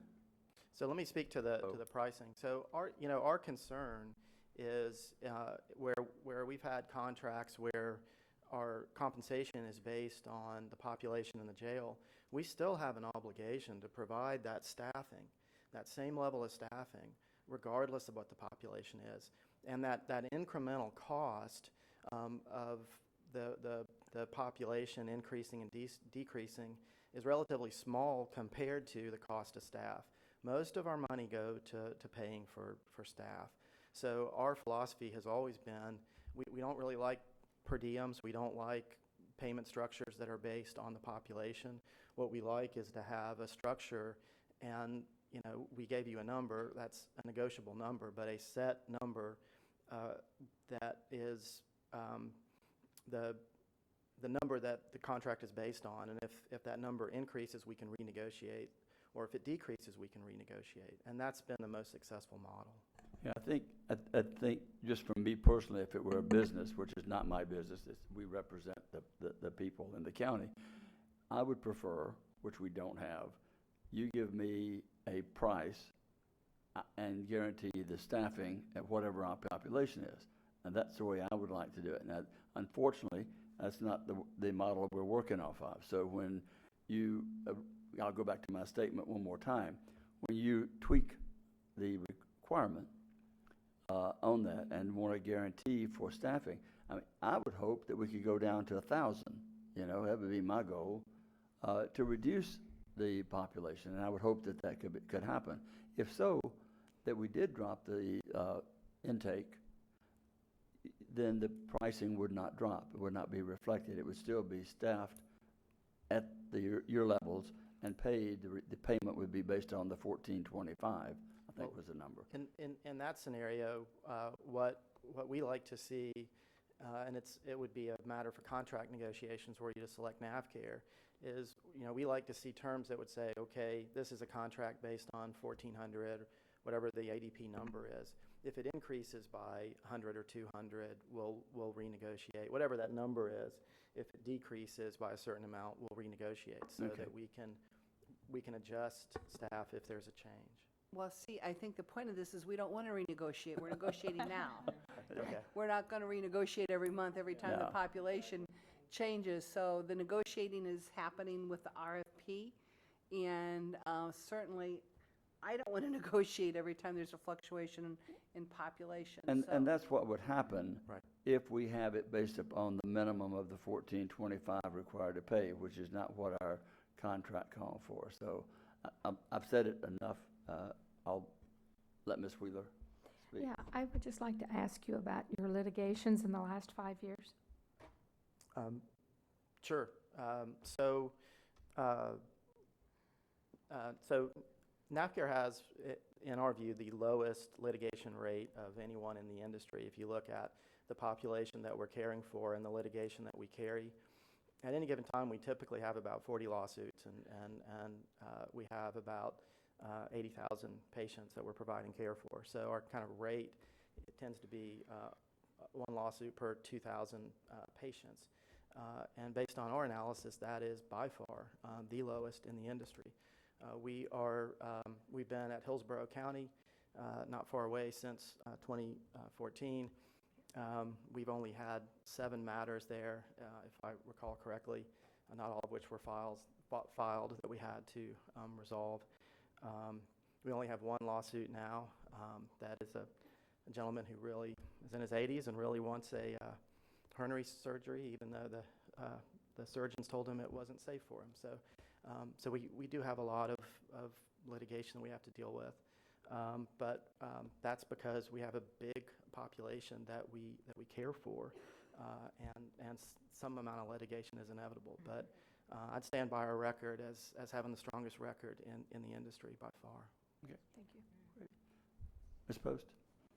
So your presentation has been fairly cut and dry, and I've looked at your information, but can you speak to how important the relationships are with, say, our local healthcare providers, and then really working, and you had mentioned the opioid crisis, really working on that continuum of care and not just maintaining care to the inmates that are there? Oh, it's absolutely critical. That connection to care once patients leave is one of the things that we strive to do. It's critical for substance use disorder. We really like to have strong partnerships with community providers, and we envision that here, where we have an appointment made for them in an individualized discharge plan, so that they are connected to care when they leave. We have experience with medication-assisted treatment, with kind of catching the patients who come in, particularly with opioid use disorder, either maintaining them or getting them through withdrawal with the buprenorphine protocol we've developed that has really been extraordinary in terms of reducing risks and the acuity. And then connecting patients to care. So we're still learning. We have different models across the country, and I think everyone is still learning how we tackle substance use disorder and opioid use disorder. But if we don't connect them to care, they're probably going to come back. So it's critical. Was that responsive? Was there anything else? Yes. So your relationships with the local community providers, I noticed you had Stuart Marchman and a number of other on there, Florida Health, or the Volusia County Health Department on there. That is very important to you, and I'm trying to give you the opportunity to address that. Yes, absolutely. So we have a dedicated department at corporate NAFCARE.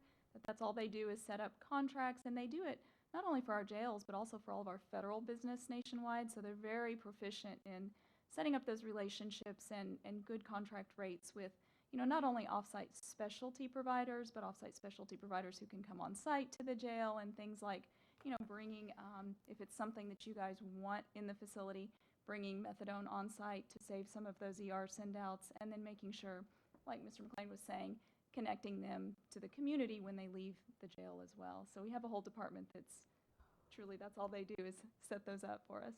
All right, thank you. Absolutely. Thanks for coming today, Okay. too. If there are no other questions, if you want to summarize, you've done a great job. You've been very straightforward, pretty good for lawyers. Two of you. Notice you kept the one that wasn't a lawyer, kept him quiet over there. Suzanne is also a nurse, so I'm the I only one who's all understand that. that. I read, he's a nurse as well. I read that too. But for lawyers, you did very well, Well, keeping it to the point. It's Thank hard you. for us, yeah, to not It be is. too wordy. So It's almost as hard as politicians are. Well, I'll just close by saying we really appreciate the opportunity to speak to you and to potentially come and provide our model of care here in Volusia County. I know in particular Suzanne spoke to our success in Hillsborough County. We really believe we have the best mental health program. I believe we have the best mental health program in the country in Hillsborough County, a 2-hour drive away. Our mental health stabilization unit has achieved 25% reduction in use of segregation cells, 30% reduction in use of force. We've really achieved some successes that we would love to bring to Volusia County. We're constantly innovating. We believe that our tech care technology, the 24/7 connection through the health record to providers and clinical staff in our corporate office is something that only NAVCare has. No one else can offer that kind of support and that kind of attention and that kind of prompt intervention to identify and begin addressing the needs of a really high needs population really quickly. So again, appreciate the opportunity and your questions and your time. Thank you all. Thank you.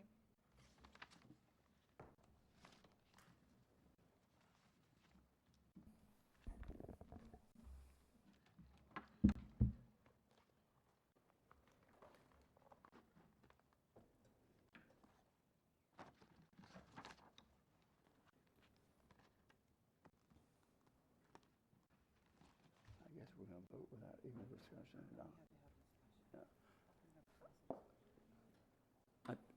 I think, I know, I think you bring it back to us, and I think I would have liked to have had some discussion without them here prior to that. Take them out? Yeah. All right. Please, now the council to be the council. Just so we can have and I didn't clear that up. I had thought about it prior to that, so give us a couple of minutes to have some, pardon, George? Hold on. Time, no, they have to be present. They have to be present? Yes. By law. Yes, it's public Participation. participation. I mean, it's in there, they can be Okay. here. Okay. Okay. Okay, come back. I tried. I thought, okay. We're the ones that need the exercise, but We need to have council discussion before this. Yeah, we're under the sunshine, so they have to be here by I statute. understand that. I thought maybe they would be amenable to, since they were working with each other. I'm just playing now. I know. Those of you who want to come in and listen can. If you want to stay outside and not listen, you don't have to listen.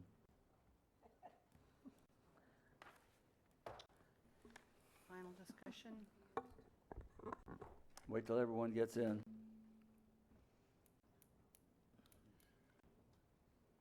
Everyone's in. Everyone's here.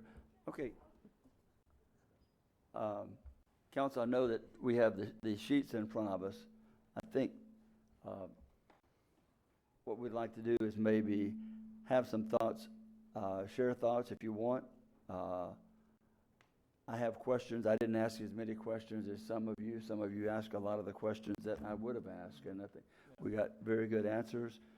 The key to all this was the information that was prepared for us in advance of.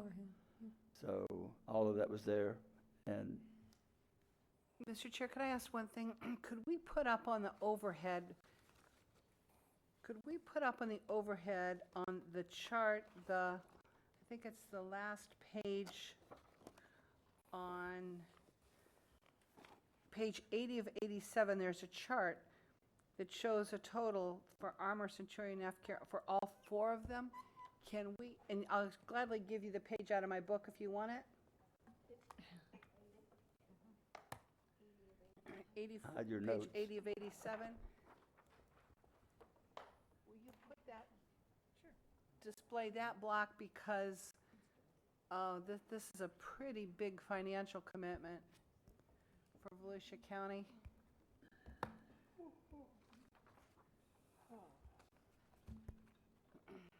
I don't think I've got any personal comments on there. I don't think. Yeah, that bottom chart shows all 4.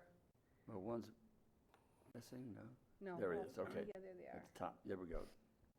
So, for me, you can see the lowest to the highest, there's a difference of 15% from the low end to the high end, but that 15% is a difference of about, what, 1.25 million a year? That's a big spread, so. I broke it down year by year, and how some of the margins narrowed Right. as you went down through there. Right. And when you, I mean, I'm not meaning to interrupt you, but Oh, this is sure. kind of a discussion thing. Is if you look at each year, I took the first year to start with, and then went down by each one, taking the high, the low, the medium, and looking at them, and looking at the different staffing levels. I obviously took into consideration some of the background we had on the financial conditions of the companies that we are aware of. I took into consideration the outstanding lawsuits that are there in looking at that. And I'm not looking totally at the lowest possible cost necessarily as being I'm looking for Quality. results, quality care, reducing some of the things that we've experienced in years gone by, over the years, not just this past couple of 3 years, but some of the others. Several of you have answered exactly. It's almost like you knew what we were thinking of what we were wanting to focus on, in my opinion, because we do have to focus on better care. We have to focus on better or less outside trips. That's important to us, and better outcomes. So my position is I'm going to look at and evaluate the cost with the care and what I feel that the care will be. So based upon then some of the outstanding situations that we are aware of through our own research. And the contract provisions too. It's all of those things. For example, the NAFCare, they want the guaranteed of $14.25. If you did a SWOT analysis, Centurion already has a contract and can assist the inmates, can assist us, right, with enrolling the inmates into Medicare already. That's an advantage. So I'm just kind of going back and forth. Then all 3, well, Centurion, NAFCare, and Wexford, all of them except Armor, will meet our insurance requirements. That's so. I mean, there's multiple facets in looking at all of this, and you're right, Mr. Chair. I'm not looking just at the bottom line either. It's got to be all of those things. What do we do? Well, we can vote. I'm ready. I've I think looked at we're ready plenty. to vote. We can. All right, again, first off, these are in alphabetical order, and because we didn't know when we made the ballot what order they would be going in. And secondly, remember, number 1 is your number 1 choice, 1, 2, 3, 4. Got it.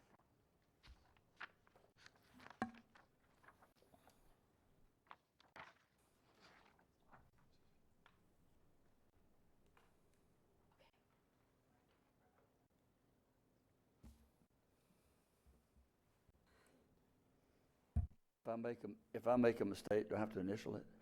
Yeah. Yes, please.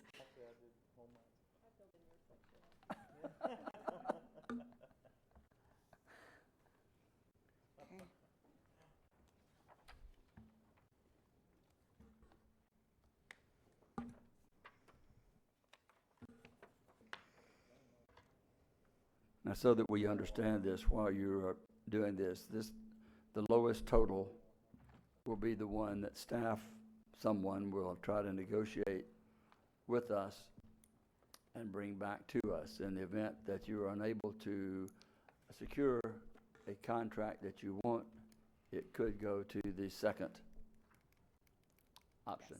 Does that need to be made in the form of a motion, or is that just assumed to the, okay, Nah, I'm just- asking. Yes, and a motion after. It's best if it's brought as part of the motion, once you get your selection. Once we get to that point, right? Once you get to that point, yeah, then you make that as part of your recommendation.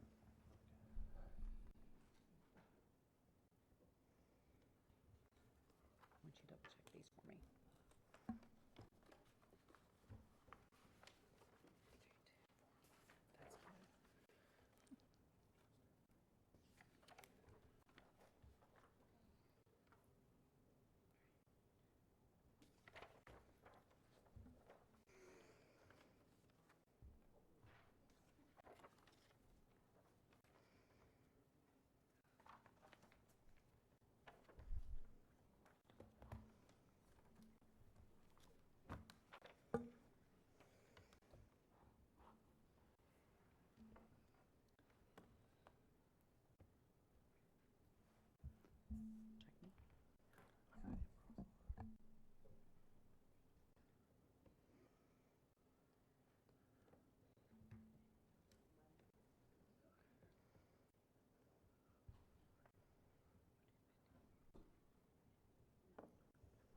I got it.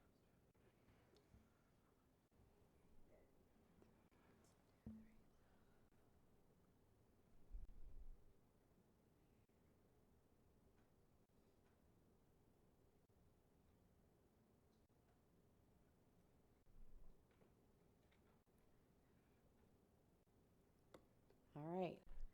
A lot of pressure to add. I'm going to read off the tabulation. County Chair, Mr. Kelly, Armor 3, Centurion 1, NAFCARE 4, Wexford 2. Ms. Cusack, Armor 3, Centurion 2, NAFCARE 4, Wexford 1. Mr. Patterson, Armor 1, Centurion 3, NAFCARE 2, Wexford 4. Ms. Wheeler, Armor 4, Centurion 1, NAFCARE 2, Wexford 3. Ms. Denny's, Armor 3, Centurion 2, NAFCARE 4, Wexford 1. Ms. Post, Armor 3, Centurion 1, NAFCARE 4, Wexford 2.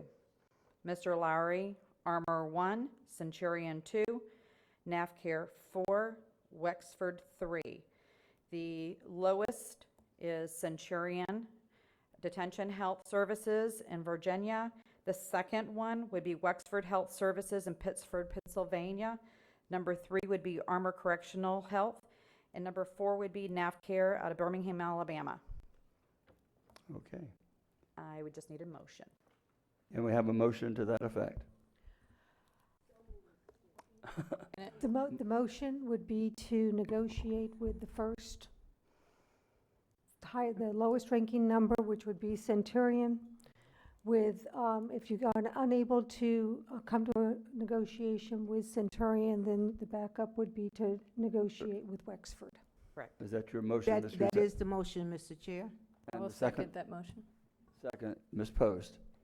Any objection to the motion?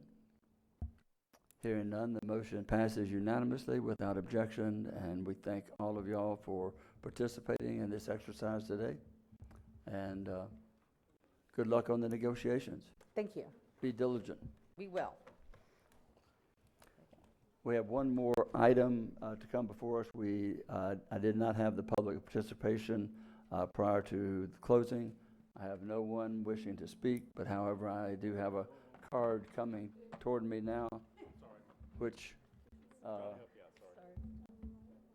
Alvin Mortimer's.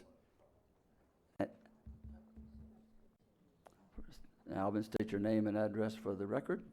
Alvin Mortimer, 1571 Doyle Road, Deltona, Florida.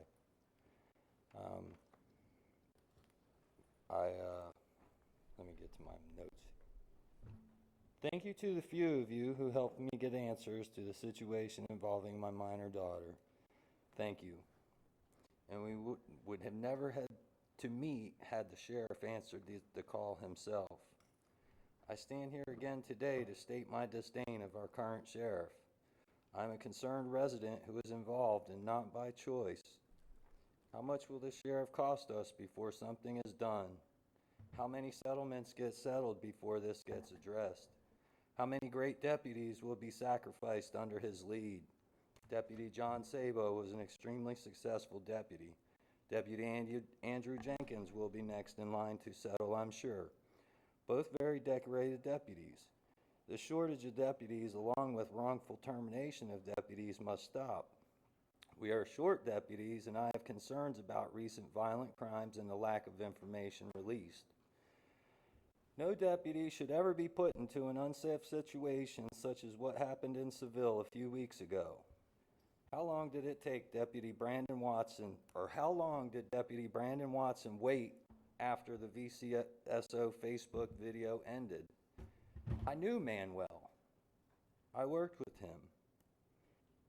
We all knew that situation would have ended differently had backup been there to control the situation.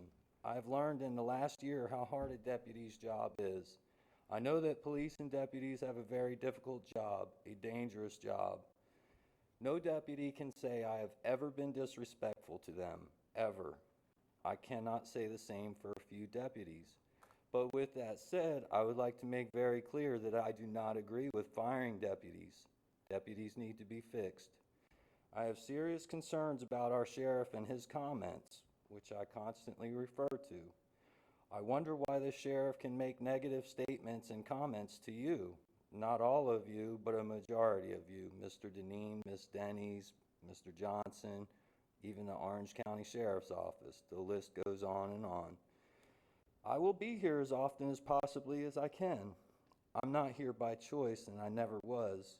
I'm here because our state of local government is a joke. I'm not going away. I'm not laying down. I will be here until someone listens, and people are listening.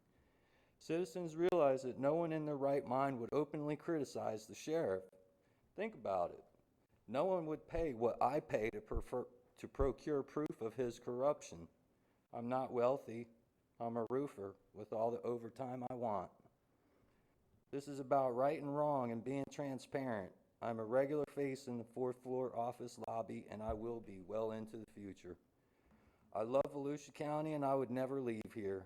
I have been here basically since '91. I have seen our county in good and bad times. Thank you, Mr. Mortimer. We appreciate your Thank you. comments and enthusiasm. With that, at 3:37, we're adjourned.